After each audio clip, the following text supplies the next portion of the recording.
So what comes to your mind when you hear the word Antarctica? Most likely, cold, snow, ice, and penguins.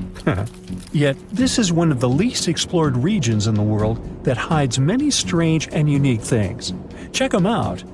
You don't have to go to Antarctica to see this weird thing. All you need to do is open Google Earth and move to one of the southernmost islands of Antarctica, King George Island. Recently, internet users have noticed a large and pretty strange cave entrance there. Where does this wide, dark passage lead? People started making suggestions. It's the entrance to a secret base or some laboratory. This is the part of the spaceship that crashed there thousands of years ago. This is the door to the ancient city of Antarctica. Perhaps there's a giant rock mountain with an ancient cave beneath all this snow and ice. Well, there's some ideas. Users have calculated the approximate dimensions of this cave. It might be about 74 feet high and 250 feet wide.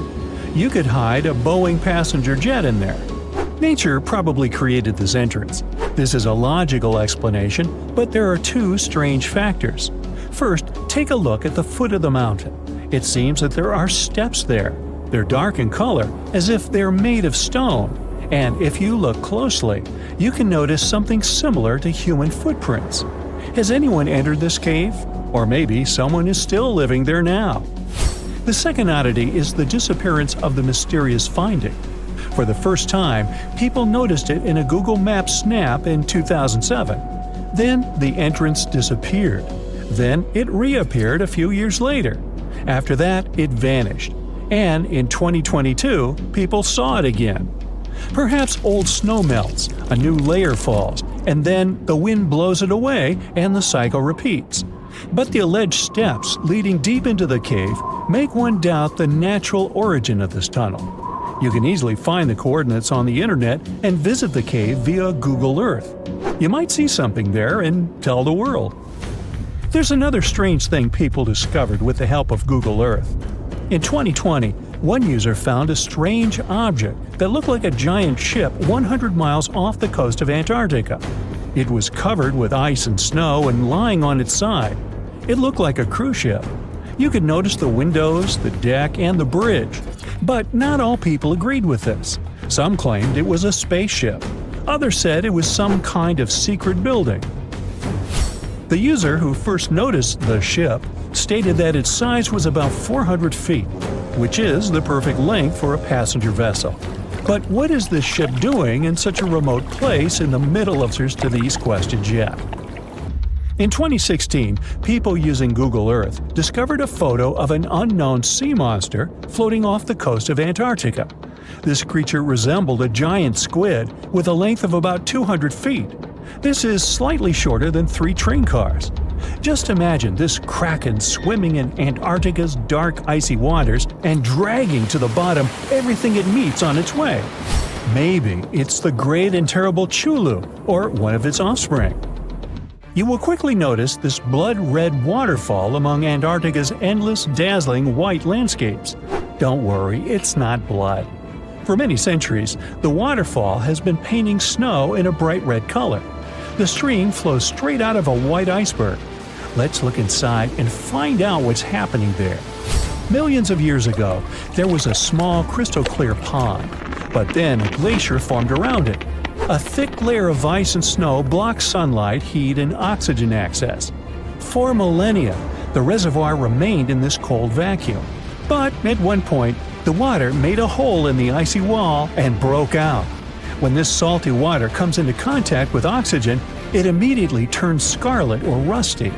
Antarctica is the only place where you can find such a unique natural phenomenon. One of the driest places on Earth is located in Antarctica.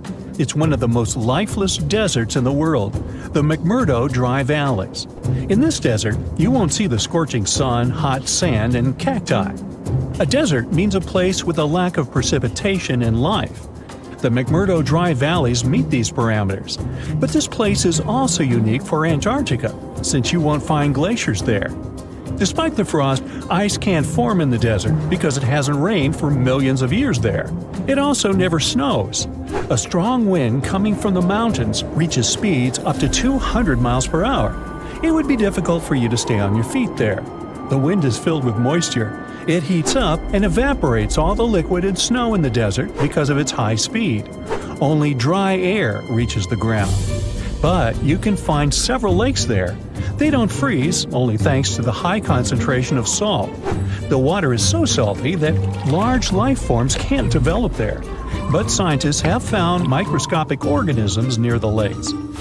20 million years ago, Antarctica was filled with swamps and trees and swarming with insects and animals. But now, it resembles the surface of Mars, literally. Scientists and astronauts are exploring such regions as the McMurdo Dry Valleys, since the natural conditions there are similar to those on the Red Planet. So, before you go to Mars, you can practice living in similar places on Earth. Also, scientists discovered an underwater world in the Antarctic filled with hundreds of amphipods, crustacean animals similar to shrimp. Wait a minute, it happened in the Antarctic? But the McMurdo Dry Valleys are located in Antarctica. Well, the words are very similar, but what is the difference? Oh, and don't forget the Arctic. The Antarctic is the region in the southernmost part of Earth that houses the continent of Antarctica, and the Arctic is another land altogether. They have the same natural conditions, frost, ice, and snow, but they're located in different parts of the planet. The Arctic is at the North Pole, Antarctica is at the South Pole. Now, back to the discovery. Scientists put forward theories that the ice of the Antarctic hides a vast network of freshwater rivers and lakes. And in 2022, they found a new ecosystem. Researchers explored the Antarctic Ross Ice Shelf and its underwater rivers. This is a massive piece of ice floating in the ocean. A team from New Zealand used a special drilling rig equipped with a hot water supply to drill a hole 1,640 feet deep. That's more than the height of the Empire State Building. Then, they lowered some video cameras and saw thousands of crustaceans swimming in different directions. So it seems they're very unorganized. In the waters of the Antarctic, you can also meet some of the scariest creatures on the planet. These are sea spiders. They got this name because they resemble land spiders, but they're actually a species of marine arthropods. And unlike land spiders, those in the ocean are much larger. They look like 8 strong legs without a body. One such spider can be a dinner plate in width. Some of them have no eyes and have proboscises instead of jaws. Sea spiders are poorly studied because they live in deep, cold waters. Antarctica hides many little-known animals. There are long tunnels in its glaciers leading to scary darkness. On this cold continent, people have found the remains of giant dinosaurs and other ancient creatures, such as the ancestors of modern ducks. Many underground rivers and lakes hide unexplored wildlife. Even the ice here can be weird. Take a look at these striped icebergs. They have blue, black, green, and turquoise shapes. The color depends on the conditions of the water during freezing. For example, green lines appear because of algae, blue ones form when the water freezes too quickly. Okay, I'm freezing. Time to go thaw somewhere warmer. Hawaii. Yeah.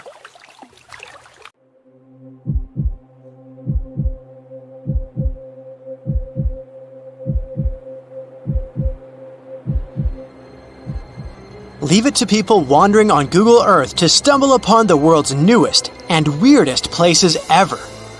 Like this mysterious pyramid discovered in Antarctica. Soon enough, the internet blew up with all sorts of theories regarding this unusual shape. Could it be a sign from a different life form? Is this pyramid indeed natural, or is it man-made? For starters, it's not the first time we've discovered a pyramid in the Antarctic. The first one was observed by the British Antarctic expedition in the 1910s and kept secret for a long time. Its discovery being kept hidden only added to the mystery. A second such structure was discovered in 2016, which further increased the interest in the matter. The mystery was soon enough deciphered by scientists. These formations are just mountains. They're located near the Ellsworth Mountains, a range over 250 miles long. So they're just mountain peaks that have broken through the ice sheet.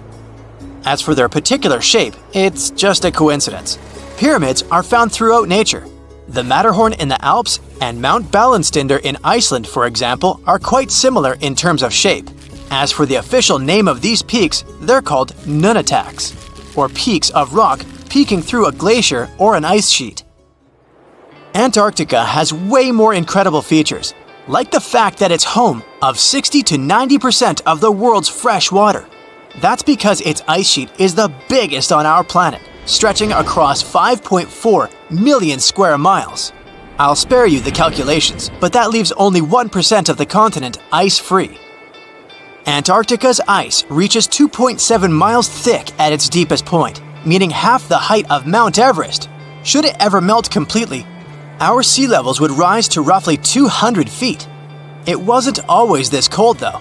At some point in our planet's history, Antarctica had some average temperatures as the city of Melbourne has today. It took a lot of research, but scientists figured out that Antarctica's temperatures could have reached up to 62.6 degrees Fahrenheit. Sure, that was 40 to 50 million years ago, but if you think about it, it was at the same time when dinosaurs roamed our Earth. Time is also different on this icy continent. All the lines of longitude that help us calculate different time zones merge into a single point at the South Pole. Here, there are 6 months of daylight in the summer, followed by 6 months of complete darkness during the colder season. So, scientists working here stay, on average, in the same time zone they've come from.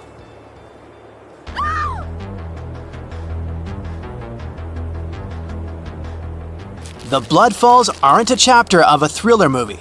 They are merely a series of waterfalls located in one of the driest regions of Antarctica. They emerge from an underground lake filled with a special type of bacteria. These little organisms use sulfates as fuel instead of sugars, which makes them very intriguing for scientists. The water contained in this lake is so full of iron that it basically just rusts when it meets air. So, the reddish color of the waterfall also gives it its trademark name. The megalodon was the largest predator ever known in our planet's history. In terms of its location, the megalodon lived practically in all waters on our globe, except near the poles. The reason why there were no megalodon teeth found in Antarctica is probably because the gigantic creature was adapted to only warm tropical and subtropical waters. If you plan to visit Antarctica by boat someday, just know you might not get there on a non-metallic boat. The hull of your transportation device must be made of either steel or aluminum to withstand the harsh weather conditions here. Antarctica isn't home to a lot of bugs. In fact, there is only one true species of insect that calls this place home. It's a wingless midge called Belgica antarctica. This fly is so tiny that it only reaches 0.08 to 0.23 inches long, but it's still the Antarctic's largest terrestrial animal. A lot of Antarctic fish also come with an antifreeze substance in their blood. They don't necessarily need it for protection against the cold temperature, but mostly against touching ice. These antifreezes are made up of large glycoprotein molecules. They surround any small ice crystals that may form, making sure they don't spread through the animal's tissues, which could cause a lot of damage. They also create a sort of small pillow blocking the sharp ice crystals, so they're less likely to cause any pain. It also doesn't rain a lot here on this icy continent, but one amazing meteorological quirk of Antarctica is that it's full of diamond dust. This dust is basically small ice crystals that pop out of humid air close to the Earth's surface. Think of it like an icy fog. As they flow through the air and get touched by sunlight, they begin to sparkle, making visitors here feel like they're surrounded by diamonds. It's probably the last place you'd want to go into labor, but in 1978, the first person was born here ever. Emil Marco Palma was its name, and ever since, 10 other people have been born here in Antarctica. There's a lake on this icy continent that is so full of salt, it makes it impossible for it to freeze over, even if temperatures can go as low as 5 degrees Fahrenheit. That's because pure water freezes at 32 degrees Fahrenheit. Water that has salt in it, or any other substance for that matter, will freeze, but at a way lower temperature. That lower temperature is adjustable depending on the substance itself and the amount that has been placed into the water. Antarctica was the last official continent to be discovered. It remained completely unseen until the 1820s. But it took another 20 years to confirm it was actually a continent and not just a group of icy islands. Just because it's really cold here doesn't mean you can't go on a date here. One December night, an American scientist that was posted in Antarctica logged into a dating app simply out of curiosity. He was certain no other profiles would show up, but to his surprise, he found someone soon enough. Another researcher who was stationed just 45 minutes away, by helicopter of course. They eventually got together and went on the first date in Antarctica ever recorded. Apart from ice, this continent has something else way more abundantly than any other piece of land on Earth: meteorites. If we look at the research done by scientists, meteorites have equal chances of reaching any place on our planet. However, once they go through our atmosphere, the situation is a bit more complex. That's because different climates on our planet, like the humid ones found near the jungle, have a lot of moisture and oxygen, which will corrode most meteorites. The climate in Antarctica is really dry, so the possibility of meteorites corroding is little to none. More so, it's way easier to spot these rocks on the icy white surface of this area than in any other place on Earth. If you're not scared of the cold, you'll surely freak out when you hear about the winds here. That's because Antarctica is for the most part the windiest place on Earth. Wind speeds have been reported here to reach even 200 miles per hour. Do you know that NASA explores not only stars, planets, galaxies, or black holes? Hard to believe, but yes. The agency also works on discoveries here on our home planet Earth. So what has NASA recently discovered? Is there life under the ice? While they were analyzing data recently, they discovered something unbelievable hiding under Antarctica's ice. And this discovery not only changes everything we know about the whole water system of the Earth, but it may also help with research about life in space. Humankind's existence might depend on understanding Antarctica and its secrets. So, the recent discoveries reveal vital information about our survival. But before we continue, let's see how much you know about this place, where it's only ice as far as your eyes can see.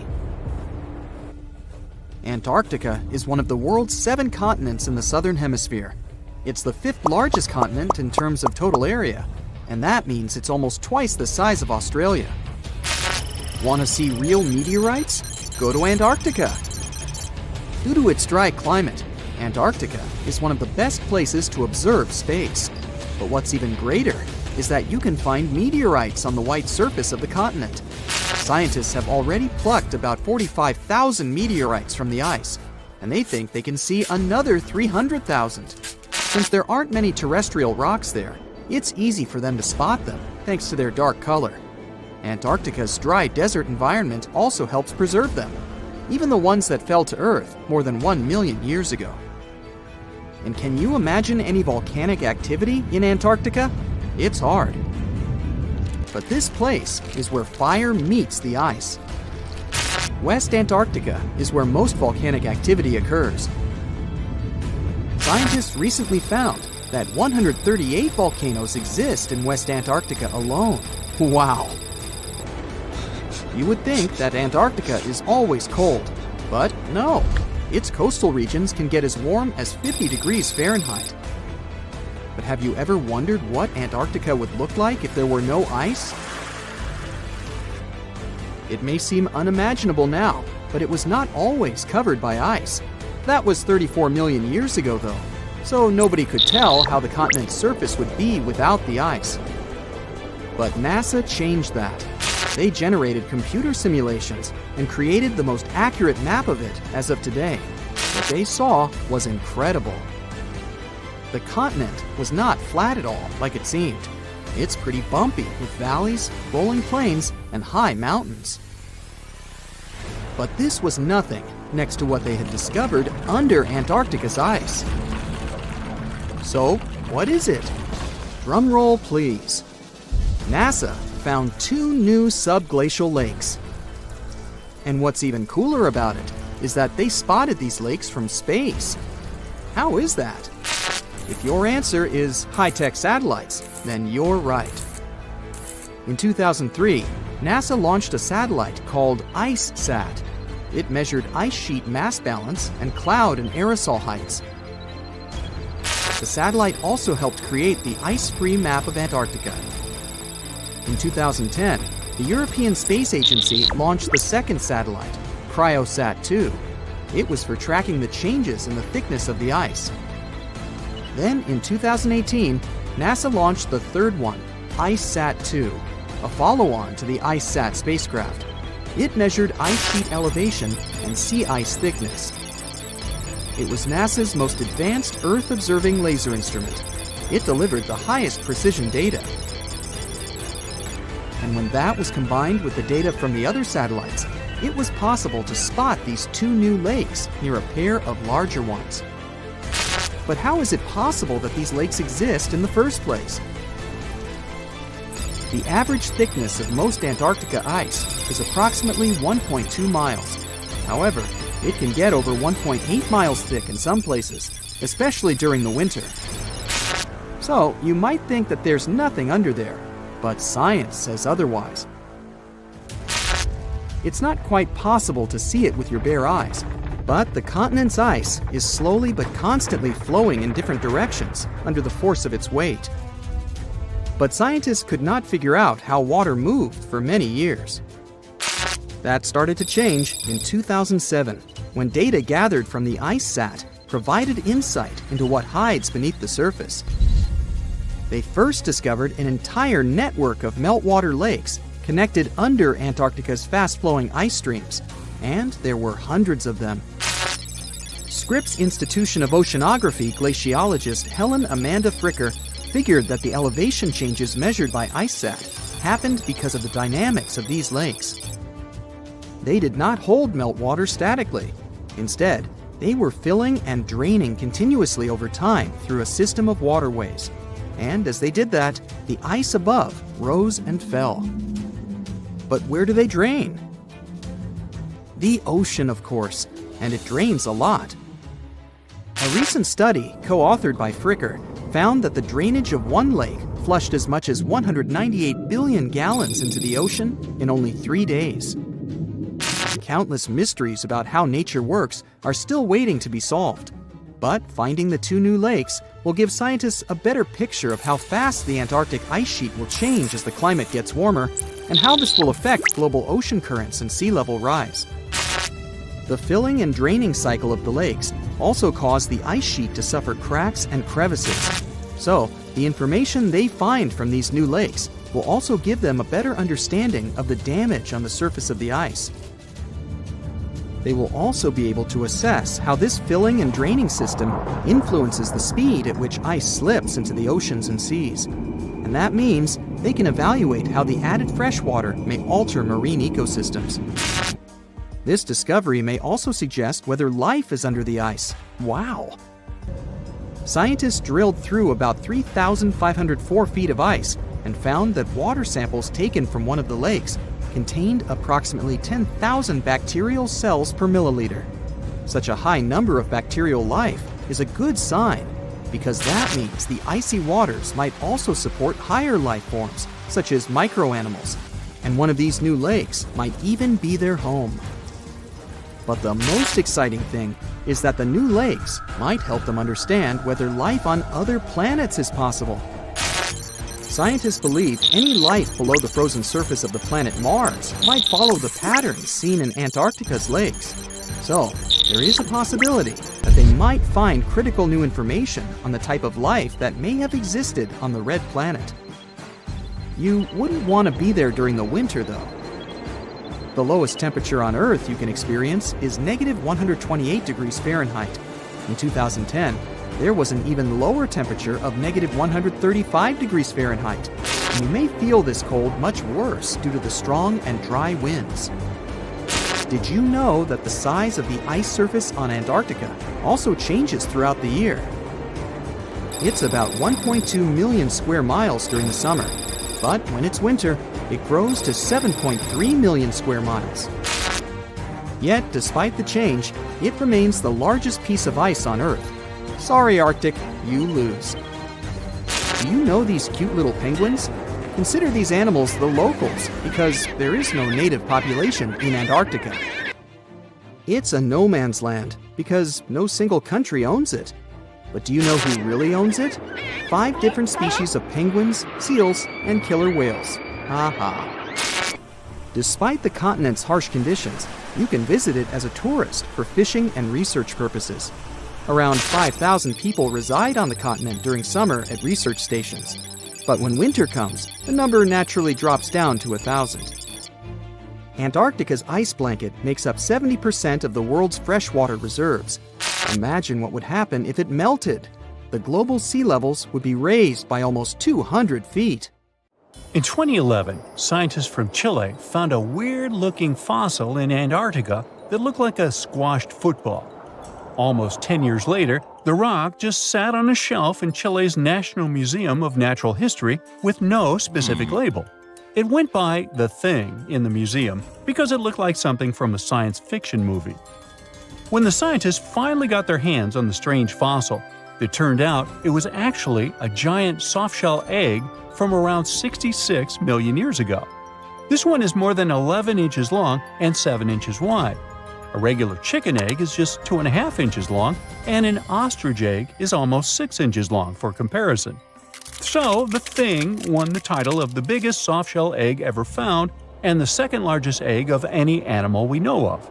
The only bigger egg that was ever found was that of the extinct Madagascan elephant bird, which is also 1.5 times as tall as Michael Jordan. The bird, not the egg. The Antarctic egg is also special because it's the first fossil ever found in this part of the world. So, whoever left it there must have been one big creature, probably a giant sea turtle that lived long ago, like a mosasaur. This is surprising because most scientists thought these creatures didn't even lay eggs. So this discovery could change what we know about them. The egg is also unique because it has a thin eggshell and no pores, which is totally different from most dinosaur eggs.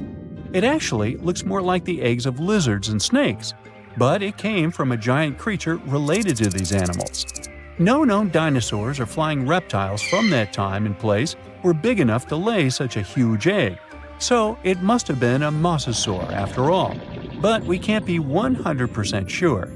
Scientists did a lot of work and studied 259 types of living reptiles, like lizards and snakes, and their eggs. From this, they figured out that the mommy who laid the egg was probably at least 23 feet long, not counting her tail. During the late Cretaceous period, this part of Antarctica might have been like a nursery. Paleontologists have found bones of tiny mosasaurs and plesiosaurs in the same area, along with bones from the grown-up ones. Archaeologists in Norway made another cool but literally discovery and found dozens of arrows that had been hidden in ice for 6,000 years. They were melting out of a large ice patch in the high mountains, covering an area of about 45 football fields. In 2014 and 2016, when the summers were extra warm, scientists went to an ice patch called Langfoni to look around. They also found lots of reindeer bones and antlers there. Some of the arrows were whole and some in pieces, along with 5 arrowheads around the melting ice patch. This is more arrows than have been found at any other frozen site in the world. Some of the 68 found arrows date back to the Neolithic period, and the newest ones are from the 14th century of the Common Era. Ice is like the perfect time machine that can preserve whatever ends up there in an almost perfect condition. Langfoni became famous as one of the first ice patch sites after a local hiker found a 3,300-year-old leather shoe right next to its edge. Scientists are studying places like this to understand how people use these sites and how the ice patches from Norway to North America changed over time. Now, once upon a time, around 32,000 years ago, to be exact, a squirrel buried some seeds near a river in Siberia. Am I the only one getting the Ice Age vibes? Anyway, these seeds belong to a plant with cute white flowers. Thousands of years later, a group of scientists found these seeds buried deep in the frozen ground, about as far down as a 12-story building is tall. The seeds were surrounded by ice and bones of animals, like mammoths, bison, and woolly rhinoceroses. The mature seeds had been damaged, maybe by some squirrel, but some of the younger seeds still had good plant parts inside them. The scientists carefully took those out and put them in small containers to help them grow. And here comes the coolest part. They were able to grow the plants. Their flowers were shaped a little differently from the flowers of the same plant that grows today. After a year, the Ice Age plant even made new seeds. Based on this, the scientists suggested that permafrost could be a depository for an ancient gene pool, and we could find extinct species there and bring them back to life. Scientists on an icebreaker in Antarctica were looking for whales, but found something way more unusual. The camera behind the ship, which is as heavy as a car, detected 16 million icefish nests on the floor of the Weddell Sea. The nests were located about every 10 inches in all directions and covered an area of 93 square miles, which is slightly bigger than the whole of Washington, D.C. The colony even had a distinct border, which was a line in the sand. The scientists were in the area because they were studying a special spot in the ocean where the water was a little warmer than the water around it. In this warmer water, they found tiny animals called zooplankton near the top. When the young icefish hatch, they swim up to this area to eat the zooplankton before going back down to the seafloor to grow up and have their own offspring. Since there was so much food, it made sense to see icefish in this warm water. But they didn't expect to find such a huge number of icefish nests, much more than anyone had ever seen before. New Zealand's Antarctic Heritage Fund found some old photo negatives in a hut in Antarctica. They turned out to be unique images from the Ross Sea Party. It was a famous failed expedition led by Ernest Shackleton. He wanted to become the first person to cross Antarctica by land, from the Weddell Sea to the Ross Sea, passing through the South Pole. But things went wrong when their ship, the Aurora, was blown out to sea. They had to use the hut from another explorer, Captain Robert Falcon Scott. His goal was to be the first person to reach the North Pole, but sadly, he didn't succeed either. The negatives were made of cellulose nitrate and were found stuck together in the small box. The Trust took the negatives back to New Zealand, where they carefully separated them and discovered 22 hidden images. Many of the photos were damaged, but the Trust could still recognize some familiar places around McMurdo Sound, a well-known area in Antarctica. No one knows for sure who took the pictures. In December 2021, some scientists noticed a strange mark on the Larsen ice shelf, a giant sheet of ice off the eastern coast of Antarctica. They thought it might be a river flowing under the ice, so they drilled down over 1,600 feet to check it out. They expected to find water, but they didn't expect to see that the water was full of fast-moving creatures called amphipods. The scientists also found that the water in the underground river had unusual layers of currents moving in different directions, which they still don't fully understand. Another surprising thing happened during their research. On December 20th of the same year, a volcano erupted far away in Tonga, and the pressure waves from the eruption were detected all the way down in the ice river in Antarctica. It shows how everything on our planet is connected, even in the most distant places. So, there's a mysterious doorway in the middle of Antarctica. Some people think it's Bigfoot's vacation home, or a shuttlecraft from Star Trek, or maybe a door to Agartha, a mythical kingdom some people believe is located in the center of the Earth. Well, the scientists debunked all these poetic theories and explained that what looks like a mysterious doorway is located in an area of fast sea ice. It's offshore of the coast and is full of little islands with shallow water around them.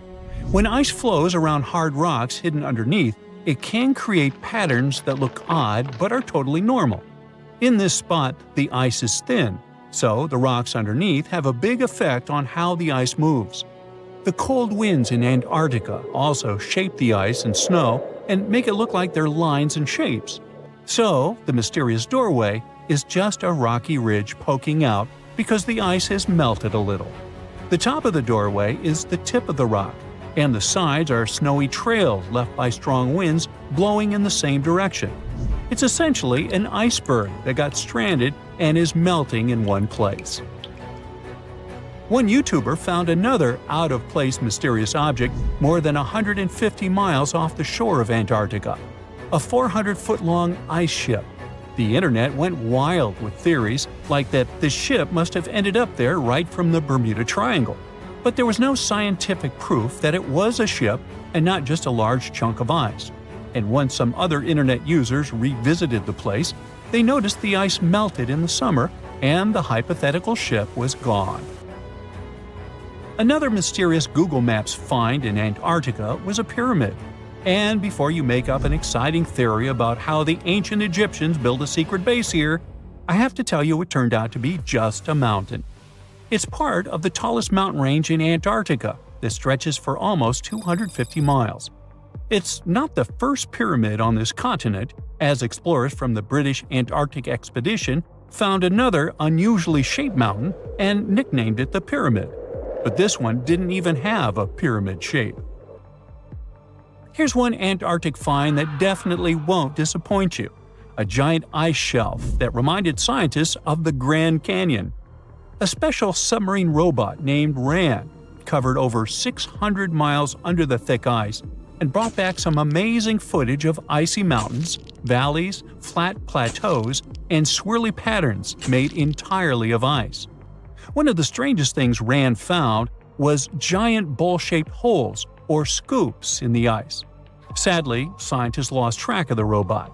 They think that curious Wendell seals may have accidentally bumped into RAN and caused it to get stuck. To save energy, RAN probably shut itself down, and the scientists couldn't find it again. But the team is hoping to build a new robot and continue exploring this icy canyon to see how the patterns under the ice might change over the years. Another huge Antarctic canyon was found thanks to bad weather. A team of sound experts had to pause their work at the Casey Research Station in a storm. Instead of waiting around, they decided to use the unexpected free time to map the seafloor near Adams Glacier.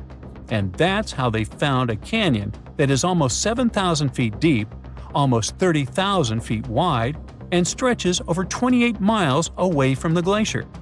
During the mapping, they discovered just part of the canyon before they had to go back to the research station. But when bad weather came in again, the ship went back and mapped more of the canyon. They were working in waves up to 13 feet high and super powerful winds, but they managed to get about 15 hours of data to complete their map. On the way back to Australia, they stopped one last time, and now they've got a full picture of the canyon. Studying it is helping scientists learn more about the history of glaciers and the interaction between the Antarctic ice sheet and the ocean. Now, there's a frozen lake in Antarctica called Lake Enigma. For a long time, people thought the lake was completely frozen solid.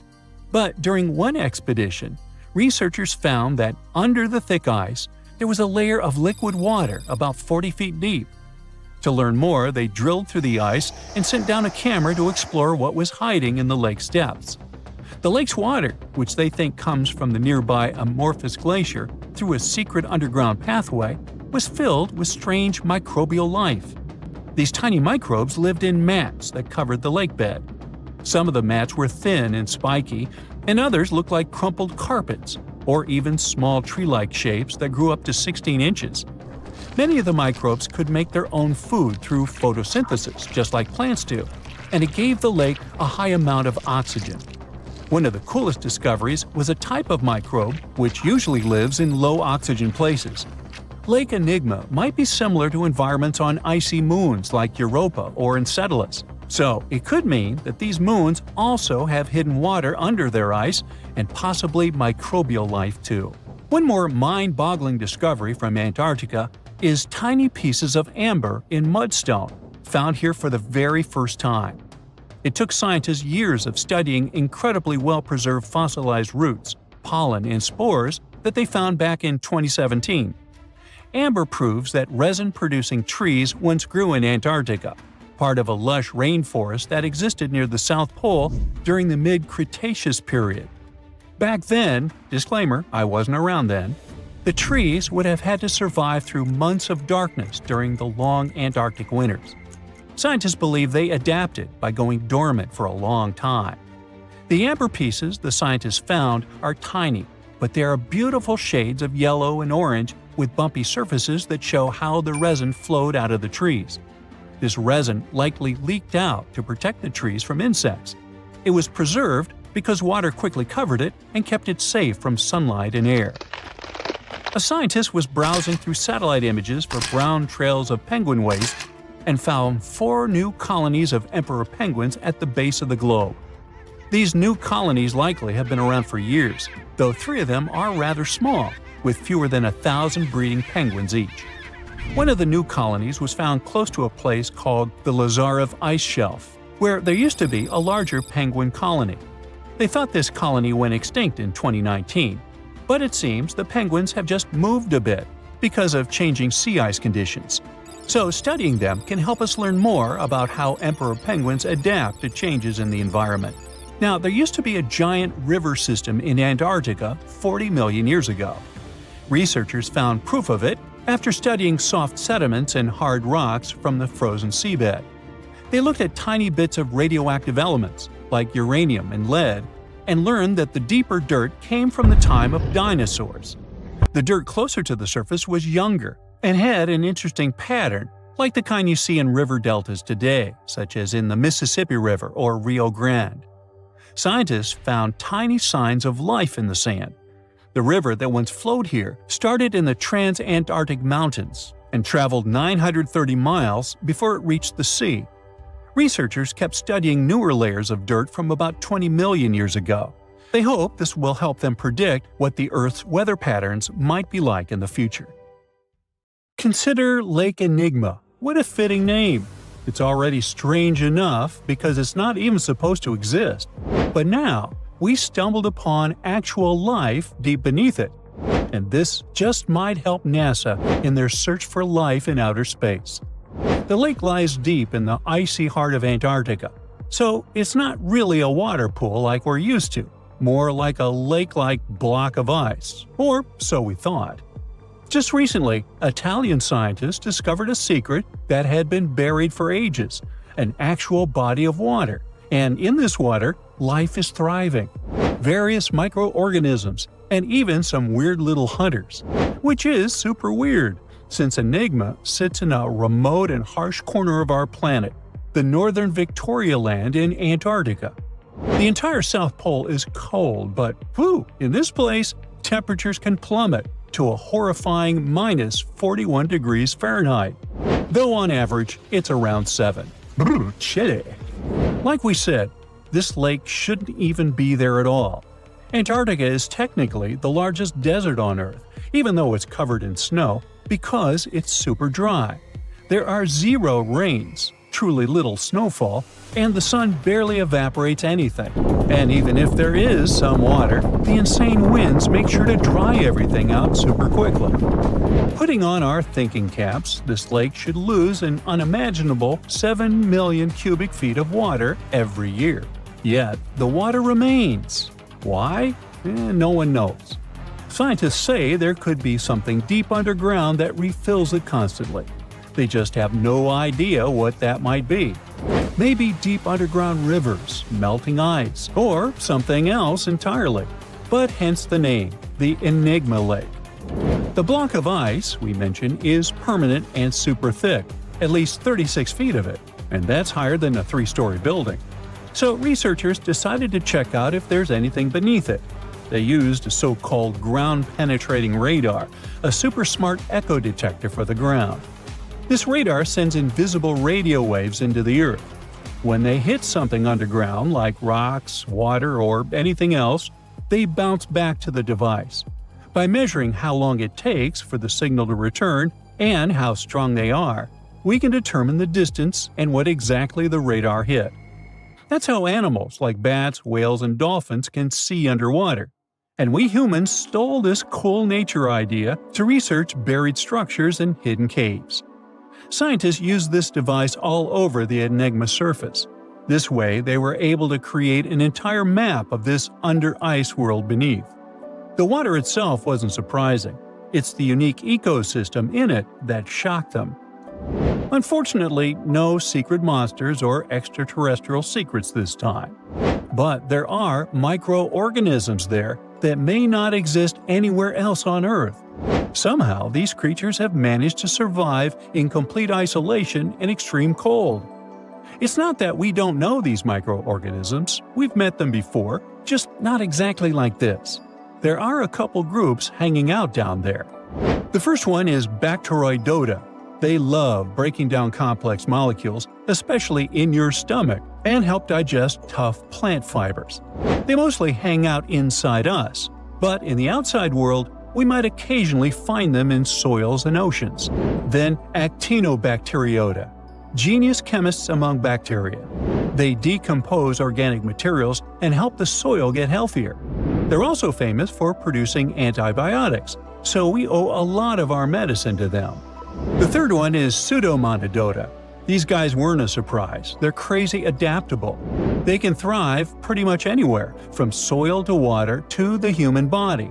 Some of them are good, helping plants grow and in nutrient cycles, but others can be opportunistic pathogens. Ooh, bad guys. But what is actually a surprise is that Lake Enigma has tons of passibacteria. They're ultra small even for microorganisms and can barely do anything themselves. So they prefer to live in symbiosis or be little parasites, relying on their hosts for nutrients and other necessities. All these little chompers might be ancient. They could be remnants of a time before the lake froze over completely, which is hundreds of thousands of years ago. It's simply weird to encounter these bacteria in the Enigma Lake, especially the little parasites. Passibacteria usually love low-oxygen environments, but this lake is very oxygen-rich, not even mentioning an almost 40 feet of ice above. So all this means that even though we know who these guys are, this specific species might be new to us. They could have evolved with some unique adaptations and abilities using the lake's unusual chemistry. They probably rely on a super simple and delicate food web. Some of the microorganisms produce energy from light, well, whatever light gets down there, or the lake's chemicals. The symbiosis guys most likely survive by living on or inside their neighbors. Yep, these microscopic creatures hunt each other. Nope, things can't be peaceful even in a place like that. If we find out what their secret to survival is, we might learn more about chemistry, medicine, and even extraterrestrial life. Because if life can endure such extreme conditions, then it can probably appear pretty much anywhere, including our closest neighbors, Europa or Enceladus, the moons of Jupiter and Saturn. They definitely hide oceans beneath their frozen surfaces, and now there's a very high chance there might be some life there. Antarctica must be the closest thing we have to extraterrestrial exploration before we actually land on other planets. It's full of hidden mysteries and surprising creatures. Even outside of Lake Enigma, the South Pole harbors life. Just take the McMurdo Dry Valleys, which are often referred to as Earthly Mars. These are among the most mysterious and extreme places on our planet. They're stretching across Victoria Land in Antarctica, and this is one of the driest places on Earth. Makes sense if you remember the name. Surprisingly, unlike other parts of the South Pole, this land is almost entirely devoid of snow and ice, just lots of super cold ground. There might even be some sand dunes nestled here and there between the rugged mountains. The ground is mostly covered in loose gravel, scattered with ancient rocks made of granite, and something interesting called gneiss, just spelled differently. It's the type of rock that's been through a lot, literally. It's usually born when granite and sedimentary rocks have to endure insane pressure or horrifying heat for a while, a process called metamorphism. These conditions are so intense that they literally rearrange the minerals into layers. That's why gneiss has such beautiful foliated looks. It's the planet's version of baking a layered cake. It's amazing because this place is almost exactly the way it was millions of years ago. These valleys are frozen in time, and they give us a little glimpse into Earth's distant past. And that includes life. Once again, local winds are absolutely terrifying gusts of cold air racing downhill, and they evaporate snow faster than it can even melt. So, logically, you shouldn't find much water here, not even mentioning life. But somehow, you can still stumble across frozen lakes and saline ponds in the dry valleys. And local life stretches all reason and our understanding of biology. It exists inside the rocks themselves. Microorganisms are hidden in slightly moist cracks and crevices. Deep inside, there's endolithic bacteria. These guys are super chill. Instead of moving around like other microorganisms, they always stay put inside their little rocky homes. How do they survive? Through photosynthesis. Just like plants, they take teeny tiny parts of light that gets in crevices and acts like little solar panels, getting energy from the sun. Meanwhile, in another place, beneath the Taylor Glacier, there's bacteria that literally doesn't eat anything. Not comfort, not sunlight, not even oxygen. These guys rely on a diet of dusty rocks and sulfur to fuel their weird metabolisms. By breaking down sulfur and iron, they get energy to sustain themselves.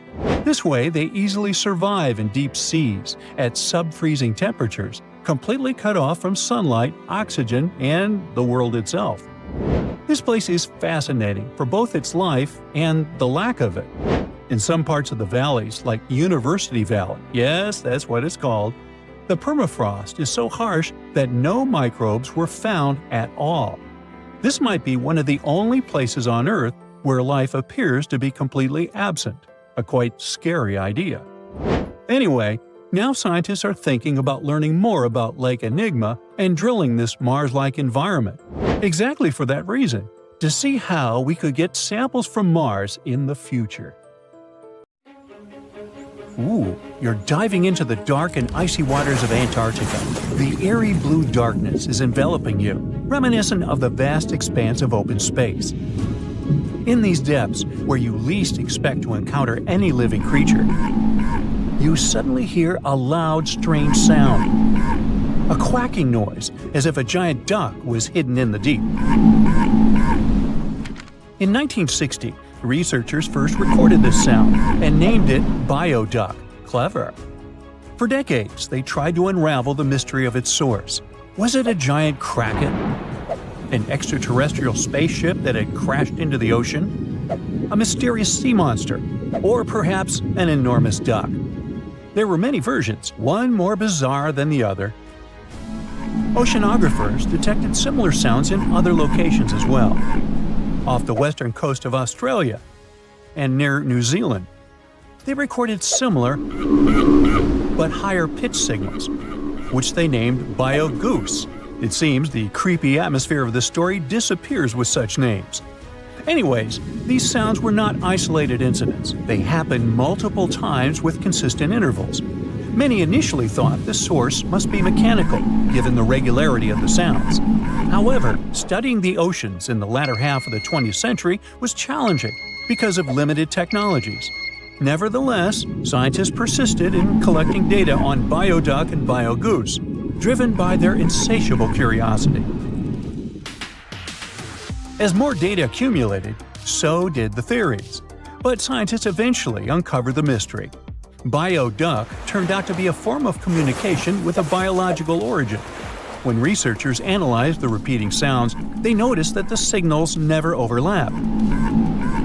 One source would speak while the others remained silent, suggesting a form of communication. The question remained, which ocean creature possessed such an extraordinary method of communicating through varied frequency sounds? The answer, as many have guessed, is whales. Scientists compared the Bioduck sound from Antarctica with the calls of minke whales and found striking similarities. The Biogoose sounds from the waters off Australia and New Zealand likely belong to other species or very young minke whales. This discovery, however, only deepened the mystery. What purpose did these sounds serve? Were the whales discussing their dinner plans, laughing at the humans recording their voices, or perhaps sharing deep insights about the universe? The possibilities were endless, but the most astonishing revelation was that humans might one day learn to communicate with these magnificent creatures. Communicating with whales is no longer a far-fetched idea.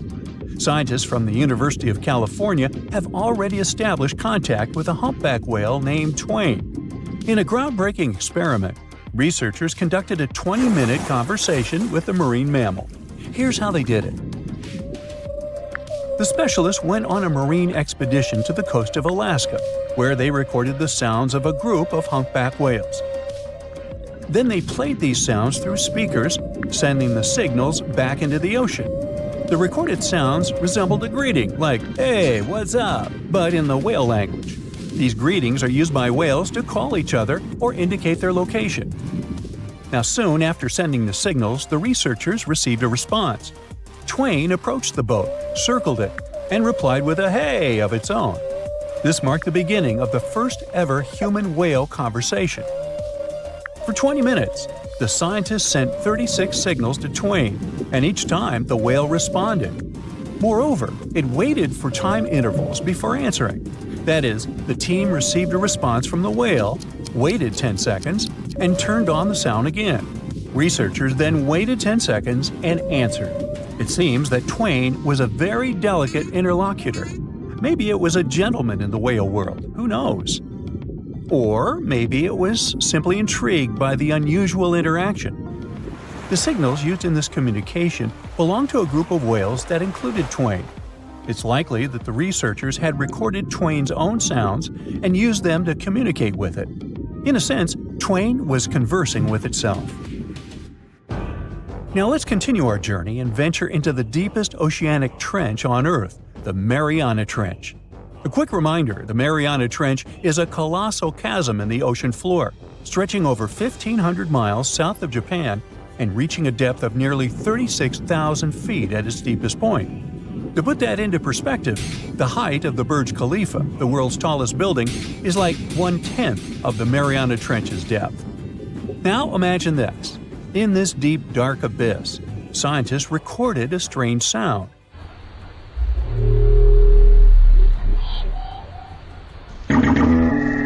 Unlike Bioduck, this sound resembled something from a science fiction movie, a low rumble, followed by a metallic ping, reminiscent of the sounds made by spaceships in sci-fi movies. Researchers named this mysterious phenomenon biotwang noises. Scientists first detected this strange sound in 2014 during an acoustic survey of the Mariana Trench, and they quickly identified its source: whales, specifically Bride's whales. Using artificial intelligence, researchers analyzed around 200,000 hours of audio recordings from the ocean and found matches with a group of Bride's whales. Like other animals, these whales use sounds as a form of communication. Now, did you know what else was found at the bottom of the Mariana Trench? A plastic bottle. It's unlikely it was done by a kraken or a whale or some type of monster. Everything is simpler here. The bottle ended up there because of a human. But that's a topic for another video. Okay, let's deal with one more sound. No whales this time, just a mysterious sound in the loneliest place on Earth. This place is called Point Nemo, and that's why it's so lonely. Located in the South Pacific Ocean, Point Nemo is the most remote spot from any land. The nearest island is 1,450 nautical miles away. It's about the same long distance from land in all other directions. Moreover, here, there's almost no marine life, since few water currents reach this spot, and therefore few nutrients are supplied. In a sense, it's a water desert. And so, in 1997, oceanographers recorded a very strange and frightening sound coming from the depths in the area of Point Nemo.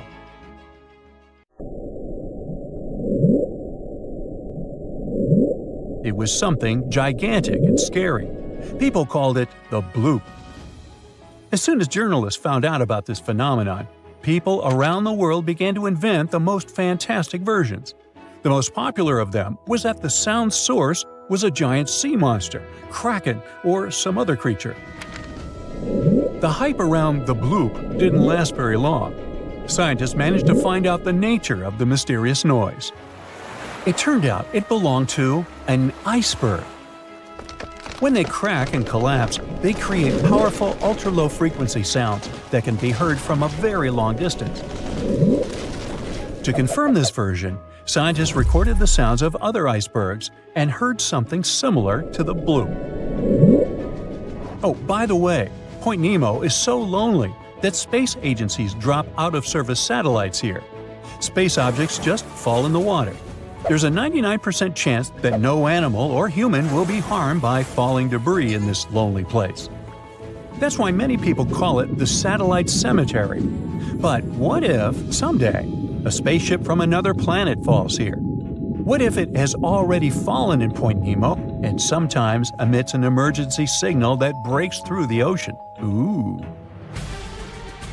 All the mysteries you have heard have already been solved.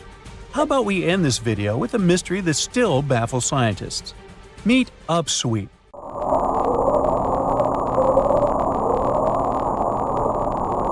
One of the most mysterious sounds ever recorded in the ocean.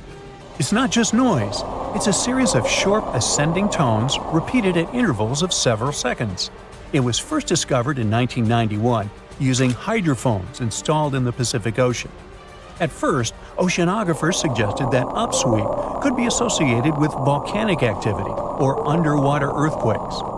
But the seasonal nature of the sound and its intensity change depending on the time of year, which rules out these versions. People began to consider hypotheses related to the biological life of the ocean. They studied the migration routes of marine animals and their behavior at different times of the year. However, despite all efforts, the sound source has not been identified. Some studies suggest that upsweep may be associated with certain species of fish or other marine animals that make sounds for communication or navigation, but no one has been able to prove it. This sleek, state-of-the-art submarine named Ran was sent to explore the depths of Antarctica. But as soon as it discovered something, it mysteriously disappeared. So, what happened? It all started when scientists wanted to explore one of the most remote and mysterious places on Earth, the Dodson Ice Shelf in West Antarctica. This ice shelf, silent giant, stretches 30 miles wide. That's almost the length of New York City. It stands between two icy promontories, the Martin and Bear Peninsulas, and it hides an entire world of geological mysteries. If you think that Antarctica is nothing but a desert of super thick snow and ice, you're wrong. There are entire landscapes hidden deep down there. The underside of the Dodson Ice Shelf is a rugged, dynamic terrain shaped by the slow, relentless forces of nature. There are towering ice formations, deep troughs, and bizarre structures stretching for hundreds of feet. Scientists are super curious about it, but as you can imagine, this landscape isn't easy to explore at all.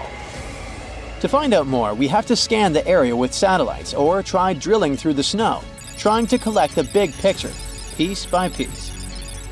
But these methods only gave us vague hints. The real breakthrough happened when scientists came up with the idea to let the submarines explore it. Autonomous submersibles could swoop deep into the icy waters beneath the Dodson Ice Shelf and tell us what's up down there. These robotic explorers have fantastic advanced sonar systems. It's that thing that bats or dolphins do. They can use sound to see the world.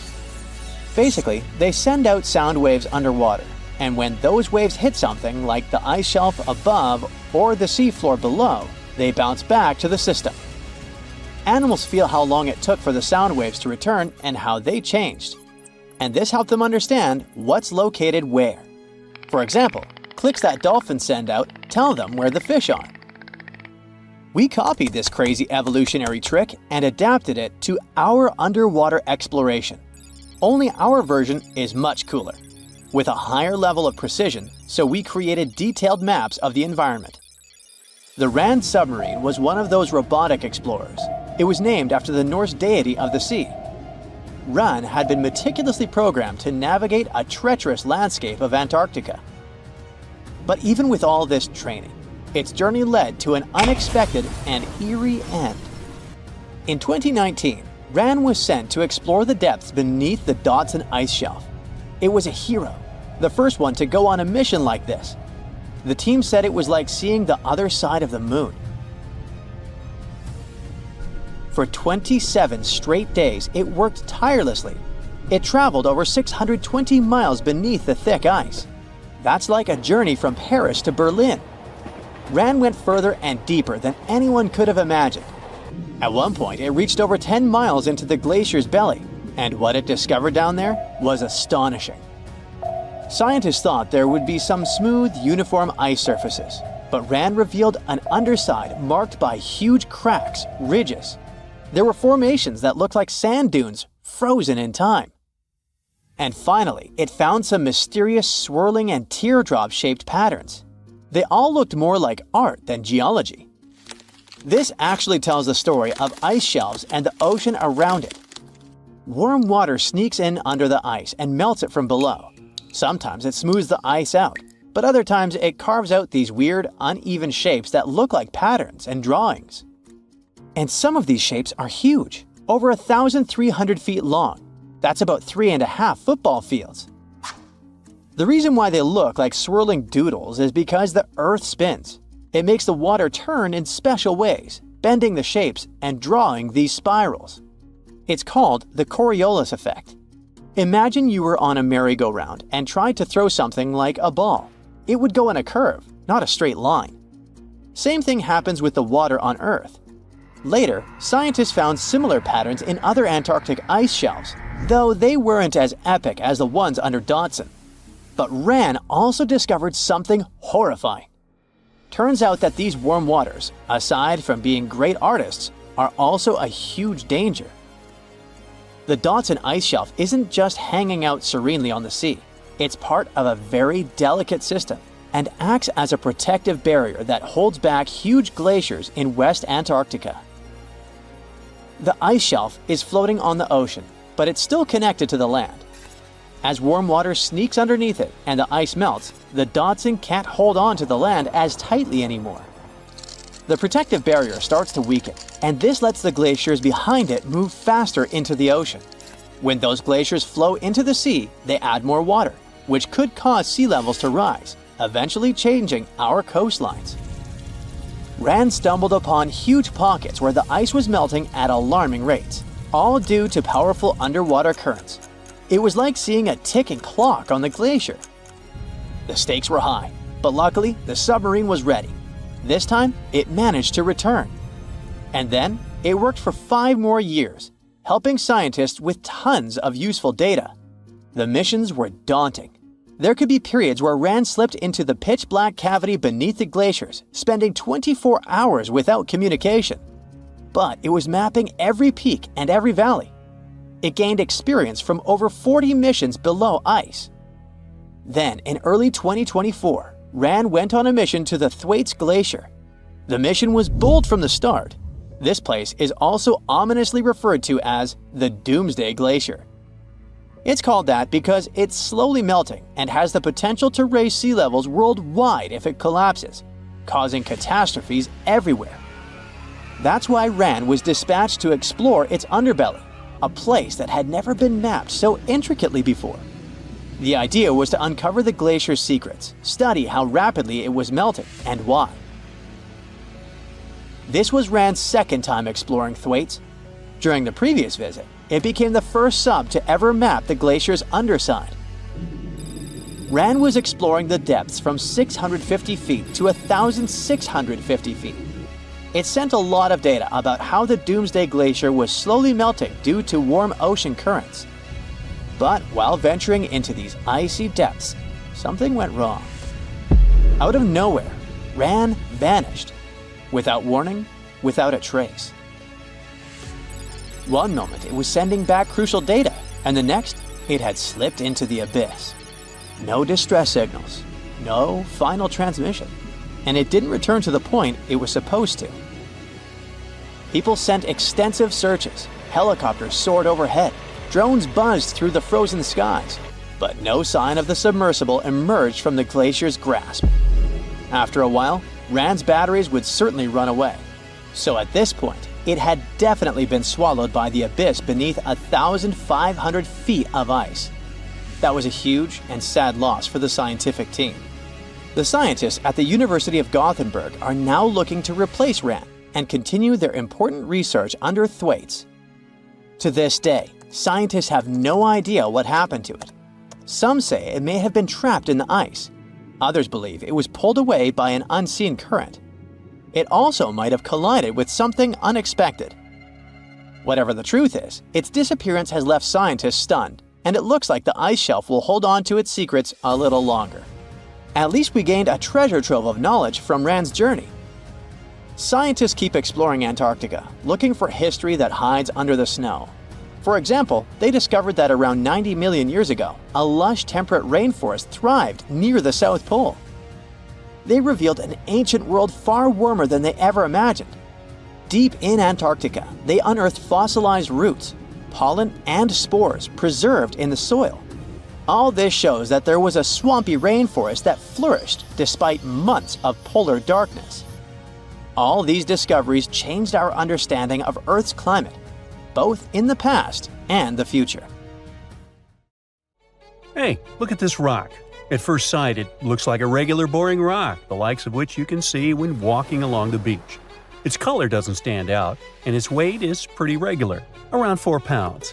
But everything changes when you learn that this rock was born on Mars, traveled all the way to Earth, and ended up in Antarctica. Now the story sounds much more fascinating. So let's find out the details. Researcher Roberta Score, who worked on the ANSMET project, which stands for Antarctic Search for Meteorites of the Denver Antarctic Program, found this meteorite in 1984. If you want to decipher the name of the space traveler, I can help you. It comes from the place where the scientists spotted it, the Allen Hills of Antarctica, hence ALH. And then we've got the year of the discovery and the number of the sample. If you think that Roberta picked up the rock and exclaimed something like, "Woohoo, I'm holding a chunk of Mars," I'll have to disappoint you. At the very beginning, it was totally unclear where the meteorite came from. And one thing confused researchers even more. The meteor was very different from other meteorite groups found on our planet. Okay, but then how did they finally figure out it was a visitor from Mars? All thanks to traces of gas similar to those that make up the atmosphere of the red planet. We learned about its composition thanks to the brave Viking lander that carried out the necessary analysis in situ in 1976. Anyway, back to our rocky discovery. It's actually very special, and not only because the rock arrived from far, far away. Among those several thousand meteorites found on Earth, just around 100 have likely come from Mars. And even so, our guy is different from them and seems to be part of a separate group. So let's go into the past and follow the life story of this cosmic traveler. It most likely formed around 4 billion years ago on its home red planet. One day, which wasn't very different from others, turned out to be life-changing for this peaceful rock. A meteorite impact catapulted into space, and it started its own journey as a small asteroid. At that time, it was way larger than at the moment of discovery on Earth. At one point, ALH got close to Earth and, who knows, probably decided to explore something. That's how, 13,000 years ago, it ended its space journey by colliding with our planet. At the moment, this Martian fragment is the oldest we've got. But at first, it wasn't all that popular. Only in 1996 did it become way more famous after a groundbreaking discovery. You see, some NASA researchers started wondering, well, the fragment is obviously very old, but then, could it have recorded any traces of life that could have been thriving on Mars at the time ALH formed on the red planet? And guess what? Those scientists turned out to be right. They detected traces of very fine magnetite particles. Those were completely similar in structure and chemical composition to the particles we have on Earth. They're called magnetofossils, and magnetotactic bacteria produce them. So it might mean that, at one point, there were some forms of life on Mars. In April 2020, scientists from the Japanese Space Agency made another discovery. They detected nitrogen containing organic material of Martian origin in our meteorite. So, who knows what new astounding secrets further examination of the meteorite might reveal? At the moment, though, all you can do is travel to Antarctica and find more of them. The thing is, this place is great for meteorite hunting. Surprisingly, we have found nearly 50,000 meteorites in Antarctica, and hundreds of thousands are still waiting to be discovered. Each of these space rocks can tell us a story of the evolution of the solar system. For example, the very first lunar rock found on the icy deserted continent proved that chunks of space objects larger than asteroids can also end up on Earth. So, let's say you got inspired and decided to go meteorite hunting all the way to Antarctica. Well, get ready for some serious challenges. Despite their potential abundance, finding space rocks isn't as easy as it might seem. You'll have to visit remote areas, and there's still no guarantee that you'll be able to spot a meteorite. And that's actually a huge problem. Meteorites are vanishing from sight. Currently, scientists find about 1,000 meteorites in Antarctica each year. But according to a new study, about 5,000 more get hidden out of sight every year.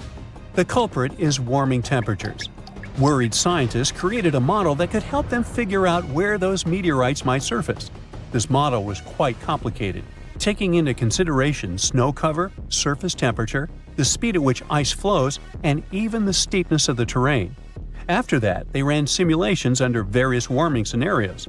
It turned out that meteorites indeed sank out of sight as temperatures rose. To say that the researchers were upset is obvious. They didn't expect that climate change would affect their work so much. Even though those areas are below freezing, people still managed to ruin a crucial archive of the solar system. But let's get back to your meteorite hunt. If you want your chances to find one to be higher, travel to the base of mountains or outcrops where ice, which usually flows to the lower ground, is forced to move upward. But make sure to take your windbreaker with you. In those places, powerful winds brush away snow, exposing bright, vivid blue ice. Instead of melting, this ancient ice can change directly into water vapor, and it helps expose meteorites that would otherwise remain hidden. You need to hurry though. Meteorites at the surface disappear quickly. Even when temperatures are well below freezing, the rocks can still absorb some of the sun's heat and melt the ice. It's like they're creating underground, or shall I say under ice, tunnels for themselves, sinking and hiding from sight. Sometime later, refreezing closes the entrance to those tunnels, effectively trapping meteorites inside, tucked out of sight. Now, scientists admit it's very tricky to find working methods to spot meteorites. And if we don't hurry and develop such methods, we might lose between 80,000 and 250,000 space rocks in total. No wonder scientists are on a mission to find more meteorites. They're focusing on meteorite stranding zones. Those are places where meteorites often gather on the surface because of specific features of geology, ice flow, and climate conditions. As you already know, you can find meteorites on blue ice without snow cover. This makes meteorites easy to spot. But finding such hotspots is often pure luck. Or you gotta sit day and night, scouring maps and satellite images in attempts to spot blue ice zones near research stations. Let me introduce Veronica Tolinov, a glaciologist, and her team. They've taken things to the next level by developing a smart Antarctic-wide map. To do it, they've used machine learning and satellite data from NASA, the Canadian Space Agency, and others. This map highlights areas where meteorites might be hiding based on past finds and all kinds of climate and ice data.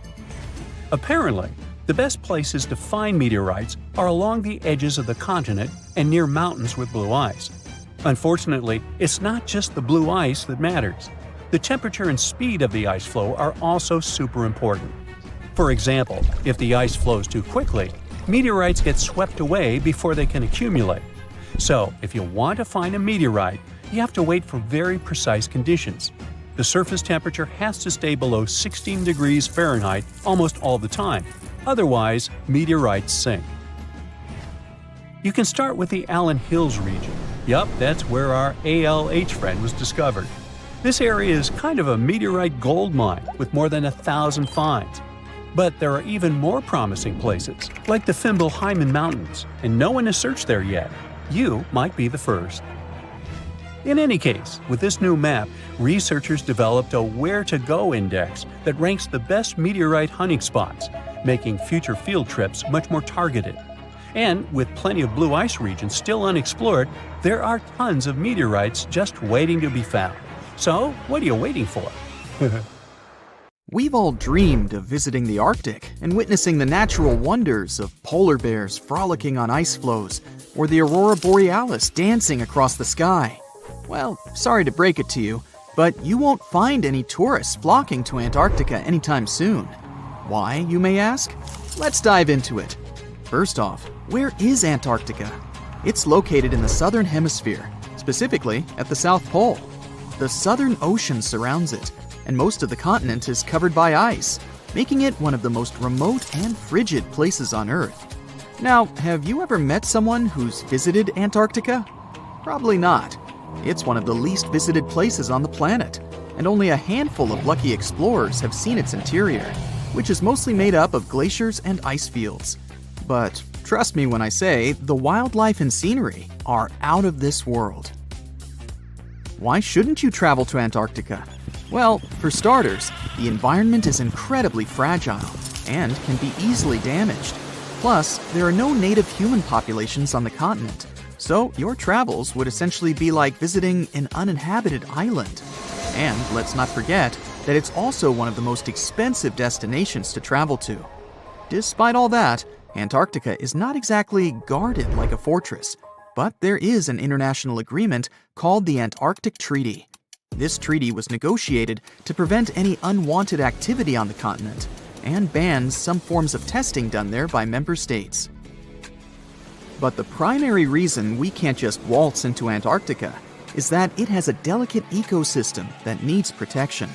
The treaty states that Antarctica should be used for peaceful purposes only and should be free from any human activity that could harm the environment. Scientists are still learning about the continent's unique ecosystem, and our activity and machines could disrupt the delicate balance that exists there. If you're still itching to go to Antarctica, getting permission isn't exactly a walk in the park. U.S. citizens, for example, need to complete a special form and send it to the Office of Ocean and Polar Affairs.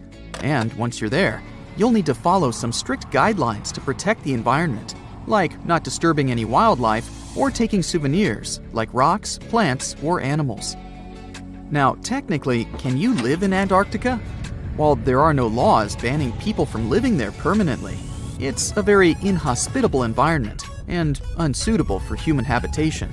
Temperatures can reach -76 degrees Fahrenheit and below, making it nearly impossible for anyone to survive without the proper equipment and experience. Plus, the nearest piece of land is over 1,000 miles away, making any inhabitants completely cut off from the rest of the world. Who knows? Maybe one day we'll get the chance to visit this unique and fascinating continent. But until then, let's admire it from afar. Let's now talk a bit about the discovery of Antarctica. Unlike other places that were already inhabited, Antarctica never had a native human population. Ancient Greek philosophers had an idea about the continent and called it Antarctos, meaning opposite the bear. The bears it refers to are not the polar ones though, but rather the Great and Little Bear constellations, which are only observable in the northern hemisphere. As a result, the term signifies the opposite of the land of the bear. Whaling and sealing voyages in the late 1700s and early 1800s would venture further south when rounding Cape Horn at the tip of South America. It was known that going further south often meant stronger winds, but also the risk of hitting floating ice of all sizes and of winds and seas that could prove dangerous to the ship and crew. Captain James Cook was the first to cross the Antarctic Circle on January 17, 1773, in the Ross Sea region. He reached a point further north a year later, and though he didn't sight land, he came to within 50 miles and saw deposits of rock held in icebergs, indicating that a more southerly land existed. The first sighting of Antarctica is widely acknowledged to have taken place in January of 1820, during the voyage of two ships under the command of Captain Fabian Gottlieb von Bellingshausen, as part of a 2-year exploratory expedition around the world to discover new lands. The captain's ships were the first to have crossed the Antarctic Circle since Cook. The first undisputed landing on Antarctica didn't happen until much later, on January 24, 1895, at Cape Adare during the whaling voyage of the ship Antarctic, led by Henrik Bull. A small boat with 6 or possibly 7 men on board rowed ashore during calm conditions. You might not believe it, but Antarctica is actually a desert. With all that ice, you'd think it'd be like a winter wonderland with snowball fights and hot cocoa all day long. When we think of deserts, we picture camels and cacti and people struggling to find water. But in Antarctica, it's a whole different story. The struggle isn't to find water, it's to find anything that's not covered in ice. And the average rainfall has been just over 0.4 inches in the past 30 years. That's like a few drops of rain compared to what we're used to. So technically, it's not the dunes or sizzling heat that makes a desert, well, a desert. It's the lack of precipitation. But don't worry, if you ever find yourself lost in Antarctica, you won't have to worry about getting thirsty. Just make sure you bring a jacket and some mittens, because it's cold enough to make you into a popsicle. Not only is Antarctica one of the driest places on Earth, but it's also the coldest, the windiest, and the highest. Talk about overachieving. The penguins and scientists down in Antarctica have at times found themselves in a bit of a pickle when it comes to time. You see, unlike the rest of us on this big blue planet, there is no Antarctica time zone. All the lines of longitude meet at a single point at the South Pole, making it a bit of a head-scratcher when trying to figure out what time it is. Now, you might be thinking, but how do the scientists and researchers keep track of time down there? Good question. They typically stick to the time zone of the country they departed from. However, with stations from all over the world on the Antarctic Peninsula, things can get a little wacky. Imagine trying to coordinate with your neighboring countries without accidentally waking them up in the middle of the night. You might think that not much could survive in a place where the temperature is extremely cold, the sun barely shows up, and the wind could blow you away faster than a tumbleweed. Well, as in many places on Earth, life found a way in Antarctica too. Believe it or not, this frozen continent is buzzing with activity. It's home to billions of krill, which in turn attract lots of seals and more penguins than you can shake a fish at. But don't let their cute and cuddly appearance fool you. Penguins are the ultimate swimmers, with streamlined bodies that would make Olympic medal winners jealous. They come ashore to breed and chill, but their real talent is stealing pebbles from each other and forming mathematically precise huddles to stay warm. Antarctica is also home to the largest species of penguin on Earth. It's called the emperor penguin. Sure, these creatures are flightless birds, but that doesn't mean they can't jump. In fact, some of them can leap up to 120 inches. And let's not forget about the seals. With their furry bodies and special songs, these marine mammals are protected by the Antarctic Treaty, and they're thriving in the cool waters of the Southern Ocean too. But the real stars of the show are the whales. During the Antarctic summer, these huge creatures show up in droves to chow down on the abundant krill. It's indeed like a whale buffet down there. Oh boy, scientists predict a volcanic eruption that is likely to be one of the most destructive in the history of our species. There's a 1 in 6 chance of it happening in this century, and it could seriously change the climate even more and put millions of lives in danger. Back in January 2022, the Tonga Ha'apai volcano erupted in the South Pacific Ocean, creating a huge explosion. It sent tsunamis all the way to Japan, North America, and South America. Tonga itself was hit hard, with damage costing nearly 20% of the country's entire economy. Now, researchers at the Niels Bohr Institute in Copenhagen have studied ice samples from Greenland and Antarctica, and their findings are worrying, predicting potential global volcanic disaster. They say there's a real chance of a much bigger eruption, a whopping 10 to 100 times larger than Tonga's. In the past, eruptions this size used to change the climate and even cause civilizations to collapse. Despite future volcanic eruption risks, experts say the world isn't prepared at all. Michael Cassidy, a volcanologist from the University of Birmingham, warns that no sufficient effort is made to handle a disaster like this. He says that NASA and other space agencies spend billions on asteroid defense, At the same time, a volcanic supereruption is way more likely than an asteroid impact. And right now, there's no global plan for dealing with a massive eruption, even though it's likely to be far more destructive. The last magnitude 7 eruption happened in 1815 at Mount Tambora in Indonesia. Then, thousands of people lost their lives in just a few days. The disaster also disrupted weather and caused food shortages worldwide, affecting millions. That eruption was the biggest in recorded history. It blasted a massive cloud of particles into the sky. Those particles blocked sunlight, cooled the planet, and caused worldwide chaos. The year after the eruption became known as the Year Without a Summer. Temperatures plummeted, crops failed, famine spread, and a cholera pandemic broke out, leading to tens of thousands of lost lives. A shocking fact, the eruption may have even inspired Mary Shelley to write Frankenstein while stuck indoors during the unusually cold summer of 1816 in Switzerland. Now since then, many volcanoes have erupted, but none have matched Tambora's scale. Now, over 200 years later, scientists warn that there's a new supervolcano threat. Another massive eruption could be on the way, and the world might not be ready for it. So, while scientists seriously discuss the likelihood of the next volcanic eruption, experts are calling for urgent action to prepare before it's too late. So the thing is, a massive volcanic eruption today could be even more devastating than the Year Without a Summer.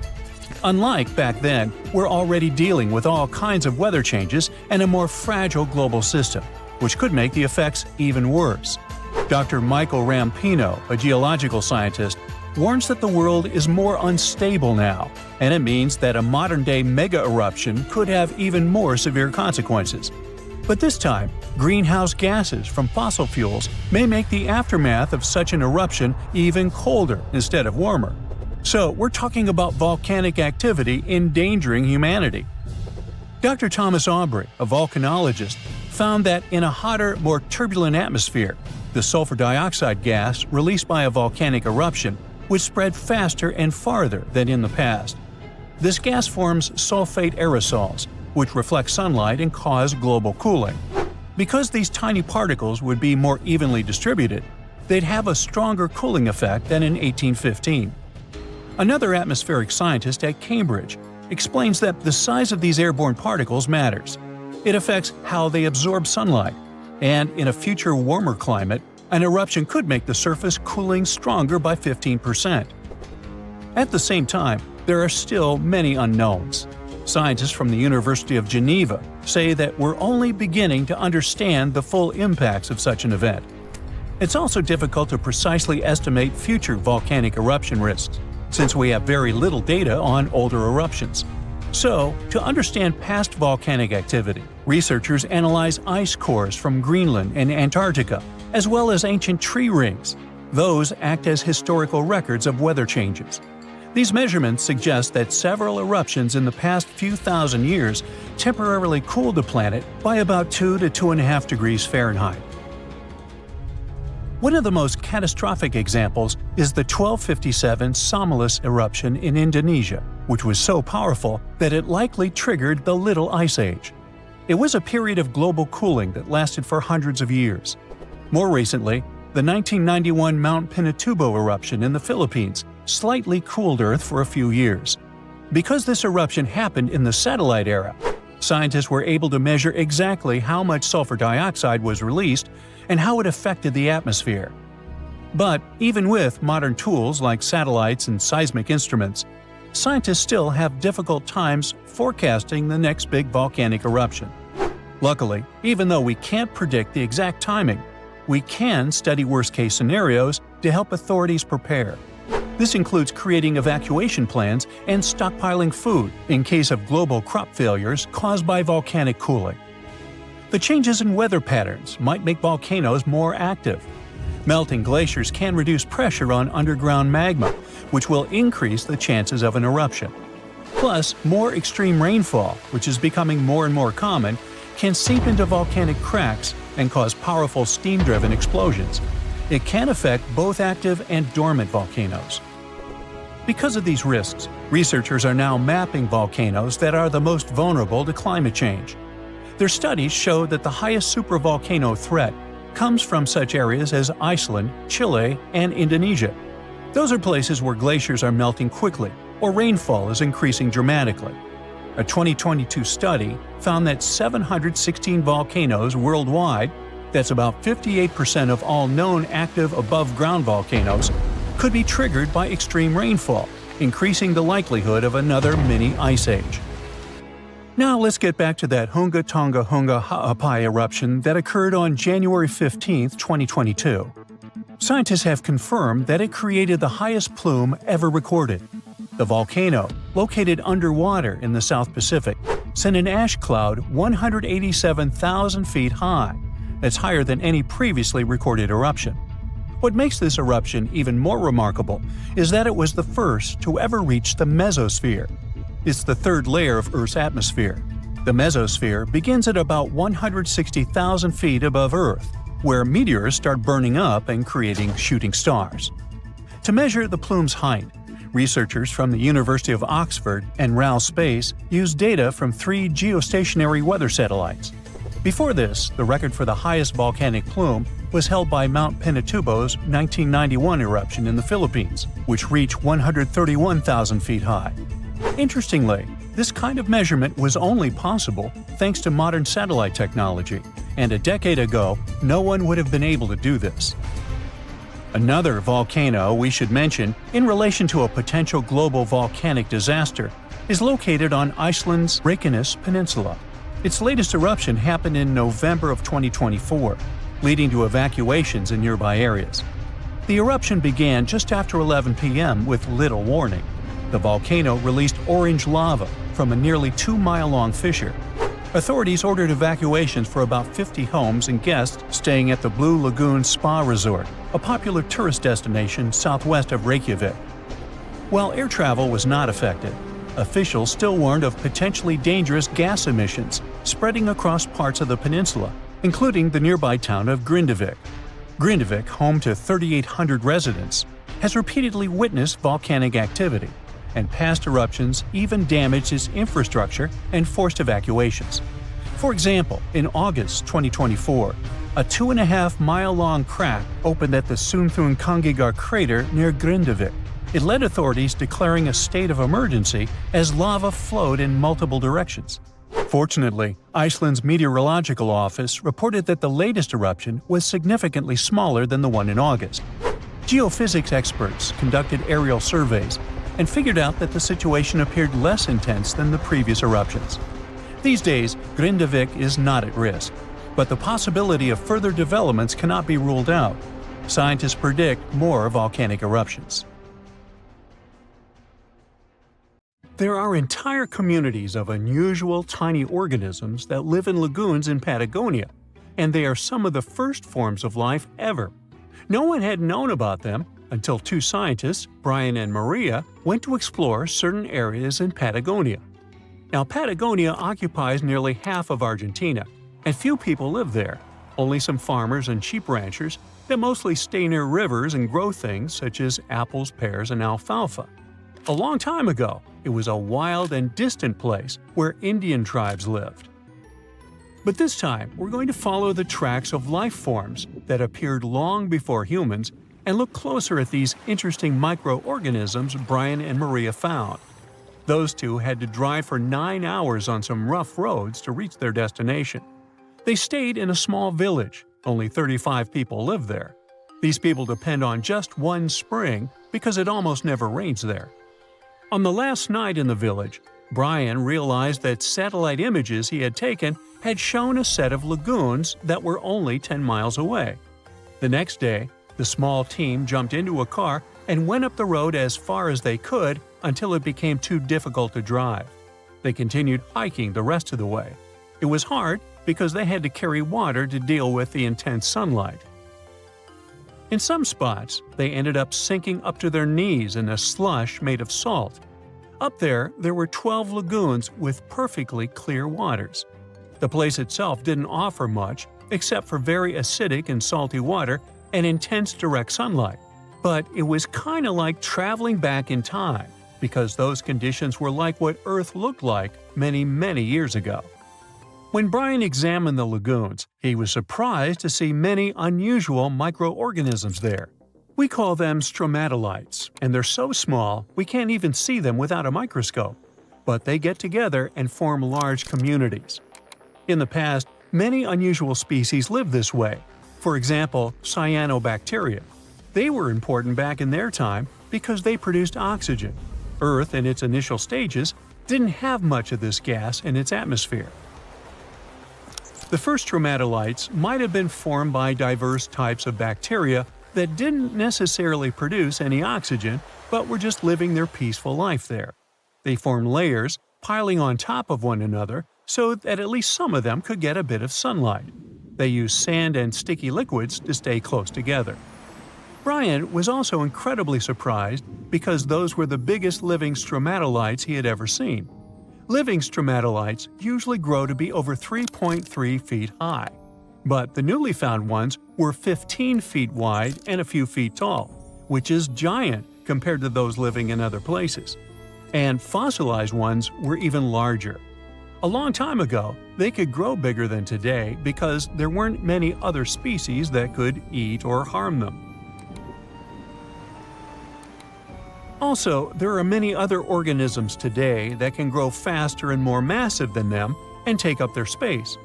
That's why stromatolites can only survive in rare places where hardly anything else can live, like in these very salty lagoons located high above sea level in Punta de Atacama. The stromatolites found there are the most famous ones because they might be some of the best examples of the earliest life on our planet.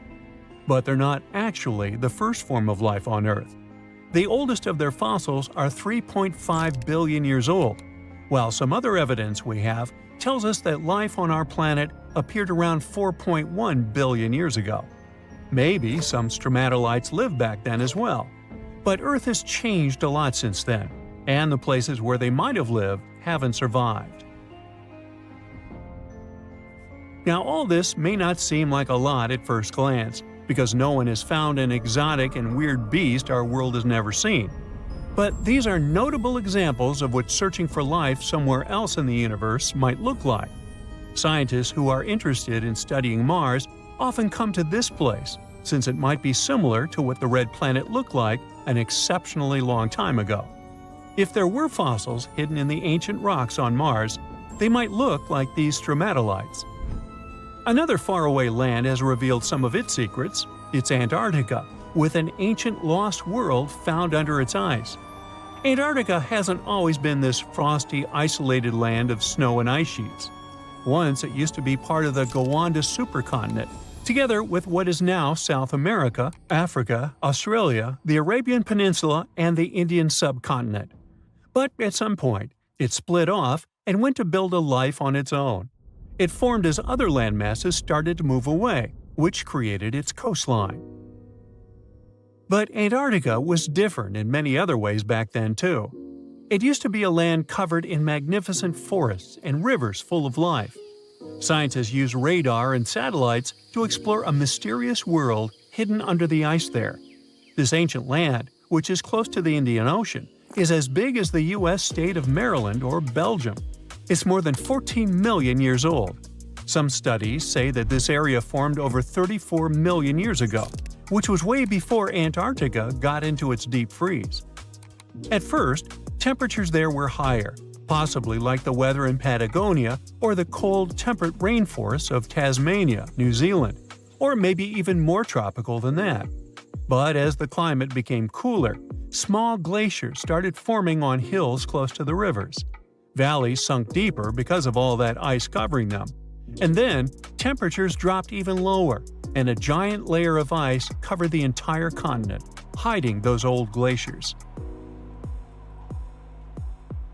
Rivers shaped this lost world a long time ago, way before it ended up covered in ice that's almost 2 miles thick in some spots. Scientific studies of this area showed that those landscapes had been full of highlands and mountains. The ice that formed over Antarctica made the whole area very cold, so the landscape couldn't erode anymore. This means everything has remained basically the same and untouched under the ice for millions and millions of years. What's interesting is that we know less about this land hidden under the ice than about the surface of Mars. One way to explore it would be to drill through these ice sheets to check for samples of sediments below. They could tell us more about the ancient flora and fauna frozen underneath. It's not a new method. A similar method was used to collect 2-million-year-old samples in Greenland. Australia has a secret world too. Ancient organisms were found hidden in rocks in the northern parts of the continent that are about 1.6 billion years old. These microscopic things are part of a family called eukaryotes. The members of this family that exist today include plants, fungi, animals, and even those tiny organisms with just one cell, such as amoeba. All living things with nuclei in their cells, including us, can trace their family tree back to one of the oldest members of this family. That one is called the last eukaryotic common ancestor, and it lived more than 1.2 billion years ago. Those ancient organisms were more complex and bigger than bacteria. Maybe they were the first predators on Earth, hunting bacteria. Well, there you are. The sun is scorching, you're thirsty. All you can think about is water and ancient bones under your feet. You're wandering through the Sahara, the largest hot desert on Earth. Right now, you're crossing a stretch of sand called Whale Valley. And all over these 75 square miles of land, fossils cover the ground so thickly that you can't help but step on them. Paleontologist Hesham Salam says it's an unusual picture in this place. The bones are poking right out of the cliffs, as if they're calling to you to come check them out. You can spot ribs scattered all over the place. Look at these vertebrae. They're giant. Ooh, the creature they once belonged to must have been up to 65 feet long. The fossils show that the animal had a streamlined body like today's whale, but still had features like hind legs and feet. For scientists, it means a very exciting thing. They might have discovered a fully intact skeleton of a prehistoric whale. It was an animal that lived in this area when Egypt was underwater. You see, today, the Valley of the Whales is the world's largest ancient whale graveyard. You're likely wondering what marine animals are doing in a desert more than 100 miles away from the nearest coast. Well, millions of years ago, this desert was at the bottom of a massive ocean called the Tethys, which stretched from Europe to India. When sea levels dropped, the ocean left behind a seabed covered with fossils. And today, the fossils of some of the earliest known whales rest here, which gives researchers a peek into how today's massive ocean whales may have evolved. The fossils here are super detailed, even with some stomach contents still intact. Uh-oh. Scientists have also found fossils of ancient sharks, crocodiles, and turtles, helping to recreate what this marine world looked like millions of years ago. Now, the first whale bones were discovered in 1902, but it wasn't until the 1980s that people really started to explore the area, only when access to this area became better. Sadly, some fossils had been taken away by collectors before the site turned into a protected area. Most of the fossils are just under the surface, slowly revealed by erosion. Whale Valley gives us an amazing glimpse into millions of years of ancient coastal marine life. But let's move further. Ancient whale fossils aren't the only discovery you're going to make today. For over 150 years, scientists have been puzzled by a strange creature that lived millions of years ago. But now, thanks to some amazing fossils found in Morocco, they've finally figured it out. Look at them. These creatures are called blah blah blah. Nah, I'm kidding. Stylophorans. They look like flattened armor with a long arm sticking out. Researchers discovered these creatures in 2014 and were shocked. The fossils dated back around 478 million years. They found around 450 specimens, and to their surprise, some even had soft tissues preserved, which is super rare. Before this, they only knew stylophorans from their hard parts. Originally, scientists thought these creatures were good old echinoderms, animals like sea urchins and starfish. But new discoveries prove that they had a core body and feeding arm similar to modern starfish, complete with a water vascular system to help them move and eat.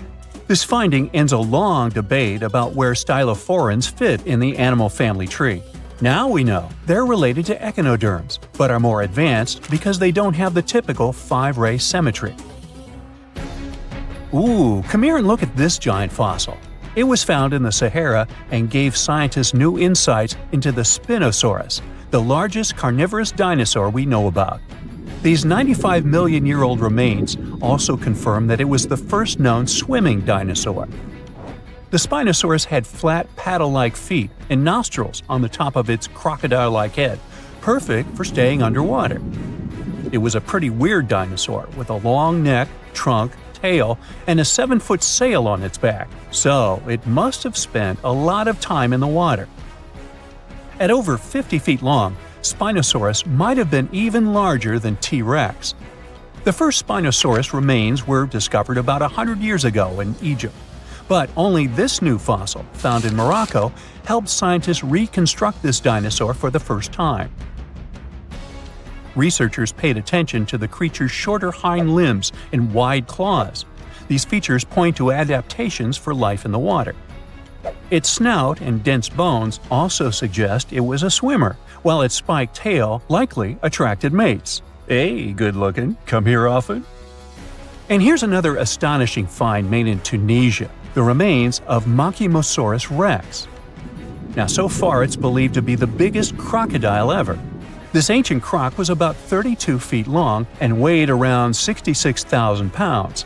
It was a top predator around 130 million years ago, and its skull was over 5 feet long. Now, this discovery is a big deal because it shows that these crocs stuck around longer than we thought.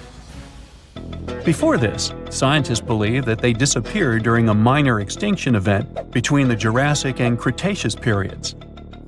Now, let's go back to the fact that the Sahara was once underwater, and some of the largest sea creatures ever lived there. A study published in the Bulletin of the American Museum of Natural History speaks about an ancient body of water called the Trans-Saharan Seaway. It existed between 150 million years ago, covering parts of Western Africa. Scientists spent 2 decades trying to recreate this prehistoric underwater world. They found it was warm and shallow, home to some pretty terrifying creatures, including 5-foot-long catfish and 40-foot-long sea snakes. Yikes! The seaway was cut off from larger oceans for long stretches, which may have helped these predators grow larger because resources were always available. It's a classic case of evolution at work, leading to what scientists call gigantism in isolated environments. But all that water didn't just disappear with no trace. Under the sands of the Sahara, scientists have discovered a massive ancient lake, which they're calling a megalake. Makes sense? This lake formed around 250,000 years ago when the Nile River flooded the eastern Sahara. At its biggest, this lake covered over 42,000 square miles. It's about half as big as Kansas. They also found evidence of a smaller lake, 93 miles west of the Nile, at a slightly lower level and covering 18,600 square miles. All of this adds to growing evidence that once, North Africa had many lakes that might have created migration routes, helping early humans move across the continent. Now, in the Sahara, you can find not only fossils of bizarre animals. In May 2020, some weird rocks with greenish crystals were discovered in a sandy region in southern Algeria's Sahara Desert. When scientists checked them out, they found out these rocks weren't from Earth. They were actually pieces of a meteorite called Erg-Czech 002. This meteorite is super old, like the oldest volcanic rock ever found. It melted ages ago in the fiery heart of an ancient protoplanet that no longer exists. Researchers had recently published a study in Nature Communications, revealing that they have analyzed lead and uranium isotopes in Erg-Czech 002 and found out it's more than 4.5 billion years old. Another cool discovery made in the Sahara is quite unexpected. A few years ago, scientists found what they think are the world's oldest colors, and they're bright pink. These pigments were uncovered from rocks that are around 1.1 billion years old in the Sahara Desert. The colors came from microscopic organisms, as animals didn't exist back then. The discovery was made by a PhD student who crushed the ancient rocks and analyzed the pigments. These pink pigments are actually ancient chlorophyll from photosynthetic organisms that lived in an ocean that's long gone. Researchers are now sure that this finding could help explain why larger, complex creatures showed up much later in Earth's history. Before these colors were discovered, scientists didn't know what was missing in the food chain that delayed the evolution of larger animals. Now they understand that tiny cyanobacteria were at the bottom of that chain. Apparently, this discovery is not just about finding some old pink stuff. Scientists believe it's a breakthrough in understanding the history of life on Earth. When you think of an epic desert scene with blazing sun, endless dunes, and those magical little oases, you probably picture the legendary Sahara, right? But what if I tell you that 11,000 years ago, this vast expanse of hot sand looked totally different than it does today? Yeah, I don't know, I wasn't around then. But I'm told that back then, what we now call a desert was a lush paradise, brimming with lakes, rivers, grassy plains, and even woodsy forests. So, where did all this water go? There are many stories about the distant past of our planet when deserts were covered with jungles and forests, and then something happened, like changing climates or colossal earthquakes, and it all turned green lands into dunes. But how about a theory that Sahara became a desert because of humans and goats? The Sahara has seen its fair share of wet and dry drama throughout the ages, mostly thanks to little shifts in Earth's orbital tilt, causing variations in how much solar radiation hits the atmosphere. There were even times called the African humid periods, when the rain would pour in and transform the dry landscape into a bright green haven. But between 8,000 and 4,500 years ago, something really funky happened to this region. Certain areas went from humid to dry, way too fast to explain it by just orbital changes. In the blink of an eye, the lush Sahara turned into the Sahara we know today. Now, if you ask scientists why it happened, they will tell you, oh, it's just poor parameterization of the data. Bet you didn't get it, did you? What? Well, right, let me translate it from scientific to common human. It means they really don't know the answer themselves, and they got a bunch of missing puzzle pieces. But as scientists sifted through ancient dirt and pollen samples, they spotted a quirky trend. Wherever there were pastoralists, also known as humans with their domesticated animals, the plant life seemed to shift. It was as if every time humans and their furry friends meandered through the greenery, they turned it into scrub and desert right behind them. Oops. Yep, chances are that by overgrazing, humans were sapping moisture out of the atmosphere, since plants give off moisture, which helps make clouds and making things even sunnier, leading to a quicker end of the humid vibes. Plus, our ancestors may have been getting a little too cozy with fire for land management, further speeding up the desert takeover. Anyway, scientists are sure that this lush Sahara would have turned back into desert eventually, even if humans hadn't shown up, thanks to Earth's natural rhythms. So there's no need to pin this abrupt change solely on humans. It could simply be about nature getting feedback from vegetation and dust cycles. It's difficult to determine what caused these changes, as it's all interconnected.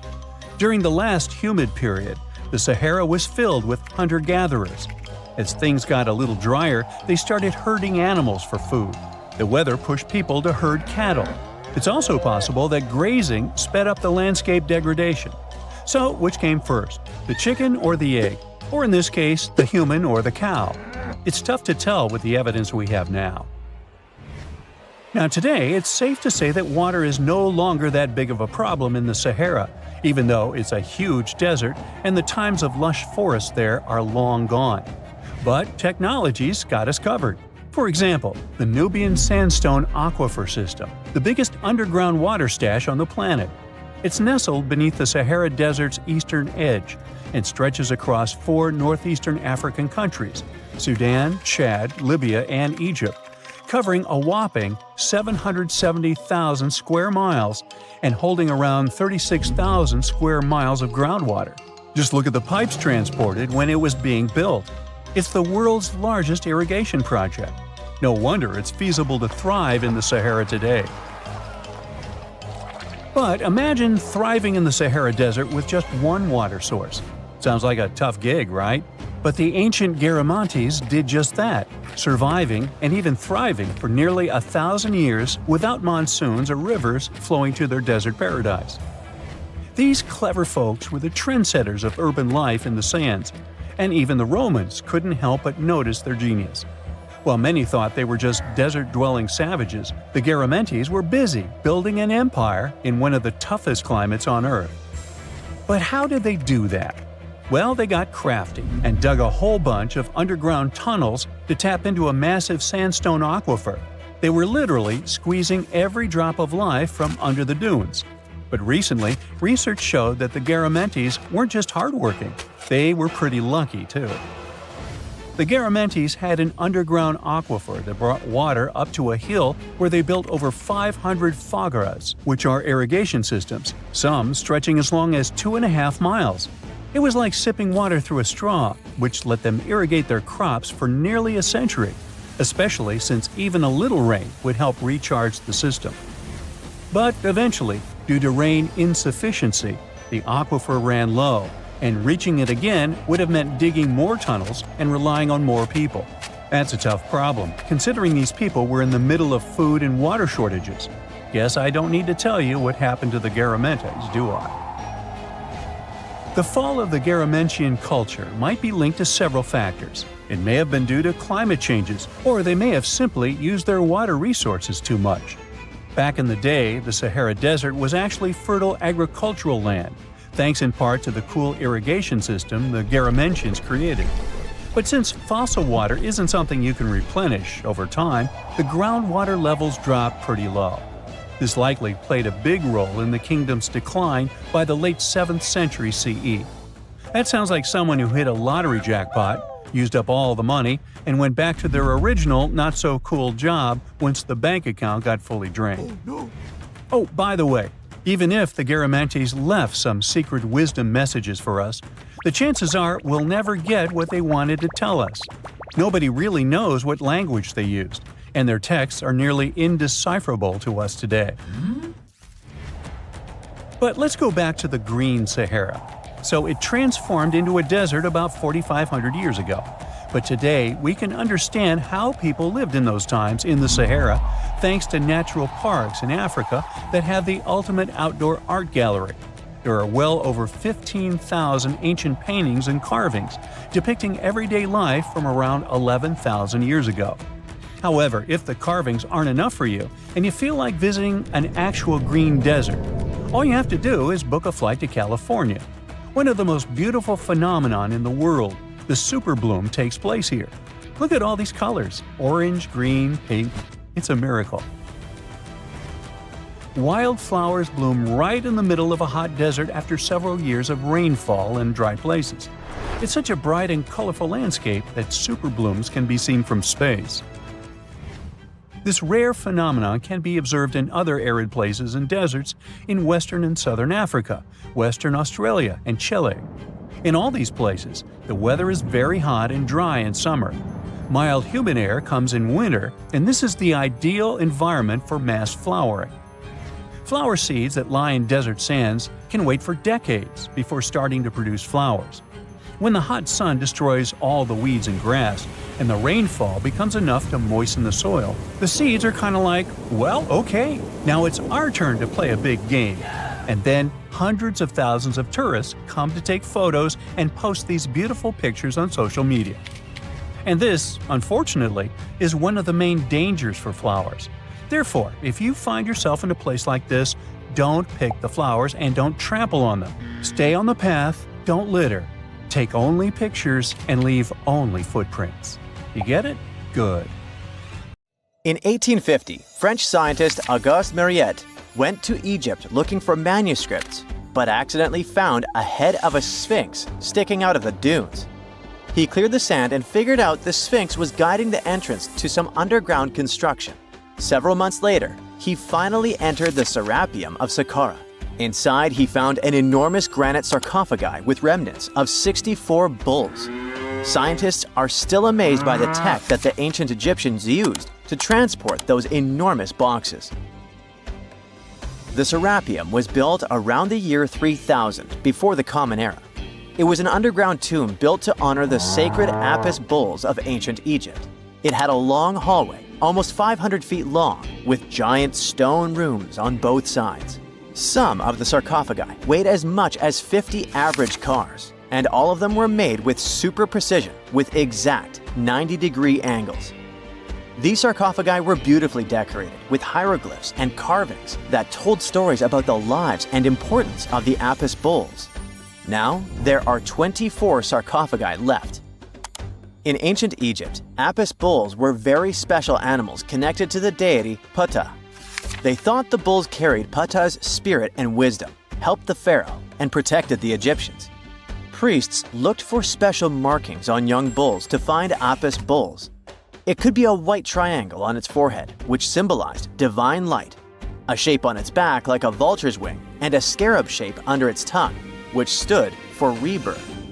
If a bull had these signs, they believed it was chosen by Ptah and treated it like royalty. The chosen bulls lived in a special temple in Memphis, the city where they worshipped Ptah. They received the best care and offerings from visitors who wanted their blessings. When an Apis bull passed away, it was treated with great honor and mummified. When Mariette entered the Serapeum, he noticed traces of rollers on the gallery's floor and found 2 wooden horizontal winches. Each had 8 levers. Later, other explorers saw double rails. The burial chambers were lower than the hallway floor. To get the boxes into place, workers filled the chambers with sand so the sarcophagi could be rolled in straight. Then they slowly removed the sand to gently lower the boxes into perfectly cut spaces in the bedrock. A carved stone sign found in the Serapeum said it took 28 days to move just one sarcophagus and its lid into its spot during the time of Ptolemy II.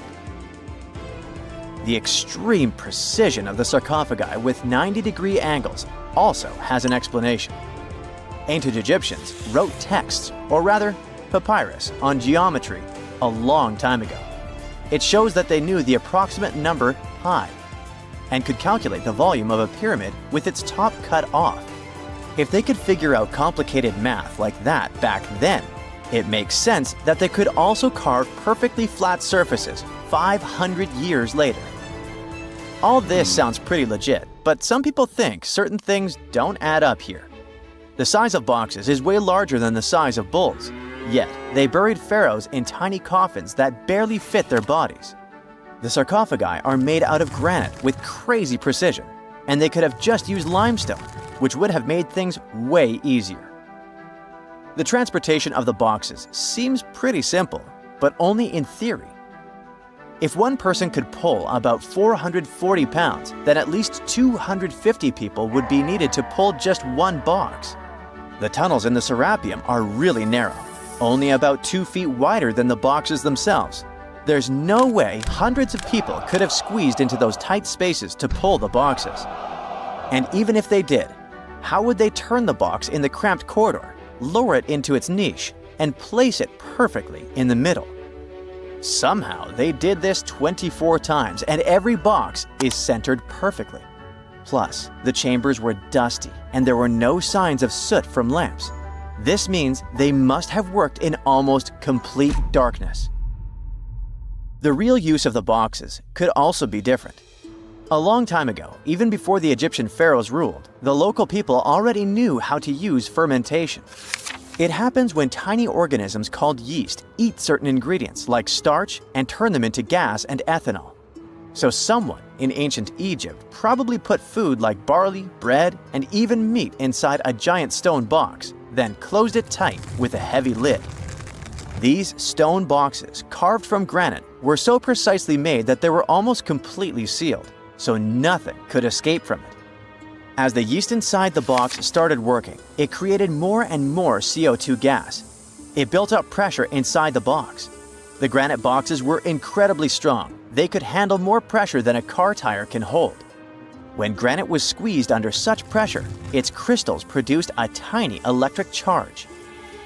This effect was possible because granite contains quartz, a material that reacts to pressure this way.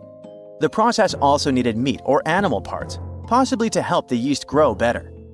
Meat contains something called oleic acid, which yeast needs to keep growing and to survive the bad effects of the ethanol it produces. As the pressure inside the box kept growing, the combination of gases and electricity made these boxes not just ancient fridges, but powerful energy systems. Over time, the pressure inside got so strong that it could push the lid open and the gas would escape with a pop. But when people rediscovered the Serapeum in 1850, they found old drawings that showed piles of stones stacked on top of some of the box lids. So, someone long ago probably tried to make the lids even heavier by adding extra weight to make it harder for the gas pressure to push them open. This extra weight also meant the quartz crystals in the granite could keep creating more electricity under all that pressure. If someone opened one of these stone boxes thousands of years later, they would only find bones from bulls that were placed in the box. And that's exactly what Marriott discovered in the 1850s. They opened the Serapeum for visitors soon after the first excavations in the second half of the 19th century.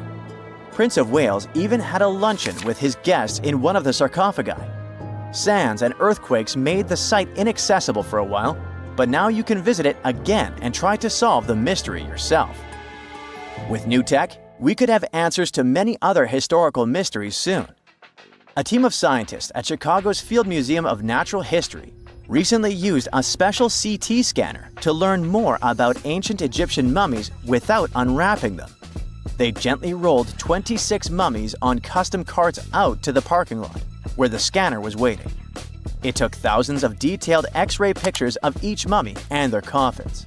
When all the pictures were put together, they created 3D images that showed what was inside, the skeletons, and some artifacts. The scientists hope these images will help them understand ancient Egyptian burial practices from over 3,000 years ago. Even though the scanning process only took 4 days, it might take 3 years to study all the data. But scientists were able to learn some personal details about the mummies.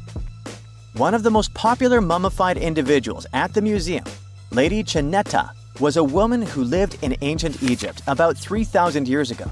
It looks like she passed away in her late 30s or early 40s.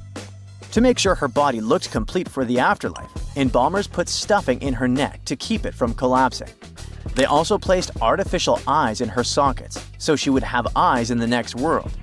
She was wrapped in fancy linen and placed in a beautifully decorated coffin. The scans revealed that it had been carefully crafted with a slit at the back, which embalmers used to fit the body. There were also some artistic details on the surface, like markings for her knees. It looks like her burial was on the scale of a high-end luxury car. Ooh, so check this out. Researchers just found some super old footprints from a family of extinct humans, like we're talking 300,000 years ago. The prints belong to a group of Homo heidelbergensis. Ooh, that's a tough one, but I nailed it.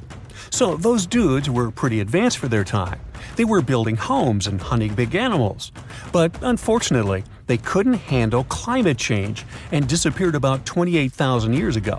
No, they weren't sissies, trust me. The weather was really tough back then, and they couldn't just go grab a down jacket like you do. So, the University of Tübingen crew made the discovery in Germany, where they found the perfectly preserved prints in a forest by a lake. Apparently, elephants, rhinos, and other critters used to come relax by the lake, and so did this Heidelberg family. The scientists believe they were probably just a family outing rather than a group of adult hunters, since there were little kid footprints too. And depending on the season, they could munch on plants, fruits, leaves, shoots, and mushrooms around the lake. Experts even found tracks from an extinct elephant species that used to weigh up to 13 tons. Now, can you imagine seeing one of those in person? Just so you know, 13 tons is about 45 times as heavy as a pig. Like, they were digging around in Schöningen when they stumbled upon some elephant tracks that were 21 inches long. That's like the length of a really big ruler. They even found wood fragments in the ruts that the elephants had left behind.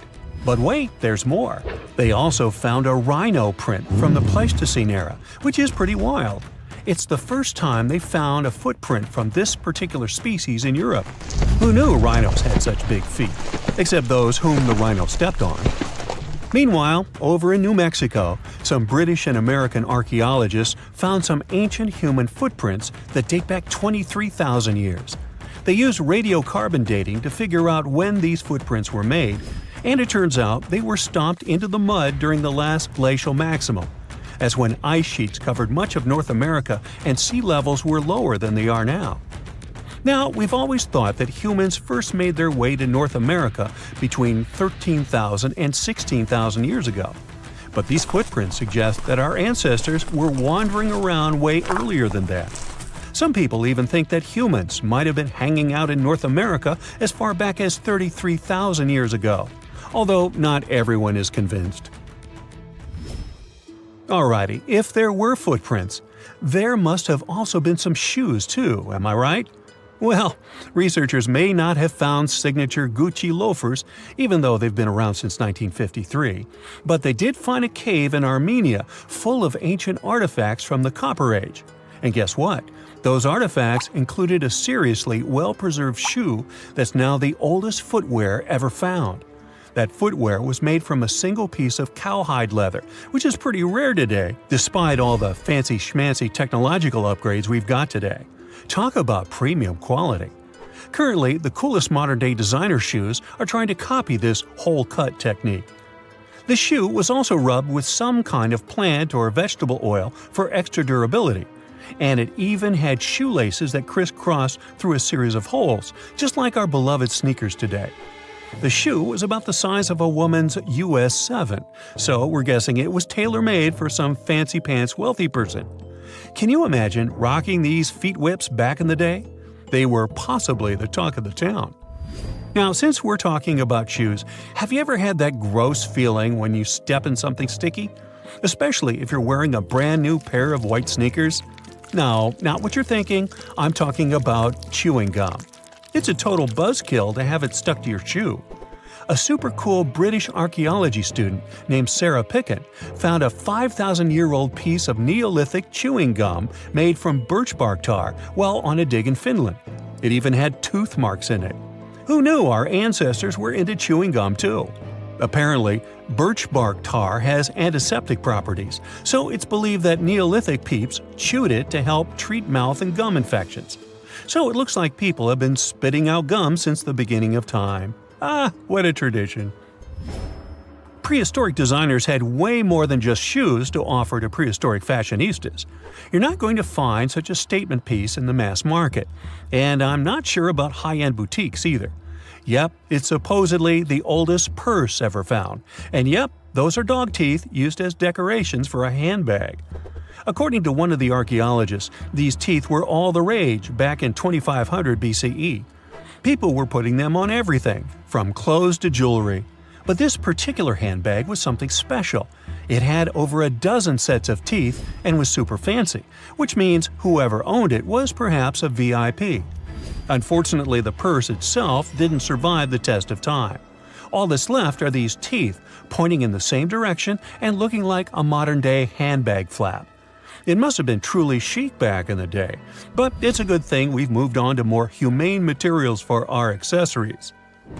Did you hear about the dino-sized discovery on Yorkshire's coast? Yep, sometimes scientists discover not human footprints, but dino footprints. This time, they found a record-breaking dinosaur print that could have been left by a predator taking a break 166 million years ago. Can you imagine a T-Rex lounging on the beach with a smoothie in hand? This 3-foot-long fossil, spotted in Burniston Bay near Scarborough, is the largest ever discovered in the region. The team of researchers who studied the track concluded that it was made by a giant carnivore like a megalosaurus. That's one big and hungry dino. The footprint is the largest made by a theropod, which is a group of bipedal dinosaurs that includes the infamous Tyrannosaurus rex. So, we're talking about some seriously big and scary creatures here. A paleontologist from the University of Manchester said the discovery had shed new light on the behavior of these carnivorous giants. Apparently, features of the footprint suggest that this large predator was squatting down before standing up. Maybe it was doing some yoga or taking a bathroom break. Who knows? Another archaeologist, Marie Woods, stumbled across the print while collecting shellfish on the shore. She said she couldn't believe what she was looking at. I mean, who would expect to find a giant dinosaur print while picking up some clams? It's lucky that Ms. Woods and Rob Taylor, a local fossil collector, rescued the fragile print from the shoreline. Experts warned that it was at risk of being lost to erosion or landslides. Now, plans are in motion for the footprint to go on public display at the Rotunda Museum in Scarborough. But there's some more dino-mite news. Several drought conditions in Texas have revealed ancient dinosaur footprints that are over 100 million years old. Multiple dinosaur tracks belong to the dinos were recently discovered at Dinosaur Valley State Park in northwest Texas. The droughts have caused a river running through central Texas to dry up almost entirely, which is how these prehistoric prints were finally uncovered. This guy was a real beast, measuring 15 feet and weighing in at 7 tons.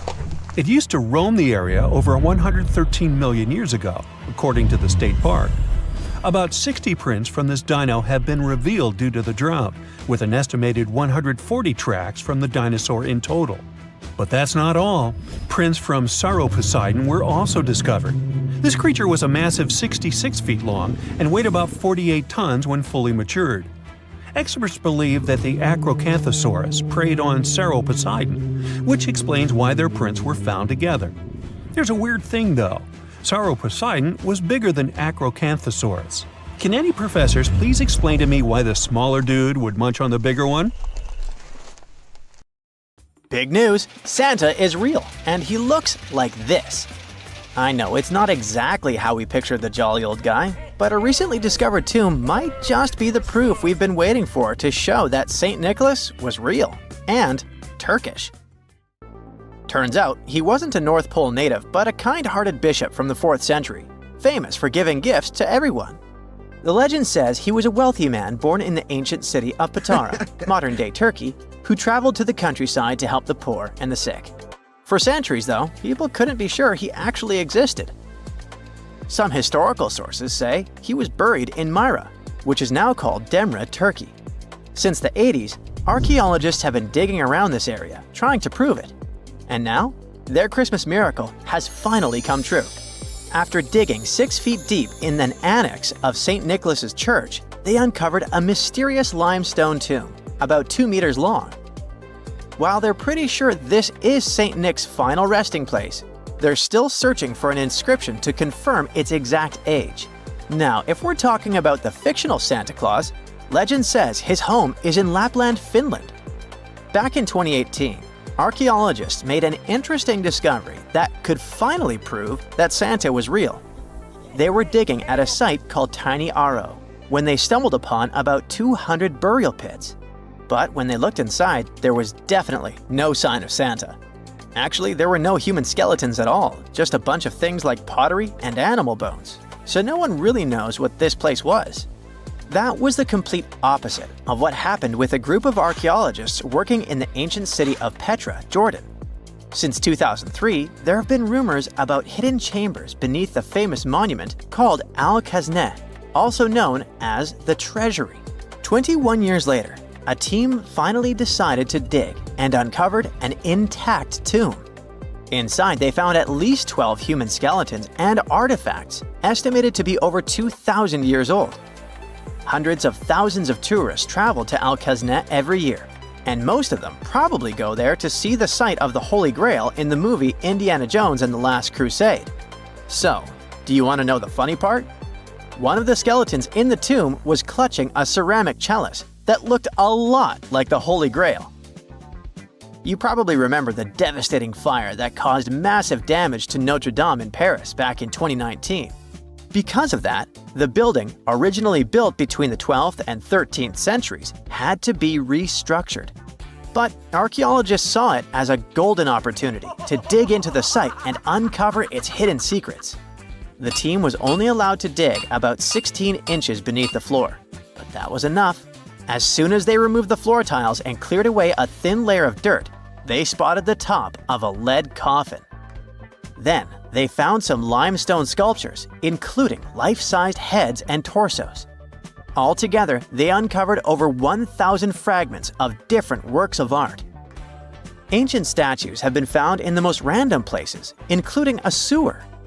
In July 2024, Bulgarian archaeologists were checking a Roman sewer in the ancient city of Heraclea Sintica when they found a nearly 7-foot-tall marble statue of Hermes, the Greek messenger deity. This town was completely devastated and abandoned after 2 earthquakes, one in the year 388 and the other in the year 425. But somehow, it didn't destroy this statue. In fact, its head was found in surprisingly good condition. Finding ancient artwork is definitely fascinating, but imagine stumbling upon an entire hidden city in the Amazon rainforest. Using high-tech lasers, researchers uncovered a lost civilization with thousands of structures and a whole network of roads, canals, and houses, all buried beneath the dense jungle. This city was built around 2,500 years ago, in an area located in the shadow of a volcano, which, by the way, could have erupted and destroyed this civilization at some point. It's hard to say exactly how many people lived there, but experts estimate they stayed up there for about 1,000 years. This discovery proves ancient people also had huge organized cities in the middle of the Amazon. A similar thing happened in Campeche in southern Mexico. An archaeologist was doing some research on the internet when he accidentally discovered a hidden Maya city. This area, now called Valeriana, was huge, about the size of Edinburgh, the capital of Scotland. It had pyramids, sports fields, amphitheaters, and paths connecting different districts. Thanks to satellite images, archaeologists uncovered an entire unknown civilization from the Bronze Age. They were checking out aerial images when they discovered 100 prehistoric settlements in the Pannonian Plain, a region that includes parts of what's now Serbia and Hungary. The people who lived there are now known as the Titsa site group, and it looks like they were a pretty well-organized society, skilled at growing food, hunting, and fishing. Google Earth helped a team to uncover a mysterious set of 400 ancient gates in Saudi Arabia. These gates, scattered across the desert, are thought to be from thousands of years ago. They're made of stone and arranged in weird formations that have left archaeologists scratching their heads. I mean, they don't look like they were meant for funerals, and they don't seem like structures where people lived. So, we still have no idea what they are. Technology is really changing archaeology. Thanks to artificial intelligence and, well, a $1 million prize, we've finally been able to decipher part of an unreadable and super damaged ancient scroll. The Herculaneum scrolls were discovered by workers digging up the ancient town of Herculaneum near Pompeii in 1752.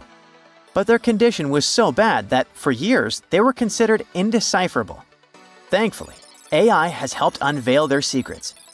Based on the studies so far, experts believe that one of these scrolls was written by a philosopher who valued pleasures, like music and food, above all else. No doubt, Stonehenge in England is one of the most mysterious places on Earth. Some theories even suggest it was built by extraterrestrials. After more than a century of research, archaeologists are still figuring out how it came together. See that big altar in the middle? Turns out it came all the way from Scotland. And that's pretty wild, considering this massive sandstone block weighs over 6 tons, and the people who built Stonehenge more than 4,000 years ago didn't have the luxury of wheels or modern tools. We can find some pretty amazing stuff in the oceans too. In 2013, a mysterious shipwreck was found about 20 feet underwater off the coast of Kenya. At the time, no one knew where it came from, but now, researchers are pretty sure this could be a ship from Vasco da Gama's fleet. You know, the famous Portuguese navigator, best known for being the first to sail from Europe to India by rounding Africa's Cape of Good Hope. If it's confirmed, this shipwreck could be one of the earliest European shipwrecks in the Indian Ocean. Ancient treasures can take many forms, including a bottle. Recently, archaeologists in Norway uncovered a 150-year-old message in a bottle during an excavation of a Viking burial mound. The bottle contained a letter written by Anders Lorange, an archaeologist who worked on the site back in the 1800s, along with his business card and a few coins wrapped in paper. The letter gave some details about the excavation, though it seems L'Orange got a few things wrong, like the exact number of Viking shields discovered. At the end of the letter, he wrote a personal note in runic script, "Emma Gade, my girlfriend." So it gave us not only insights into history, but also a peek into his love life. Mirror check. You've got your beige parka on, your chisel is packed, and your overnight plane ride to Saudi Arabia is booked. You know what this means, right? Unfortunately, you weren't cast in the remake of Dune.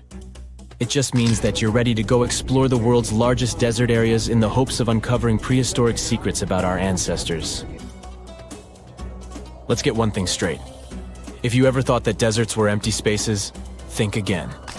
They might be filled with sand as far as the eye can see, but they also hold a lot of history, you know, because before humans settled down in cities and towns, we were nomadic people, and we traveled all around the globe looking for food, water, and shelter. So we had to come up with some interesting stuff to survive. Like this thing that was found in the desert of Saudi Arabia. Do you have any idea what this could have been? Over many years, scientists have discussed the origins and use of huge structures such as these ones. It seems our Neolithic ancestors were way smarter than we gave them credit for. They didn't spend all their hours around the fire carving weapons out of stone. No, they were also practicing their architectural skills. These huge stone structures are called desert kites, because if you look at them from a distance, well, they sort of look like kites. Archaeologists have arrived at the consensus that these kites were used to lure animals in. This way, it would make it easier for our ancestors to guarantee their week's food. But that's not all. Take a look at these monolithic structures right here. They show us that our ancestors probably drew on rocks, the blueprint of what they were going to build on the ground. Just like modern-day architects, desert kites could be miles long, so they drew out a plan before actually building them. The most surprising feature of all is that these kites were built even before things such as Stonehenge. We're talking around 7,000 to 9,000 years ago. Over the last decade, scientists have been able to identify over 6,000 desert kites spread across the Middle East and West and Central Asia. If you don't think this huge, try building something this large without the help of any drones. It looks like a pretty difficult feat to me. And apparently, Saudi Arabia's desert is filled with more amazing things. Scientists have found mysterious stone structures that are older than the pyramids of Giza in Egypt. So of course, you can't wait to go check that out. Can we all agree that carrying around heavy rocks to build a pyramid without the help of modern technology sounds absurd? I mean, how on earth did they do it? Now imagine turning back the clock about 2,000 years into the past and finding humans that built similar gigantic structures in isolated areas. Take a look at these so-called mustadels. They are rectangular structures built from piled-up stones, found over 77,000 square miles. Some archaeologists believe that these monuments were used for ritualistic purposes, maybe processions of some kind, where people would walk from one end of the plateau to the other. I'd be down for that. Now let's move on to another deserted area. We're entering the world-famous Sahara Desert landscape. Isn't it beautiful? Here, you're about to unravel an ancient mystery, something that took years for researchers to solve. Fun fact, the Sahara Desert is the world's largest hot desert. It spans over 3 million square miles, which would be like putting 1,000 times the country of Hawaii next to each other. We say it's the largest hot desert because the world's largest desert area is Antarctica. But we all know temperatures over there are freezing, not the typical image of when we think of a desert. Deep into the desert, near the Algerian town of Fougeret et Zoua, something strange was found. For decades, these tiny dots appeared on images of Google Earth, but nobody could explain what they were. Some scientists were sure that these circles are the result of oil activity in the region. Others guessed that these were ancient fogeras or ancient water wells. There are dozens of them, stretching for miles and miles in a straight line. The strange thing is that they are always far away from any town, road, or human activity in general. So what was or is their purpose? If you had to take a guess, what would you say? Remember we talked about how our ancestors had to be creative in order to survive in the desert? Let's try to walk in their shoes for a minute. Imagine you're a nomadic hunter-gatherer living in a desert area. You spend your days basking in the hot sun, trying to count all the grains of sand around you. But you also need to eat and drink water. But how on earth do you get water in a desert? Sure, you can hope to keep running into oasis every week or so, but that seems a bit risky, doesn't it? That's why North African people invented the so-called fogaras. The fogaras are a 2,500-year-old irrigation system. Locals would dig deep wells in elevated areas, wells deep enough to tap into underground water. Then, they would dig parallel shafts at regular distances. This way, the water would flow from the main well down into all the shafts and irrigate entire areas. Travelers could stop by the shafts and quench their thirst. They could also raise livestock and tend to crops. Pretty clever, huh? As much as these holes did look like fogaras, a little bit of research would show you that they're not. You see, these shafts were built in a line, and not in a circular shape like the ones we're looking at now. So maybe it has something to do with the second option? Maybe these desert holes were related to oil activity in the region? Let's have a look at the holes up close and personal. From Google Earth, they don't seem that big, but in real life, they are huge craters. The tip to uncovering what they are is hidden beneath the sand. If you were one of the researchers originally uncovering the truth behind this mystery, you would have found something unique hidden in the sand. Old dynamites and vintage sardine cans. Putting the pieces of the puzzle together, scientists found that these sardine cans were a model from the 1950s and 1960s. It seems that entire teams from that decade would camp out while they surveyed the area for oil. And what about the dynamites? These were used for seismic surveying. This is an old technique, used to identify if there is oil and gas beneath the Earth's surface. Still in North Africa, you find out about another desert mystery worth exploring. Near the city of Tioret, southwest of Algeria's capital, one runs into 13 peculiar monuments. These structures are also called jedars, and yes, I am aware of how much that may sound like a Star Wars reference. They are pyramid-like in their shapes, and as far as scientists know, they were used as final resting places for the people who lived in the region. Can you guess who these were? Most likely the Berber nomads. And since we're talking about ancient stuff, they were probably built between the 4th and 7th centuries CE. Once scientists began to explore the insides of these monuments, they found they were pretty big inside. They found large underground vaults, chambers, and labyrinth-like corridors that gave way to over 20 compartments. It could take you up to 2 hours to walk around in them, and apparently our ancestors also used its walls to depict images of animals and hunting scenes. There's no definite proof of what these jedars were used for, though. This is so neat, huh? I'm sure that our world's desert is filled with many more mysterious things for us to unravel. I guess I'll see you next time so that we can continue our explorations. Recently, scientists made an astonishing discovery that might solve Stonehenge's mystery. They found something hidden deep within the DNA of Stonehenge's sarsen rocks, the huge monolithic ones, and it might reveal why our Neolithic ancestors designed and built this thing in the first place. Over the years, scientists have been scratching their heads trying to figure out where the huge sarsen rocks came from. For years, they believed they came from a quarry just 15 miles away from the site, known as Marlborough Downs. At this site, they found similar minerals to the ones that make up the sarsen rocks. But it turned out there was more to this story than they thought. The understanding of how Stonehenge was built is always changing. Scientists need to really travel back in time to uncover its mysteries. Where did the rocks come from? How were they carried? Why was the site built? You see, the Stonehenge site, located at Salisbury Plain in England, is made up of two main types of stone. There are the super heavy sarsens and the lighter and smaller bluestones. The sarsens each weigh about 25 tons. That's as much as 3 African elephants stacked together.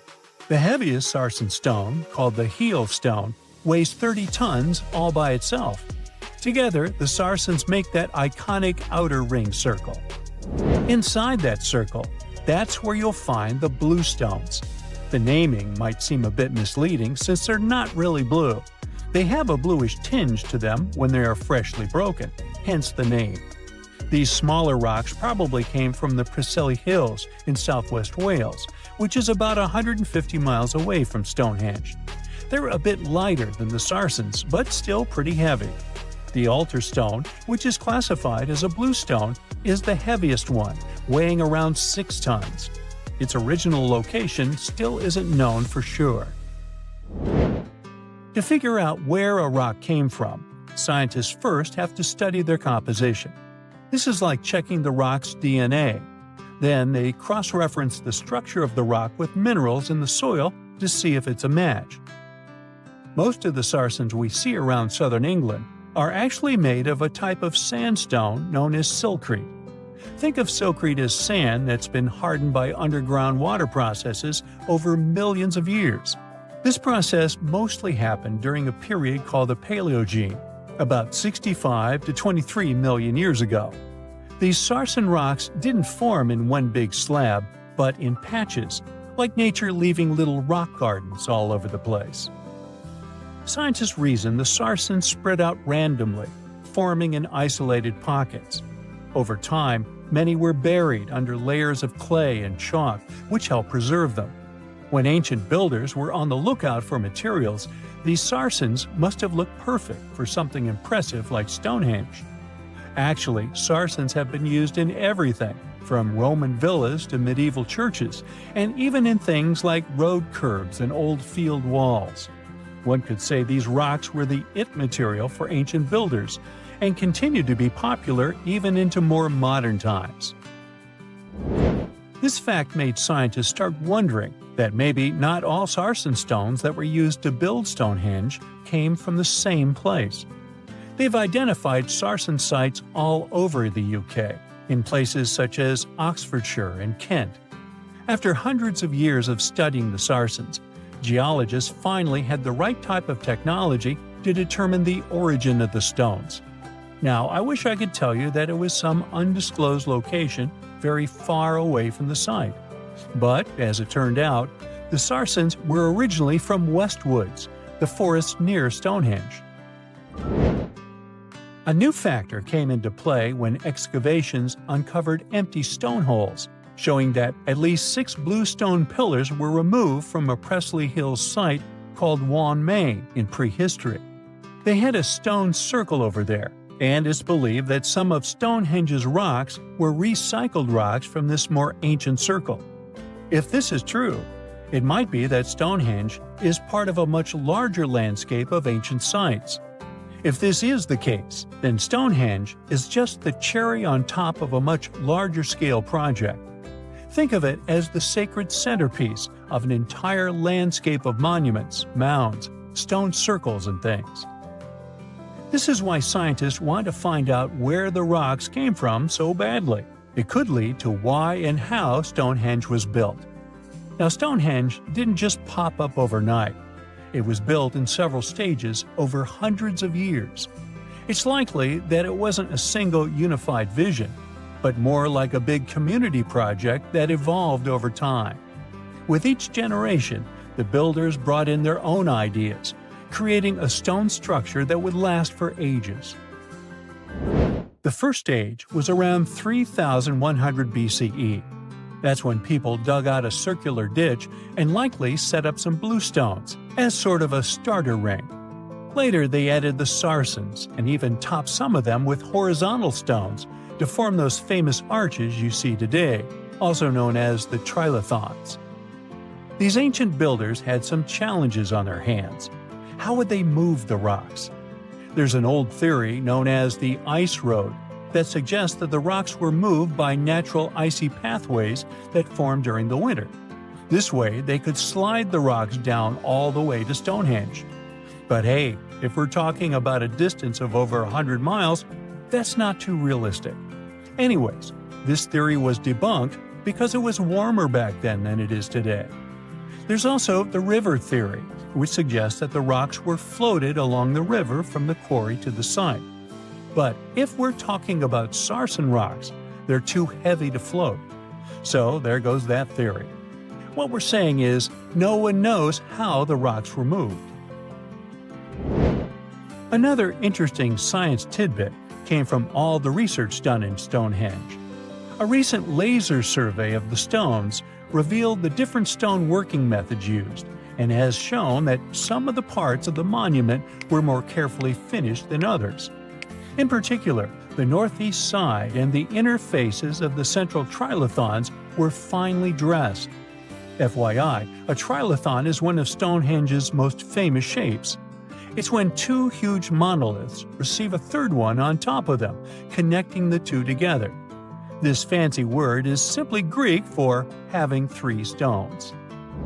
But anyways, the bigger question, and the reason Stonehenge is so famous, is why it was built in the first place. Theories are all over the place, and some sound like they're straight out of a sci-fi show. So here's a rundown of the most popular ideas. There's, of course, the solar calendar theory. This one supposes that the stones are aligned with the movements of the sun, especially during the summer and winter solstices. During the summer solstice, the sun rises to the left of the heel stone, that's the lone stone outside the main circle, lighting up the entire monument. Some say it's the ancient version of a calendar, marking the year's longest and shortest days. Some archaeologists think Stonehenge might have been an ancient healing center. Pieces of bluestone have been found chipped away, possibly by people who believed they had healing powers. The theory goes that people traveled from all over to come to Stonehenge in hopes of a cure for whatever was ailing them. There's also some speculation that Stonehenge was the place to be. Think of it as an ancient gathering spot. Some evidence suggests that communities from distant areas traveled to Stonehenge for gatherings, feasts, and ceremonies. Studies of bones found near the site show they came from all over Britain, making it a sort of prehistoric meetup location. Unlike many other ancient Egyptian burial grounds, King Tutankhamun's tomb stayed hidden and free of unwanted thieves for 3,000 years. One reason was that the tomb was smaller than average and tucked away in a place called the Valley of the Kings. This area was already being extensively explored by the time they stumbled upon Tut's spot. The entrance was all covered in debris from building a nearby tomb, which must have also helped keep it a secret. There were also zero writings or signs on the outside of the tomb. Time passing also played a part in keeping it in amazing shape until the 1920s, when a man named Howard Carter finally made it in. But was Carter that big of a hero? Some recent findings say he might have been sneakier than initially thought. People used to think Carter wasn't just a glorified treasure hunter, he was a true archaeologist. Before Tut, he had been on a relentless quest for Egyptian artifacts. He discovered his interest in these unusual objects when he was a child, and soon started drawing the sculptures and inscriptions that were found in ancient tombs. After stumbling upon the remains of King Tut, Carter spent a decade recording and processing all sorts of objects, like golden thrones, chariots, and statues from Tut's tomb, shipping them down the Nile to Egypt's museum in Cairo. Well, at least that was the official story. More recent discoveries claim that not all of the objects made it to Egyptian officials. A secret letter seems to uncover Carter's little 10 for them, 1 for me policy. The letter in question was sent to Sir Alan Gardiner, a philologist and friend of Carter's, dated from 1922. In these writings, Carter mentioned having found the tomb and was asking his buddy for some advice. In another letter from 1934, Gardiner seems to be thanking Carter for an amulet, which was sent to him as a thank you gift. Carter was adamant that it didn't come from Tut's tomb, but evidently it did. Even the British director of the Egyptian Museum was onto Carter's sneaky endeavors, but couldn't prove it. He compared Gardiner's amulet to others from Tut's tomb, and lo and behold, they were a perfect match. Gardiner was so disappointed to have been put in such a sticky situation that he vented to Carter in another letter. Deciding to be a good friend, Gardiner didn't throw the famous archaeologist under the bus. Instead, he advised Carter to take those stolen goods back to Cairo, just like he'd advise you to like this video and subscribe to the Brightside channel for more amazing videos on the most unique topics in history. It's not the only shady piece of information on Carter's post-discovery behavior. In 1947, a man named Alfred Lucas, who used to work with a controversial archaeologist, gave some information in an obscure journal in Cairo. He claimed that Carter sneakily cracked open the burial chamber door himself. Then he sealed it back up like nothing had happened before the official uncovering. Now, why would he do that? Well, the same theory suggests that Carter and his crew might have entered the tomb early so they could get their hands on some ancient goodies. Obviously, these people couldn't risk having such objects sold while they were still alive, but made sure they were auctioned off after they passed. Carter, though, never confessed to anything. He made no official denial either. But the Egyptian government couldn't risk any more mysterious disappearances, so they prohibited him from entering the tomb for a while. Some have connected this apparent stealing to the curse of King Tut.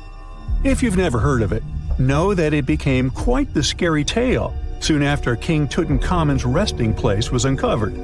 It claimed that anyone messing with the tomb of the boy pharaoh would face some serious bad luck.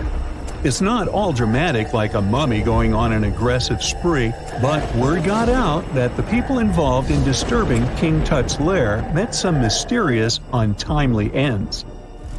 The main untimely passing related to this supposed curse is that of George Herbert, the 5th Earl of Carnarvon. He was this British aristocrat who helped fund the search for the tomb. He passed away just a year after the tomb was opened. Now, people love to call it mysterious, but it turns out that Herbert was already in pretty bad shape health-wise when he got to Cairo, and he ended up getting taken down by a regular disease. Now, let's talk numbers. There were a lot of people linked to this tomb opening – security guards, archaeologists, and supporting staff. And sure, a few of them did pass not long after the tomb started receiving visitors. As much as we'd like this curse to be true for the sake of, good storytelling, statistically, if you have a bunch of people connected to opening a tomb, you'd expect some passings just by random chance. The average lifespan for those supposedly targeted by the ancient curse was more than 20 years after the spell was supposed to kick in. Herbert's daughter even lived until the 1980s, that's half a century later. And Howard Carter himself lived until 1935, a solid 16 years after the big reveal. Some have suggested that the whole curse was nothing more than a careful PR strategy. You see, when Tut's tomb was found, Howard Carter wanted to make a priority out of keeping nosy reporters away. So he might have come up with a curse hanging over anyone entering the boy king's resting place. But what was stolen from King Tut's tomb anyway? Well, some jewelry to begin with. It might have been snatched by Howard Carter himself, according to a French specialist. He did some intensive research by looking at old pictures taken from inside the tomb back in the 1920s. He compared those images to various objects from museums and auction houses. He soon started to piece together the whereabouts of some of Tut's jewelry. First up, there's this collar that used to be on Tut's chest. It was all broken into pieces, and some parts went via Carter to the Nelson Atkins Museum in Missouri. Meanwhile, other bits ended up on a necklace owned by some unnamed people who tried to sell it in 2015 but failed. Even the Nelson Atkins Museum agrees, as they've confirmed the information on their website. Then there's a headdress piece. Some beads from it that once belonged to Tut apparently got stolen by Carter too. They were also strung into a necklace and are now being held at the St. Louis Art Museum. Another fancy collar made out of glazed ceramic magic spent some time at the Met, far away in New York. Thankfully, it was sent back to Egypt a bit over a decade ago. This seems to have been, as you'd expect by now, also stolen by Carter. Missing artifacts aside, King Tut still gave a ton of amazing objects that helped us learn more about this incredible ancient culture. Starting with the famous burial mask. It's this massive 21-inch gold art piece with semi-precious stones and glass paste. It weighs 22 pounds and showcases the boy pharaoh with a long beard and a headdress with a cobra and vulture. On the back, there's this spell from an important ancient Egyptian spiritual book that's supposed to make sure it works just as well in the afterlife. Tut was also apparently a board game enthusiast. They found 4 board games in his tomb, some made of ivory. Archaeologists also found a pair of gold sandals. though you'd imagine they were more for show than for comfort. In fact, the pharaoh probably never wore them in his lifetime. Now, speaking of fashion items, it turns out Tut was quite the fancy ruler. They even found a mannequin in his tomb that was used to pick out, adjust, and store his outfits and jewelry. The boy king seemed to have also enjoyed some music, based on the 2 trumpets historians found in his tomb.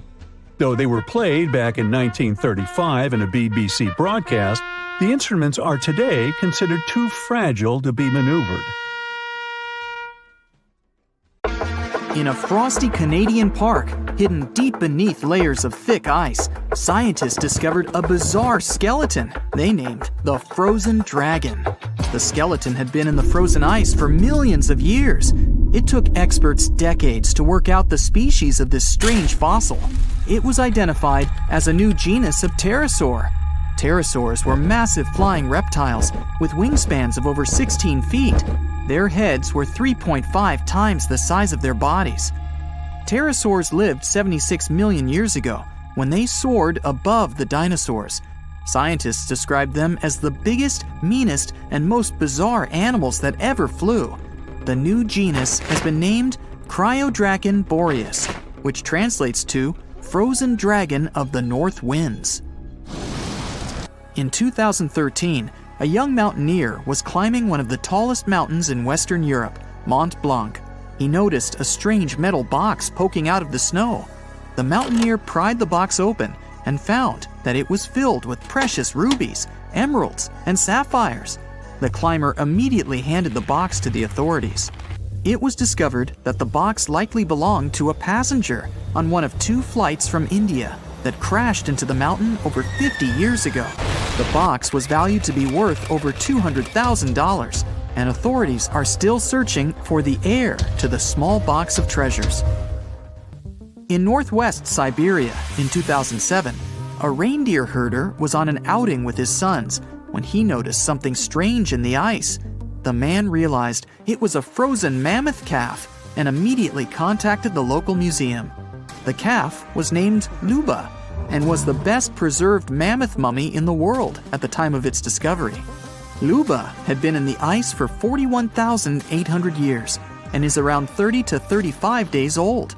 From trunk to tail, the mammoth calf is roughly the same size as a large calf. If you're interested in seeing for yourself, Luba travels to museums all around the world. On the frozen continent of Antarctica, covered in layers of ice and snow, is Mount Erebus, the frozen volcano. The volcano was discovered in the middle of an eruption in 1841 by explorers on an Arctic expedition. The volcano is over 12,000 feet tall and has been active for the last 1.3 million years. Deep within the middle of the volcano is a huge crater filled with large volumes of molten lava. The volcano has occasional explosions, which means it's classified as being in continuing eruption. However, these eruptions are nothing to worry about because they're generally rather small. Back in 1991, 2 hikers were traveling across the Italian Alps when they stumbled across a body that they presumed to belong to a recently lost hiker. The duo trudged back down the mountain to report their unfortunate findings. Once the remains were recovered, it was clear that the body was not recent at all. Scientists determined that the Iceman was more than 5,000 years old and named him Otzi. The discovery was unlike anything scientists had ever before seen because the body was so well preserved. For years, Otzi was studied by scientists who discovered that our ancestors have a lot more in common with us than we ever knew before. Otzi was covered in ink body art. Research done on the contents of his stomach revealed that his last meal was dry cured meat, similar to the bacon we eat today. Otzi has at least 19 relatives living today, somewhere in Central Europe. Scientists were researching ancient squirrel burrows in Siberia when they came across something interesting. One of the squirrels had hidden away precious seeds deep beneath the ground. The seeds had been encased in ice for 32,000 years. The seeds were for the flower Silene stenophilia, which had long since gone extinct. Amazingly, scientists were able to recover plant tissue from inside the seeds and grow an entire crop of flowers. They've since reintroduced the previously extinct flower to natural habitats all across the world. In 1930, a team of Norwegian scientists sailed around the Arctic Ocean, conducting research on the seas and glaciers. They reached White Island, a dangerous and icy land no human had set foot on before, or so they thought. The scientists were shocked to discover the tip of a small boat sticking out of the snow. Frozen inside the boat, they found scientific equipment and various personal items, including a jacket monogrammed S.A. Andre. They had discovered the wreck of the famous Andre Arctic balloon expedition. In 1897, Swedish explorers, led by Andre, attempted to travel to the North Pole by hydrogen balloon. No one had ever heard from them ever again. People only found out what happened to them when the wreck was discovered 33 years later. It turns out that the balloon had crashed on White Island only 2 days after departing from Sweden. The explorers traveled along the island on a small makeshift boat, but were unable to make it any further. The best preserved woolly mammoth ever found was discovered in an area of permafrost in Siberia in 2010. Scientists named the frozen mammoth Yucca, after the small village near where it was found. Yucca had been frozen for 39,000 years and is thought to have been around 6 to 8 years old. Because Yucca is so well preserved, it has been studied for years and provided new information about mammoths. In 2019, scientists reported that they were able to activate cells taken from Yucca's tissue. Maybe one day we'll have woolly mammoths roaming the land. From looking at pictures and videos of Antarctica, the continent appears to be freezing cold, covered in snow, and flat, except for a few small hills. Scientists believe that too. When studying the Gumburtsev Mountains in the early 2000s, they were shocked to discover that the small rocky hills were actually the peak of a gigantic mountain formation under a mile of snow. Using radar technology, researchers worked out that the mountains are really around 10,000 feet tall and sprawl across 750 miles. This is around the same size as the European Alps, except hidden under tons of ice and snow. At a gold mine in Siberia, a businessman was examining a nearby river when he noticed something interesting in the frost. It was a small woolly rhino calf that was later named Sasha. The woolly rhino has been extinct for 15,000 years. It's thought that Sasha could have been frozen in the ice for up to 39,000 years. Sasha is unique because it's the only full-body woolly rhino to have ever been discovered. Glaciers around the northern Italian town of Pelo have begun to melt. Artifacts from decades and even centuries ago have been discovered pouring out of the ice. Personal belongings from soldiers have been found, things like diaries, photographs, and even love letters. Historians have even uncovered an entire cabin preserved beneath the ice. The cabin was filled with hard metal helmets and clothes. In 1845, Sir John Franklin embarked on an ill-fated expedition to the North Pole. The crew traveled on 2 ships, HMS Erebus and the ironically named HMS Terror.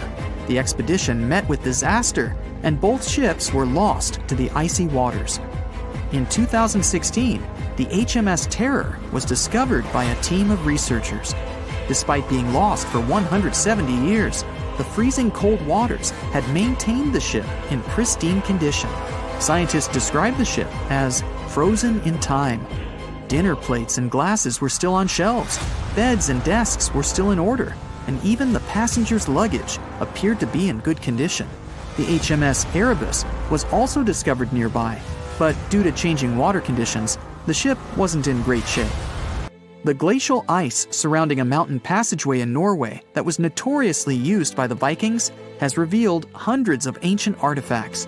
One of these artifacts was a giant unopened wooden box that was welded together. Researchers were beside themselves with anticipation, waiting to open this box. They believed it would be filled with Viking treasures or artifacts that would give us an insight into ancient society. When they opened the box, all that was inside was a plain old beeswax candle. It turns out that this box wasn't actually as old as they thought it was. By analyzing the candle, they discovered that the box dates back to the 17th century. The age of the Vikings had ended by the 11th century. It's likely that the candle box belonged to a farmer who was shipping it from his summer farm to his winter farm to light up the long nights.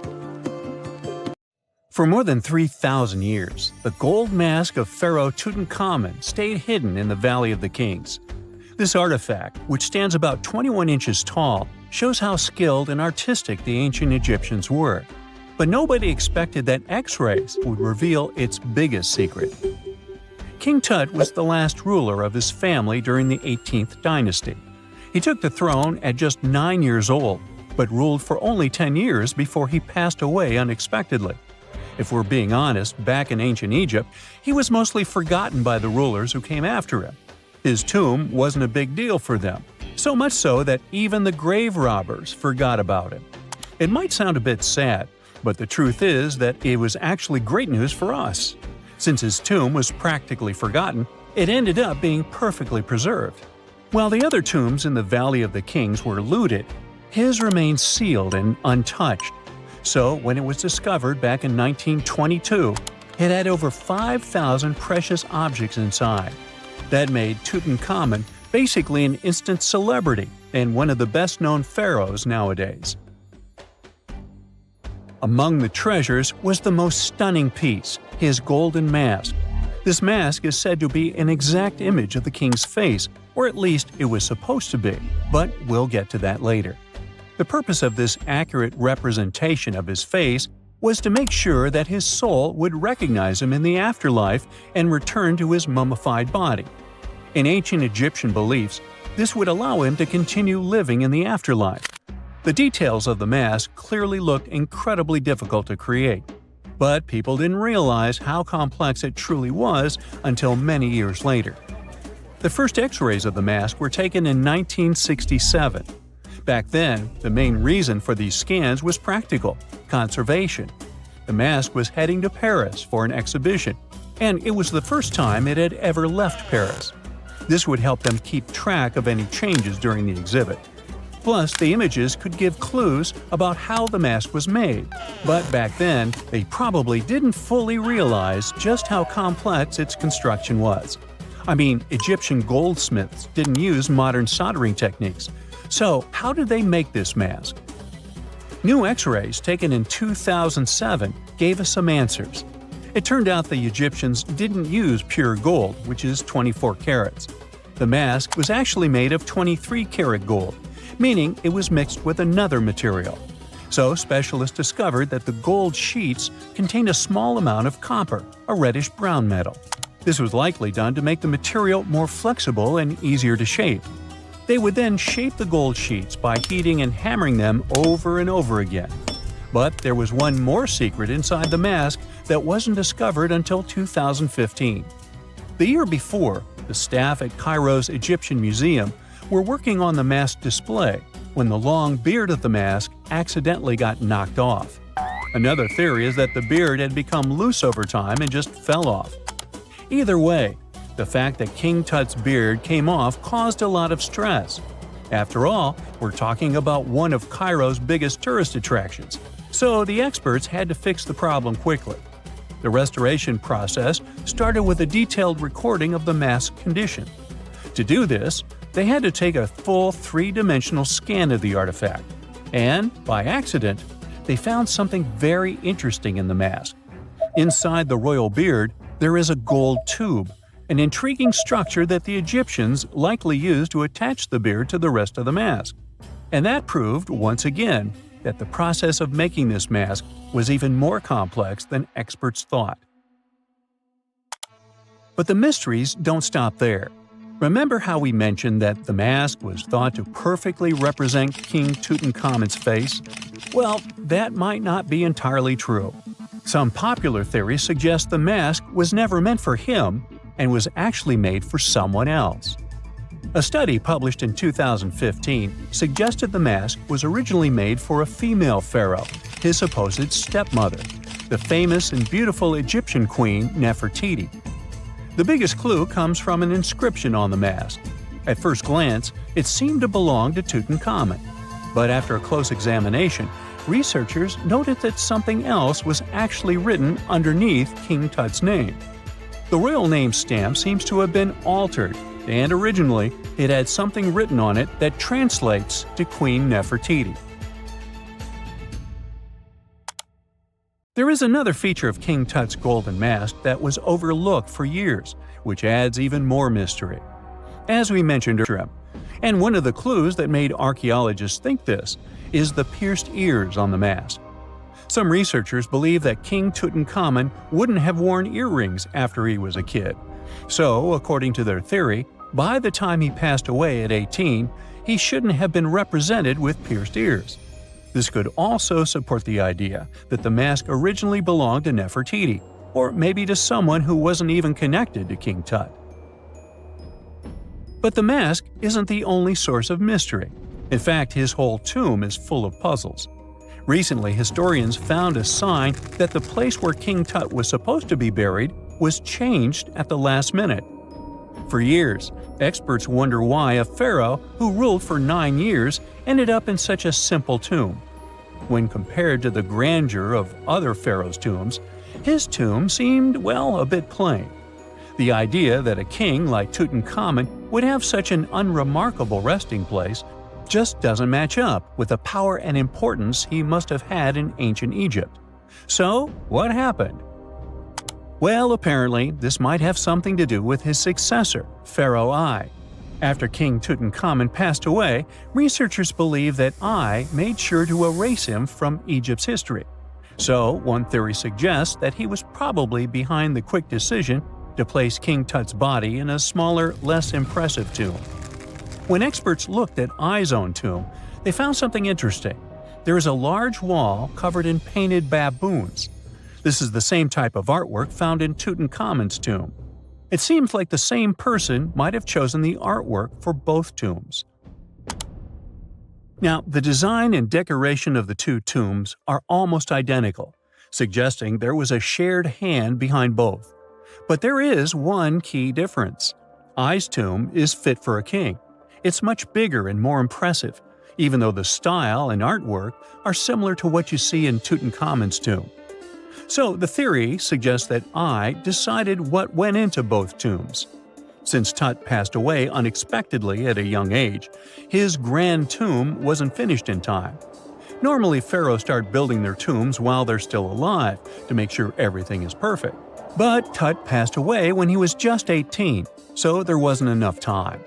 I may have taken advantage of the situation, ordering a smaller tomb for Tut and keeping a larger one for himself.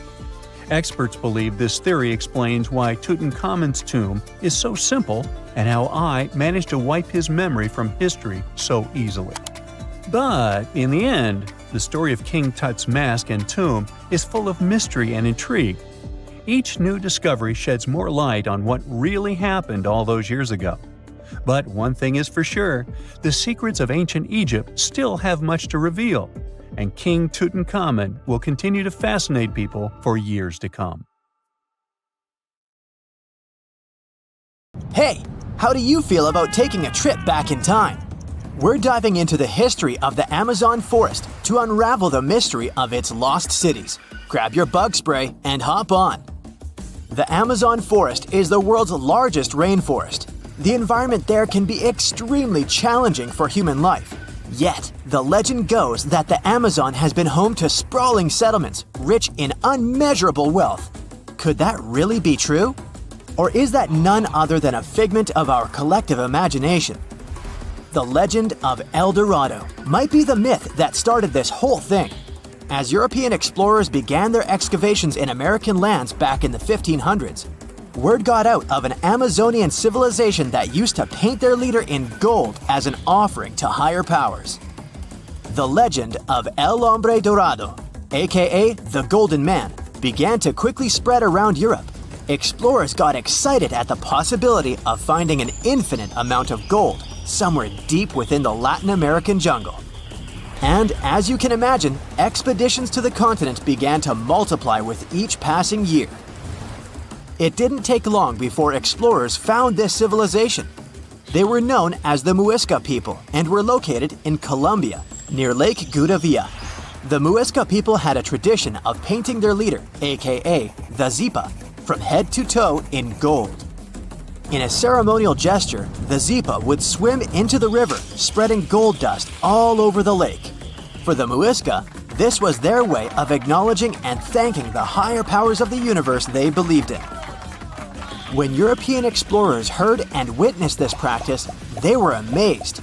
For them, gold was used solely for commercial purposes as their main currency for trade. This made them think that the Muisca people must have stacks and stacks of gold hidden somewhere in the jungle for them to use it so abundantly. Well, that's how the legend of El Dorado was born. What was once the practice of El Hombre Dorado traveled on word of mouth until it became El Dorado, a fictional city that was most likely to hide piles of gold. The hunt for this city led Europeans to spend large amounts of money to scour the Amazon forest. Unfortunately, all of their expeditions came back empty-handed. That is, if they ever came back at all. Now, jump to the beginning of the 1900s. In England, the Royal Geographic Society, a prestigious British institution, was looking for somebody willing to travel down to Latin America to trace the border between Brazil and Bolivia. More specifically, the part of the border that is nestled deep within the Amazon rainforest.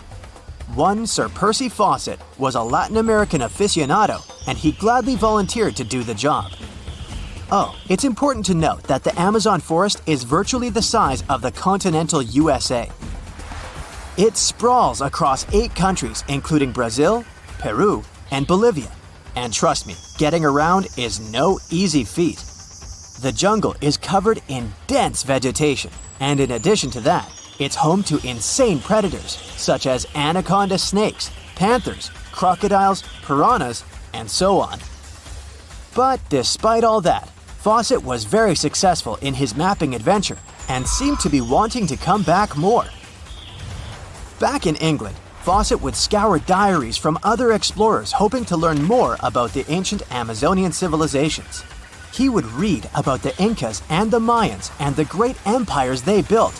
He believed that if the Incas were capable of building empires that stretched over 2 million square miles, this could mean that other Amazonian civilizations could have thrived there too.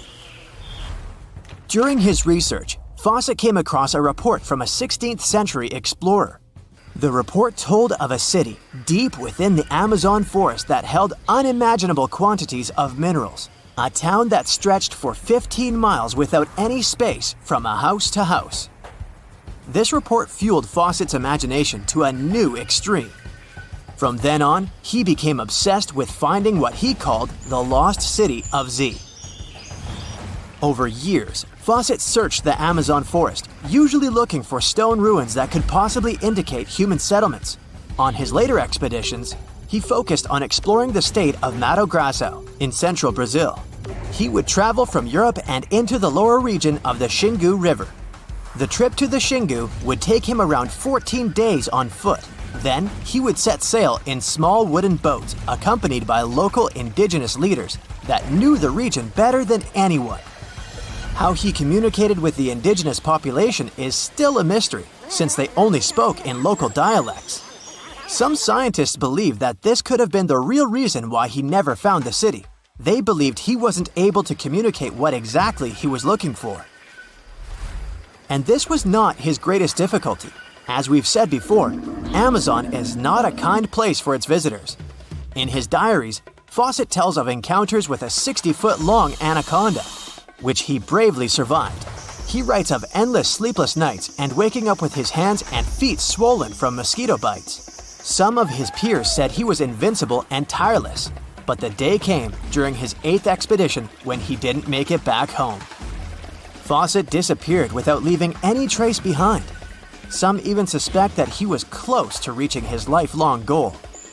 On the day of his disappearance, he sent an optimistic letter to his wife saying there was nothing to fear, and that he was setting out on a certain final search. Fawcett's failed attempt to find ruins seemed to support what had become a consensus among experts at the time, that this rainforest was too inhospitable to support large, complex societies, let alone cities. Experts were convinced that the Amazon's lost cities were nothing more than fiction. That is, until the 1960s, when modern research began to find evidence that suggested otherwise. Scientists discovered patches of extremely fertile soil. They called it Black Earth. And apparently, they found lots of it in the Amazon, especially alongside rivers. Further research even showed that such soil was created by human waste or the intentional burning of forests, which adds nutrients to the soil below, which could only mean bingo! The discovery of Black Earth was the evidence that large-scale agriculture was possible and probably did exist amidst the Amazon, confirming that settlements could have formed there after all. In the 1990s, along the Xingsu River in Brazil, a team of archaeologists from the University of Florida made a remarkable discovery. Working alongside local indigenous people, they found very long ditches. After mapping them, they realized that these ditches were a sign of a big settlement.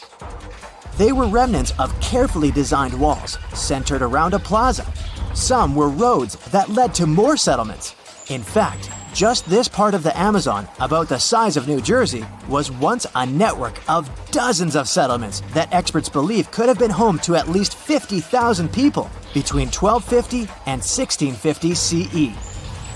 Other discoveries were possible thanks to LiDAR imaging, a type of technology that allows researchers to take satellite pictures of the forest's ground without having to step inside of it. A network of trenches in Acre, Brazil, dates back to 200 to 1200 CE. These suggest settlements that could have supported 60,000 people. Other images from near the Xingdu River suggest cities that could have housed about 50 million people. These were the lost cities of the Amazon. Believe it or not, these images suggest that Fawcett was very close to a major discovery. He was looking for the ruins in the right place, but he was looking for the wrong thing. Unlike cities such as Cusco, which used stone as their primary material, Amazonian settlements used wood and earth to build their cities. These materials are highly deteriorating and probably decomposed over time. Finding them required a bit more technology than what Fawcett had available at his time. In 1991, somewhere in the lush jungles of central Vietnam, a local logger found a mysterious hole among the foliage and bushes. He looked in there and felt a strong wind blowing into his face. Then he heard a strange sound from the cave depths and realized that it was the sound of a river. The logger didn't check the cave, but decided to go back there with a flashlight and a rope. When he returned, he couldn't find the cave anywhere. He spent a few years searching for it. Finally, in the 2000s, the logger managed to locate it again. In 2009, he brought scientists to this place. They found out the cave, called Sundong, is the largest in the world. There's so much space here that you'll hear a long echo if you shout. Sundong's main passage reaches 660 feet in height in some places, which is more than half as tall as the Empire State Building. The area of the cave is so huge that an entire New York City block with 40-story skyscrapers would fit in there. There's a deep underground labyrinth under the jungles of Vietnam, hiding 3 of the largest caves in the world, and Sundong is number 1 on this list. The vast space inside is filled with various plants, unique microclimates, and different landscapes. There's a real jungle growing underground. It became possible thanks to the collapsed ceiling in some places. It lets sunlight penetrate there from above. There are huge stalactites 250 feet high on the ceilings and walls, which is more than the length of a passenger Boeing. They've been here between hundreds of thousands and millions of years. Some limestone deposits are more than 450 million years old. It means they've existed since the time long before the dinosaurs. Besides the jungle, there are also many rivers in the cave. They were formed because of rainwater coming down from holes in the ceiling. These rivers are smooth and fast, like slides in a water park. But riding them isn't the best idea, since they can carry you into one of those long labyrinths that the cave is full of. And we still don't know where they're going. You may find yourself in another unknown part of the cave. This is what happened in 2018. 3 divers accidentally discovered new areas in Sundong. The cave turned out to be much bigger than everyone thought. They dove into one of the cave's lakes and reached a depth of 256 feet. At the bottom, they found a separate tunnel. Divers lowered a fishing line with a lead weight there and found out that this place reaches a depth of 394 feet, and the tunnel is more than half a mile long. We still don't know the exact size of the tunnel. Sundong also connects to another huge cave. There are lots of things you can see in Sundong besides underground labyrinths and rivers. You can find spacious rooms with lakes, and you can walk for hours along dark mountain corridors. This place is strikingly beautiful, but dangerous at the same time. And the coolest thing is that you can take a walk here. Since 2013, Sundong Cave has been open to tourists.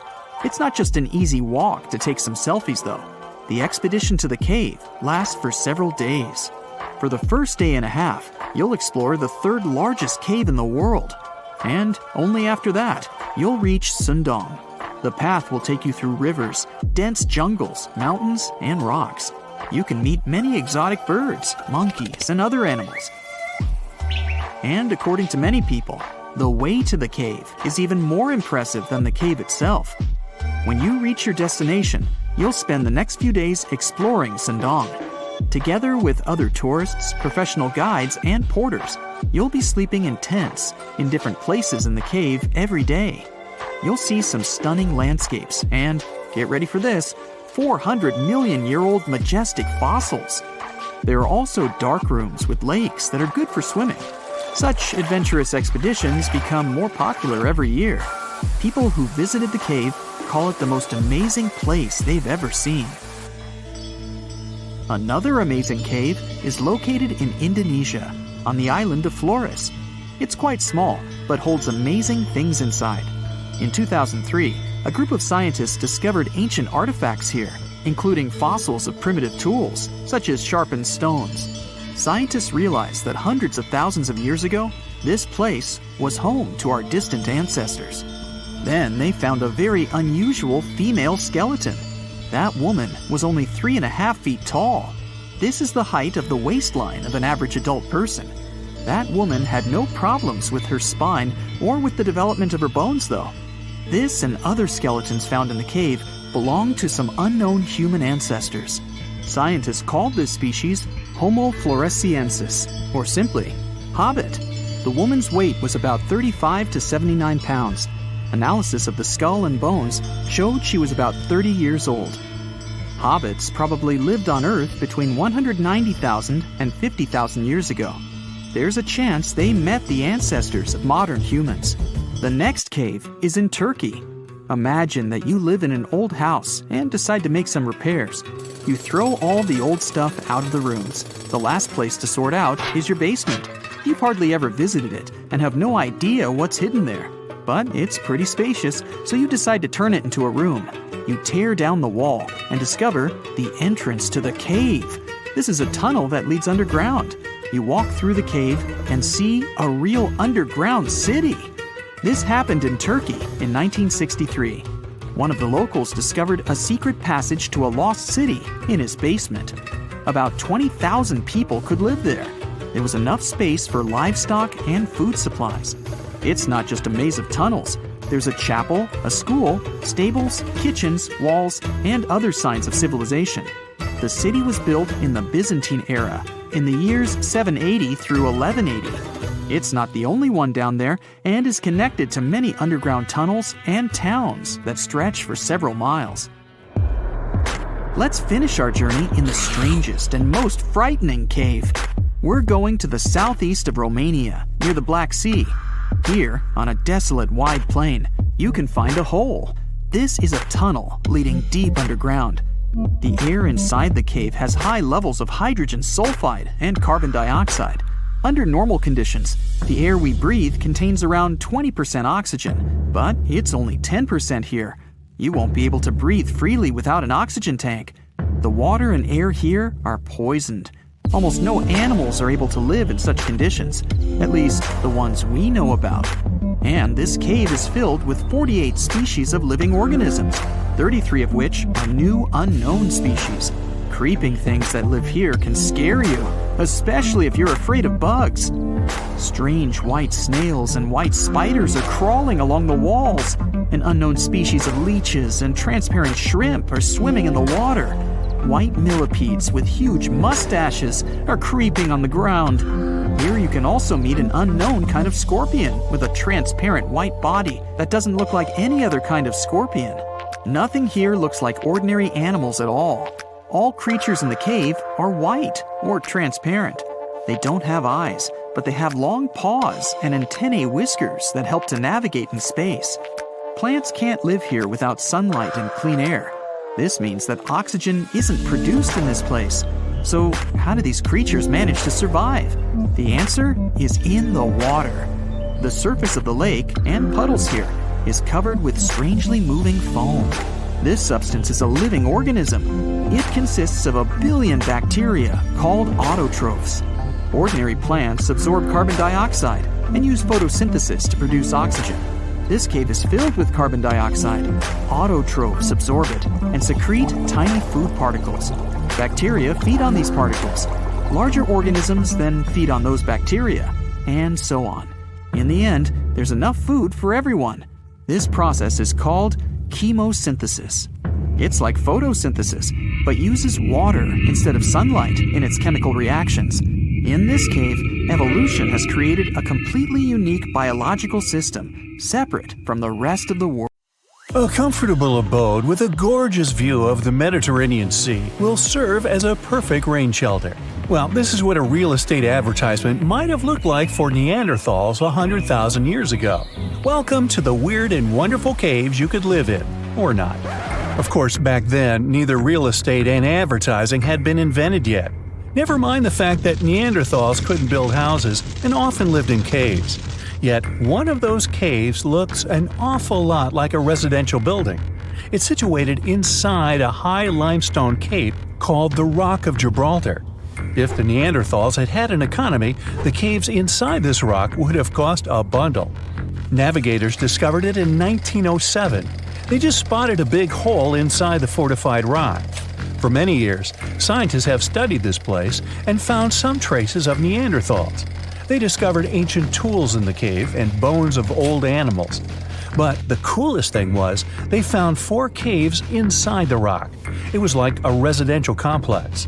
Neanderthals lived alongside neighbors and helped each other hunt and fish. They created feather decorations and painted abstract drawings on the walls. Imagine our ancient predecessors hanging out in these caves 100,000 years ago. And now, scientists hang out there and study the primeval past of Neanderthals in detail. At the end of 2021, archaeologists uncovered a gap inside one of the caves leading to an unknown tunnel. They crawled through this hole and opened a new space under the cave roof. This place has been closed off from the outside world for over 40,000 years. And it seems it was one of the most prestigious apartments in the entire mountain complex. It has high ceilings with ancient stalactites. The ruined stone curtains divided the apartment into several rooms. Scientists also found the remains of ancient animals and scratches on the walls. It seems that Neanderthals had never lived here, but they used to visit this place. Archaeologists found the shell of a sea snail called dog whelk. One of the Neanderthals brought it here for some reason, but the primary owners of this place were hyenas. These caves show that Neanderthals were closer to humans than to monkeys. They had a way of life and even some customs. There's still a lot of work ahead, and scientists hope to find new rooms inside this rock. Meanwhile, in 2003, archaeologists discovered another early dwelling on the Isle of Flores in Indonesia. Among the green jungle, they found a cave with ancient tools. At first, everyone thought the human ancestors lived here, but then scientists discovered an unusual skeleton of an adult. A thorough analysis showed the skeleton belonged to a 30-year-old woman, 3.5 feet tall, just above the waist of an average adult. The woman's weight was equal to the weight of an adult shepherd. The skeleton didn't belong to Neanderthals or Australopithecines. It was a new unknown species, which scientists called Homo floresiensis, or simply the Hobbit. Also, there were remains of unusual ancient animals in the cave. It was an elephant the size of a cow, some large storks, and giant rats. Archaeologists have found out that hobbits were not the owners of this place. The main inhabitants were the rats the size of a cat. Maybe they were fighting the hobbits. Some analysis shows that Homo floresiensis wasn't our direct ancestor. They were in a separate branch of evolution. The hobbit skeleton looks more like that of a monkey than of modern humans. In 2009, in the dense jungle of Vietnam, archaeologists discovered Son Don, the largest cave in the world. If you go inside the cave and shout, you'll hear your echo a long time. In some places, the height of this cave reaches half the height of the Empire State Building, and the total area is larger than one central block of New York. Son Don is one of the 3 caves in the Vietnamese jungle. Many intricate mazes connect these caves. Inside, you can find unique plants and trees that live separately from the outside world. It's a real underground jungle. In some places, you can find collapsed ceilings that let the sunlight in. Besides unusual trees and plants, ancient stalactites hang there. Some limestone deposits are more than 450 million years old. They were here even before dinosaurs appeared. There are also many rivers in the cave. Rainwater coming down from holes in the ceiling has formed them. Fast streams resemble slides in a water park. They lead to unknown underground labyrinths. Scientists have studied only a small part of all these caves. The next unusual cave is in New Zealand. Hundreds of thousands of fireflies live inside. Each of them glows with a blue light. Together, they light up the cave. It may seem to you that you're on another planet, but you can't stay there for a long time.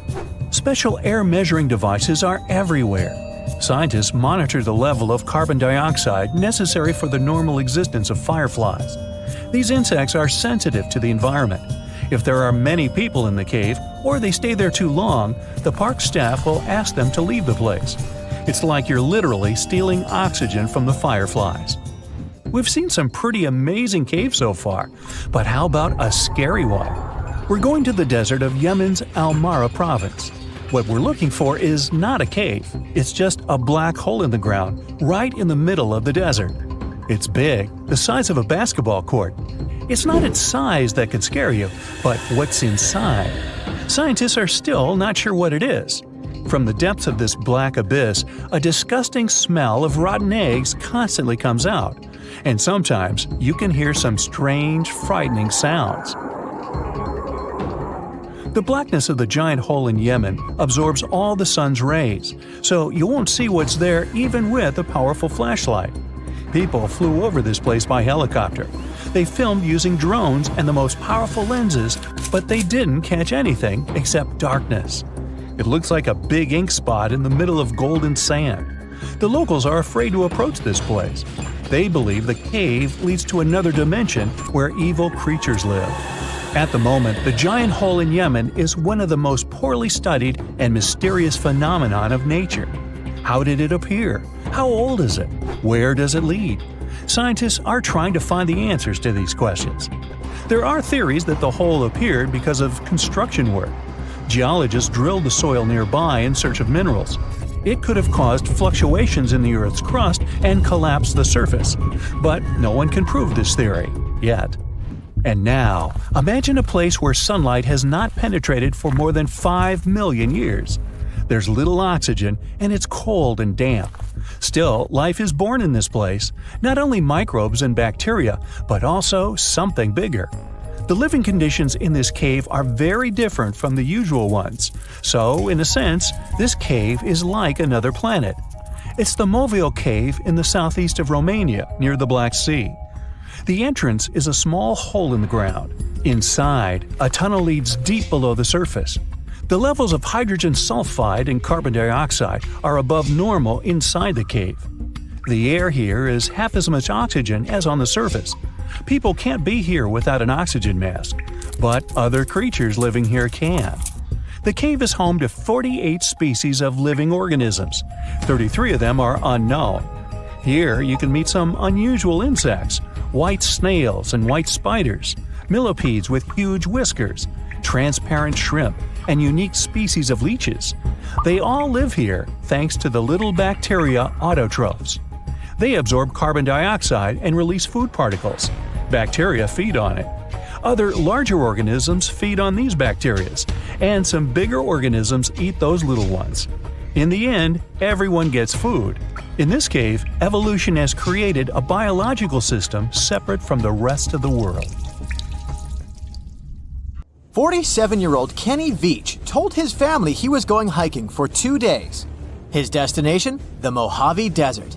The man wanted to revisit a cave he had discovered during one of his previous hikes.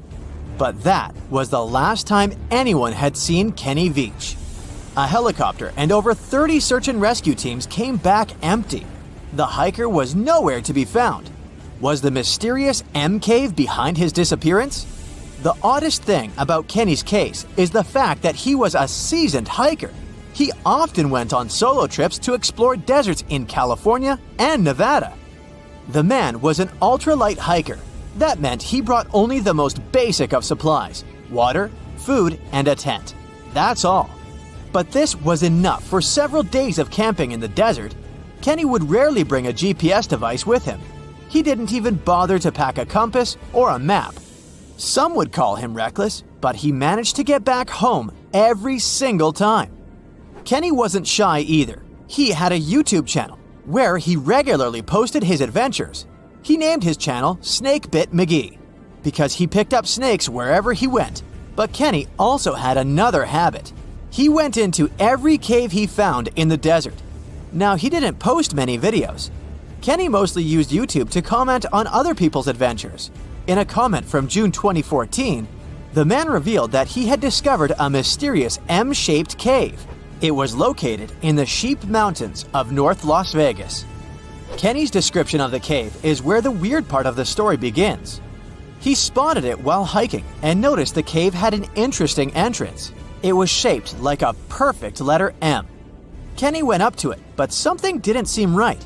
He reported that his body started to shake as he approached the cave. The vibrations were so strong near the entrance that Kenny turned back. In his own words, he was scared for his life. It must have really been something if it frightened an experienced trekker. Kenny had an impressive track record. He had been hiking for 20 years. He explored caves other people were too afraid to even enter. Once, he was bitten by a rattlesnake and had to spend a week in the hospital.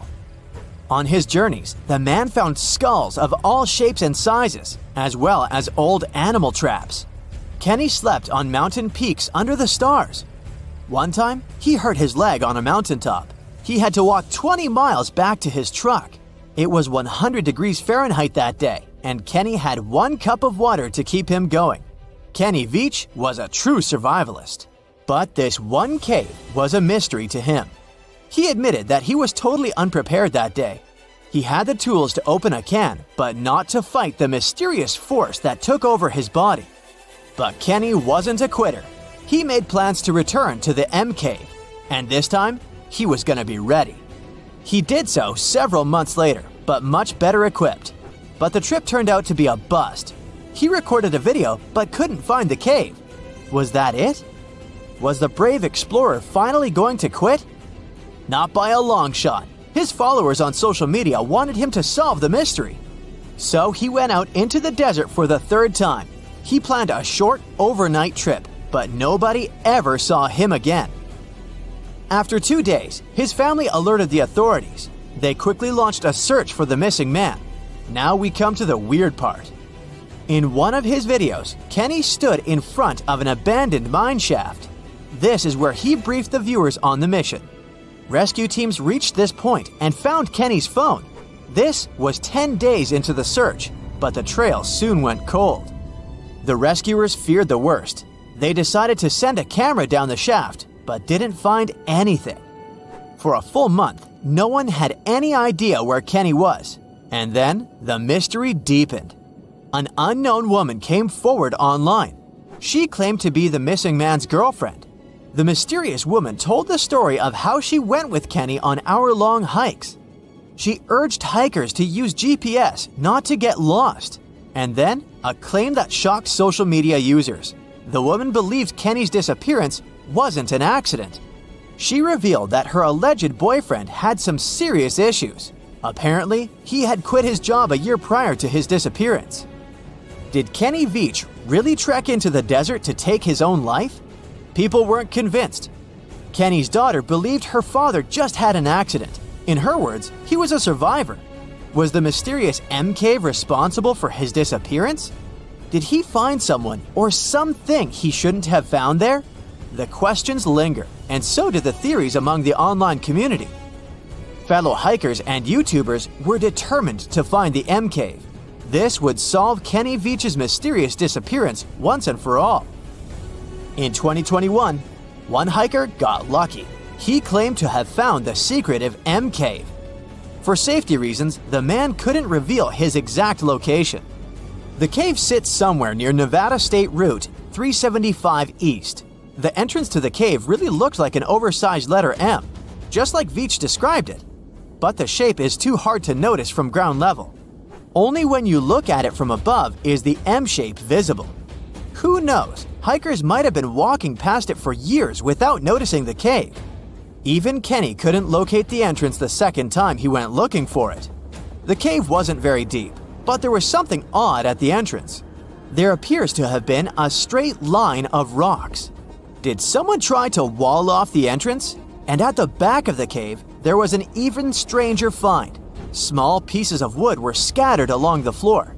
They looked a lot like 2x4s that are used in construction. Was there a door here once? The hiker found a nail sticking out of the stone. It could be part of a latch that was there some time ago. But the strangest part was the writing on the wall. Hatch or Veach? It's hard to tell. The hiker that discovered the cave didn't want to stay to find out. He left the cave in a hurry. No, it wasn't because he felt a strange vibration in his body like Kenny. He just didn't want to be in a desert cave in the middle of nowhere. This is the Mojave Desert, one of the most dangerous landscapes on Earth. Could this setting better explain how Kenny Veach disappeared without a trace in 2014? The desert's nickname is well-deserved. This is where scientists recorded the hottest temperature on the planet. 134 degrees Fahrenheit, and the average temperature during summer, just 113 degrees Fahrenheit. No sweat. But you'll also need a blanket. At night, the air temperatures drop well below freezing. Talk about a climate roller coaster. And the list of dangers doesn't end there. The driest and hottest place in the United States is home to dangerous animals. Mountain lions, venomous lizards, spiders, and wasps. You name it. Any one of these animals can end the life of an unsuspecting hiker. There is a reason why Kenny always wore snake guards when trekking. And then there are mine shafts. Local authorities strongly advise hikers not to enter them. These old mines from the 1800s are highly unstable. A person can easily fall down a hidden shaft. They also have pockets of bad air, which can suffocate a person. And remember the likable wildlife?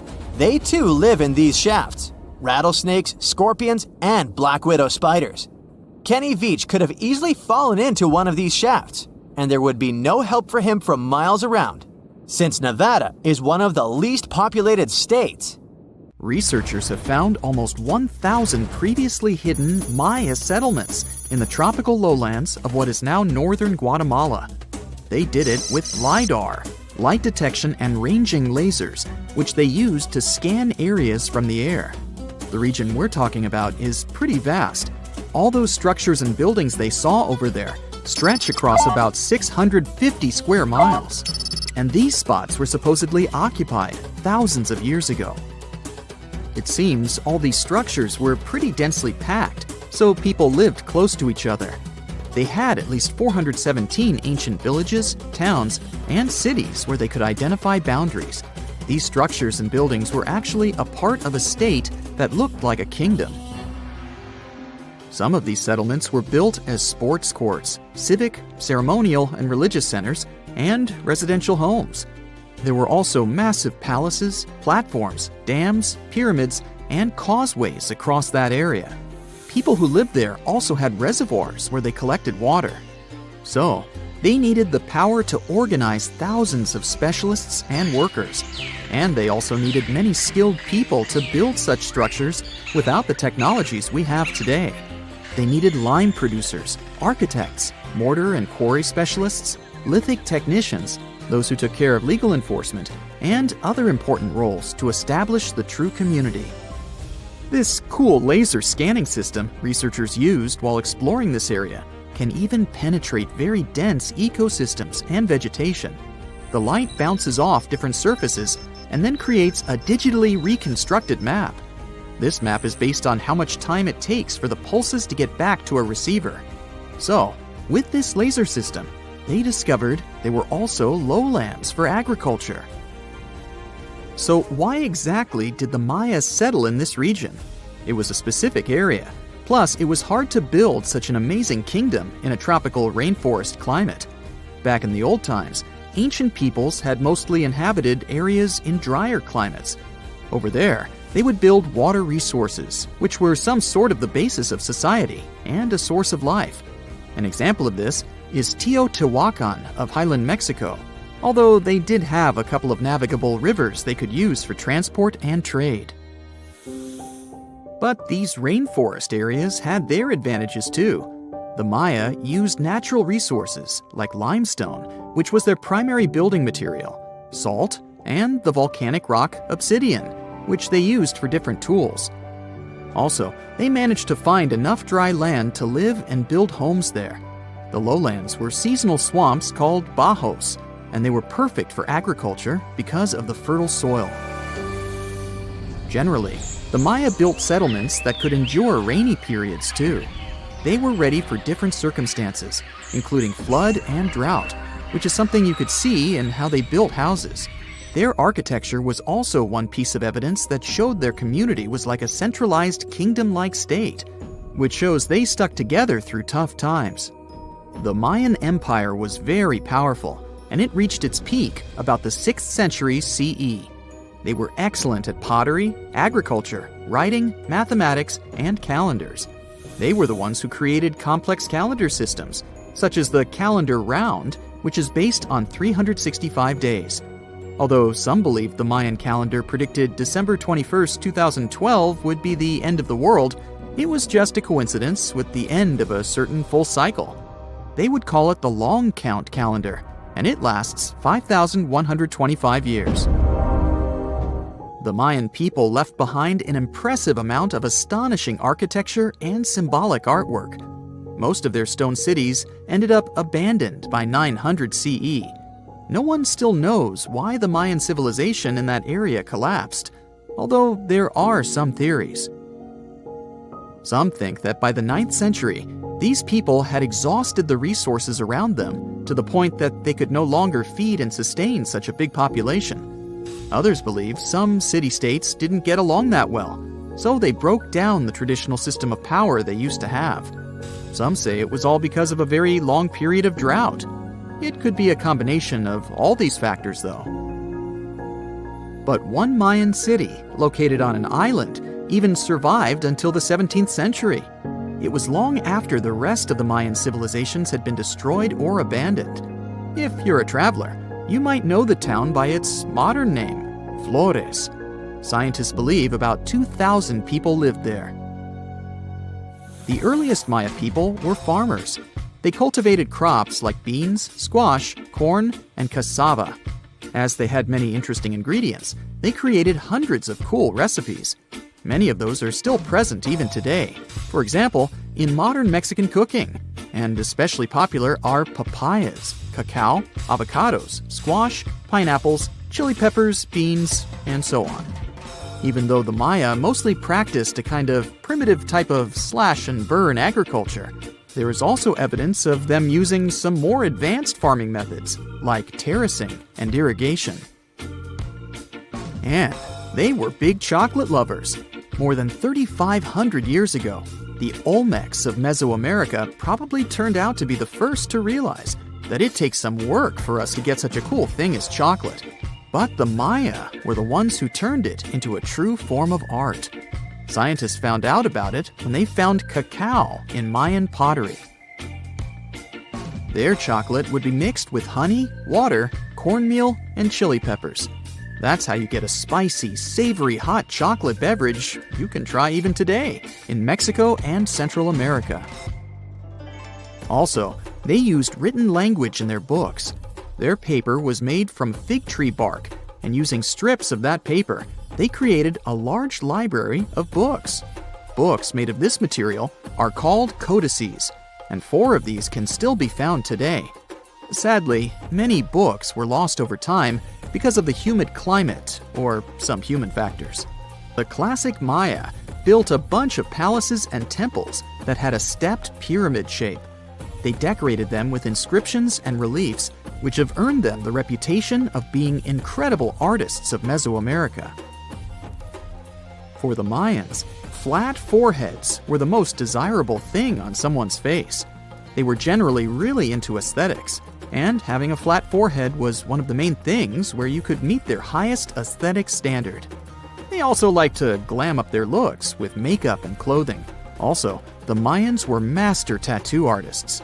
Actually, they were one of the first civilizations that started doing such forms of body art. They had a rich culture and believed in many things, such as fairies. Many civilizations across the globe believed in these mythical creatures, which had different names everywhere. The Mayans called those creatures aluxes. They would make sculptures of aluxes from wood or clay, take them to the forest, and hide in some secret spots. The Maya believed these sculptures would come to life during the night and take the role of guardians of their land, animals, and crops. The Maya believed caves were entrances that led to the underworld. You can even visit some of these caves if you like.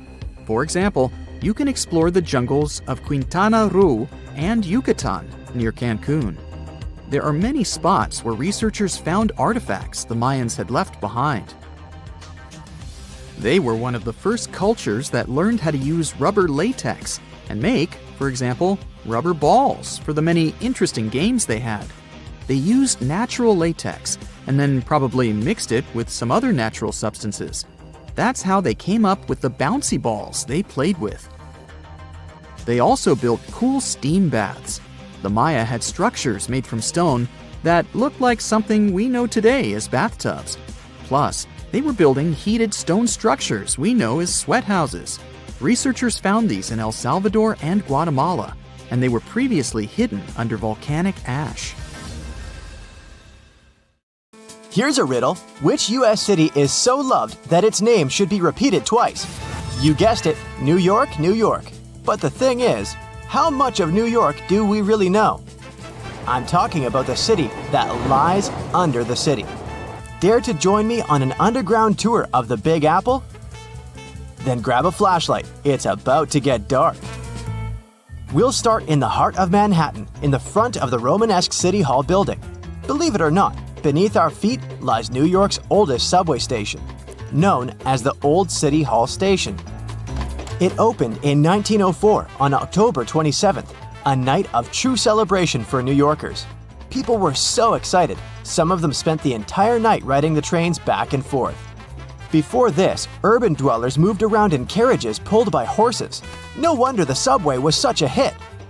You might feel like a time traveler stepping inside the Old City Hall Station. The architecture is dazzling and one of a kind. They sure don't make subway stations like this one anymore. Fun fact, the Old City Hall Station would cost $6.2 million if it was built today. Back in the day, it had dozens of brass chandeliers hanging around. It was one of the few spots in town with functioning electricity. And oh, not to mention brand new multicolored tiled arches and stained glass ceilings you can still see today. Impressive, huh? If you decide to wander down the tracks, you might be in for a treat. Underground New York is as fascinating as the city above the ground. But one thing we usually take for granted is the behind the scenes of what the Big Apple needs to function. Down here, you might see one or two of New York's pneumatic mail tubes.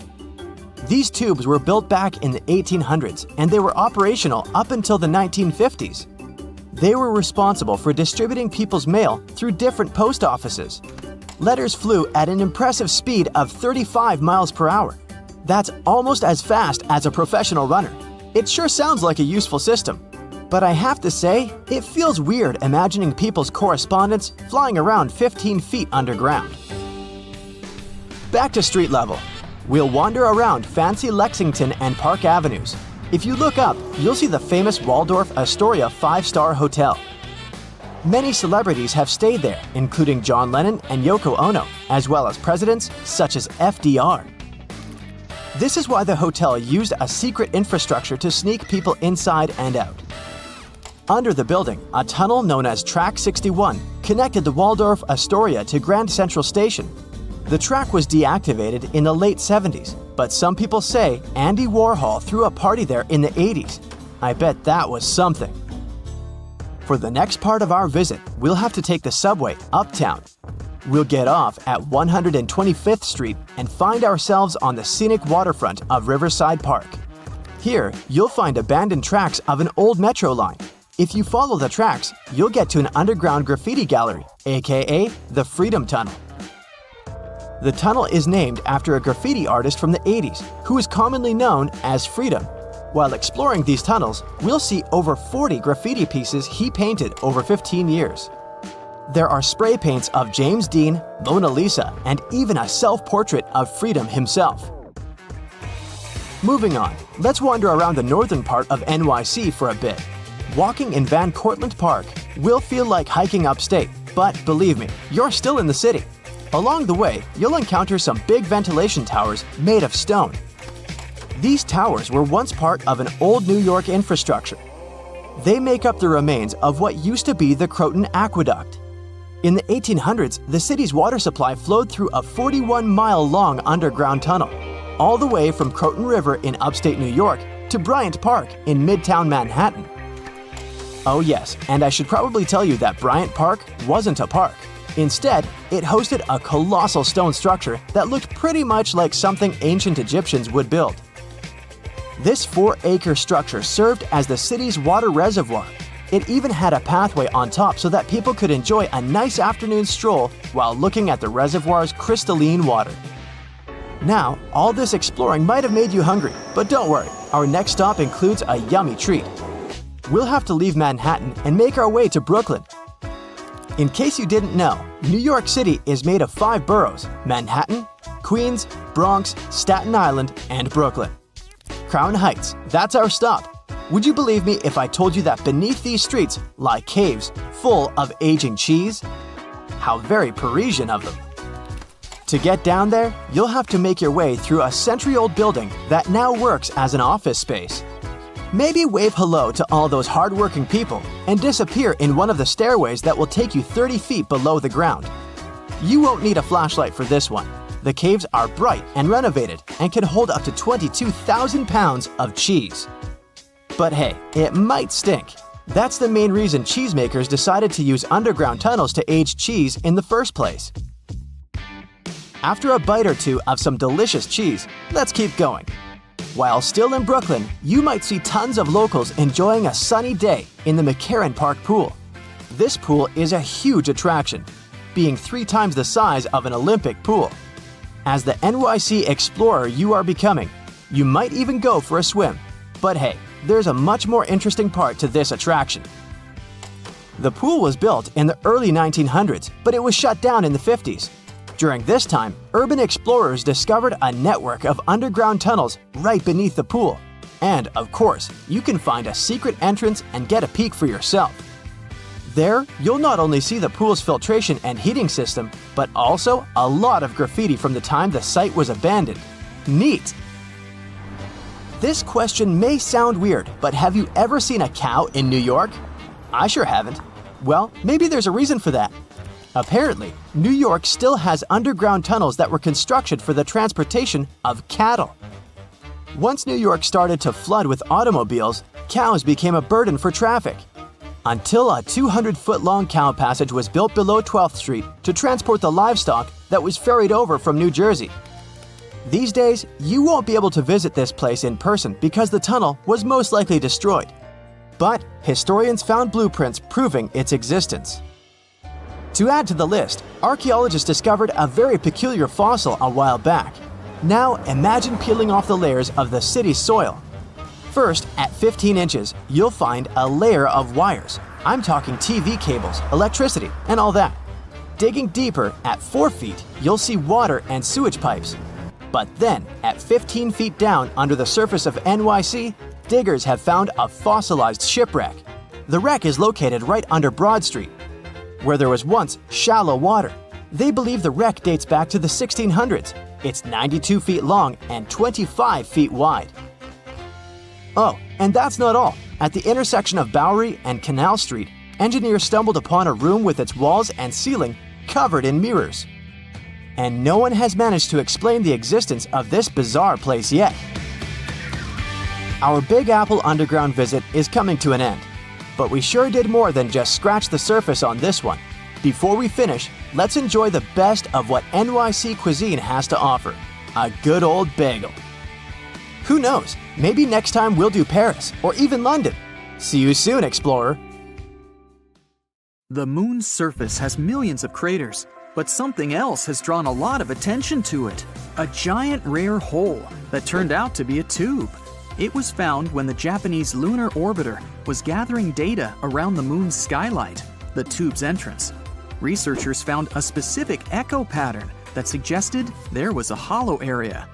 They discovered more echo patterns at a couple of places near the hole, so there could be more lunar tubes there. But in this big tube, you could place an entire football field and the pit could swallow it whole. It's irregularly shaped and 427 feet in diameter. Scientists think that there could be secret caves, a tunnel system, or an entire geological wonderland under the surface. It could be a good shelter for astronauts that land on the moon, or even be a harbor for a lunar colony. No one ever managed to stay on the moon for more than 3 days because of the conditions on the satellite. It has a wide range of temperatures, low atmosphere, and no magnetic field that would protect life on the surface from things like radiation or harsh sun rays. Astronauts wear spacesuits, but they can't protect them over long periods of time. But a lava tube could. When a lava flow cools, it gets a hard crust, which later thickens and creates a roof over that same lava. It continues to flow, but when it stops, the channel can drain, which results in an empty tube. Our planet also has lava tubes, but they're not as big as the one found on the moon. There's a special type of tree called a moon tree. It's grown from seeds that were taken into space during one of the missions and then returned back to Earth.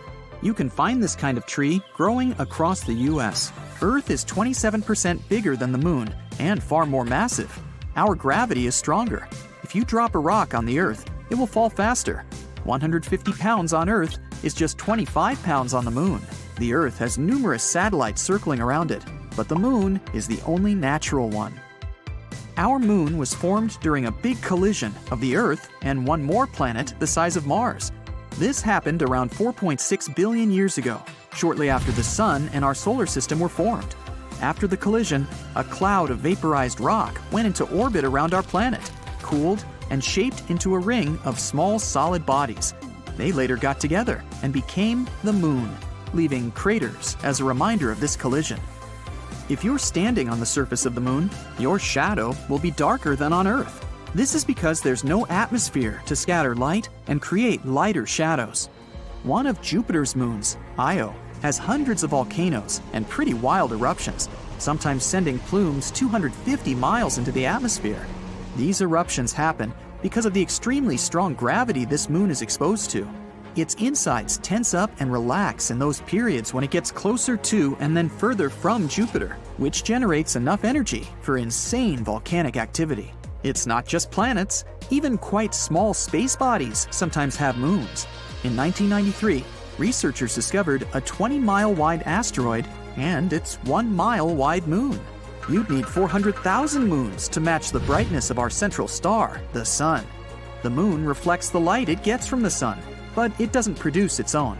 That brightness depends on the angle between the moon, the Earth, and the Sun.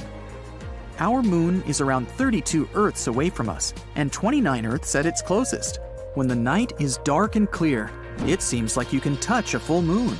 But if you wanted to do it, you'd have to travel up to 250,000 miles. Still, there is water on the moon. Not puddles or lakes, but grains of water ice exist in permanently shadowed parts near the moon's poles. Scientists think that water got on the moon a long time ago, during a period when both the moon and Earth were constantly struck by asteroids and comets, which contained water ice. This process may have even helped us get our own lakes and oceans, not just the moon's icy water. Newer research says that the moon's interior already had water, and it went to the surface during volcanic activity. The same might have happened on our planet too. Out of 200 moons in our solar system, our moon is the 5th biggest one. Jupiter's moon Ganymede is the biggest one, almost 1.5 times bigger than ours. Apollo 11 was the mission where humankind first landed on the moon. It was a very important moment, broadcast all over the world. But it was almost interrupted by a huge windstorm that was going on in Australia back then. Parker Dish was placed there, which was something we used to get the broadcast signals from the moon. The moon is not a perfect circle. It's more in the shape of an egg, with the thicker end pointing toward us. This shape is derived from its rotation. A full moon can keep you awake. Studies showed that people experienced less deep sleep, and it took them longer to fall asleep during the full moon period. It wasn't about its brightness, but the lunar cycle that influences our internal body clock. Each year, the moon is moving away from Earth because of the interaction between the moon's gravitational force and our oceans. In 1 year, it moves around 1.5 inches away, which means that in around 600 million years, it will be 14,600 miles further from Earth than it is now. This number isn't accidental. That's the time when total solar eclipses will stop happening. Humankind hasn't set foot on the moon in a few decades, but footprints there are still fresh because there are no winds up there, so these tracks can stay there for millions of years. The moon has its own time zone called Lunar Standard Time. Time is different on the moon, so a year there is divided into 12 days, considering each is as long as our month. Days got named after astronauts who walked on the moon. The moon calendar starts the moment Neil Armstrong stepped onto the moon in 1969. There are possible energy sources for living beings on one of Saturn's moons. It has an ocean under the surface, and it may feature some chemical reactions similar to those that help certain forms of life on our planet survive. The moon used to have active volcanoes, probably during the time of the dinosaurs. Molten lava hardened on its surface billions of years ago, which helped create unique lunar craters, but the volcanoes have been dormant for a long time now. The moon has earthquakes, or rather, moonquakes. Just like our planet, the moon also has a crust that goes through changes and shifts. Shaking occurs when its crust warms and expands, or it can even be caused by meteorite impacts. Moonquakes are not as strong as earthquakes, but can last way longer since the moon doesn't have enough water to prevent seismic vibrations. The moon has a big range of temperatures because it doesn't have an atmosphere. During the day, it can go up to 200 degrees Fahrenheit, but at its poles, the temperature is around -400 degrees Fahrenheit. In 2019, astronauts discovered a strange space phenomenon. The moon was crossing in front of the sun, and at one moment, it seemed like it stopped and then started moving backward. It's the same optical illusion like when you're driving on the highway and pass a car that's slower than you. At one moment, as you move ahead, it may appear like it's going backward. The crust of the moon is not equally thick in all its parts. Some are up to 37 miles thick, while others are much thinner. The moon itself doesn't change colors. When sunlight goes through our atmosphere, it reflects off the moon and makes us see it as pink or red. Sometimes there are particles of dust sent into the atmosphere, and, in combination with sunlight, they give the moon an orange glow. The moon doesn't have a dark side. There's only a far side that we can't see from the Earth. The moon spins on its axis once and makes a circle around the Earth, all in the same amount of time, which is why we only see its one face the entire time. All planets in our solar system have at least one moon, except for Mercury and Venus. Mercury has less mass than our planet, so its gravity is lower than ours, around 38% of the Earth's gravity. That means 100 pounds on Earth would be 38 pounds on Mercury. Because of the weaker gravity, and since it's so close to the Sun, Mercury wouldn't be able to have its own moon. It would probably crash into Mercury, or even go into orbit around the Sun, and someday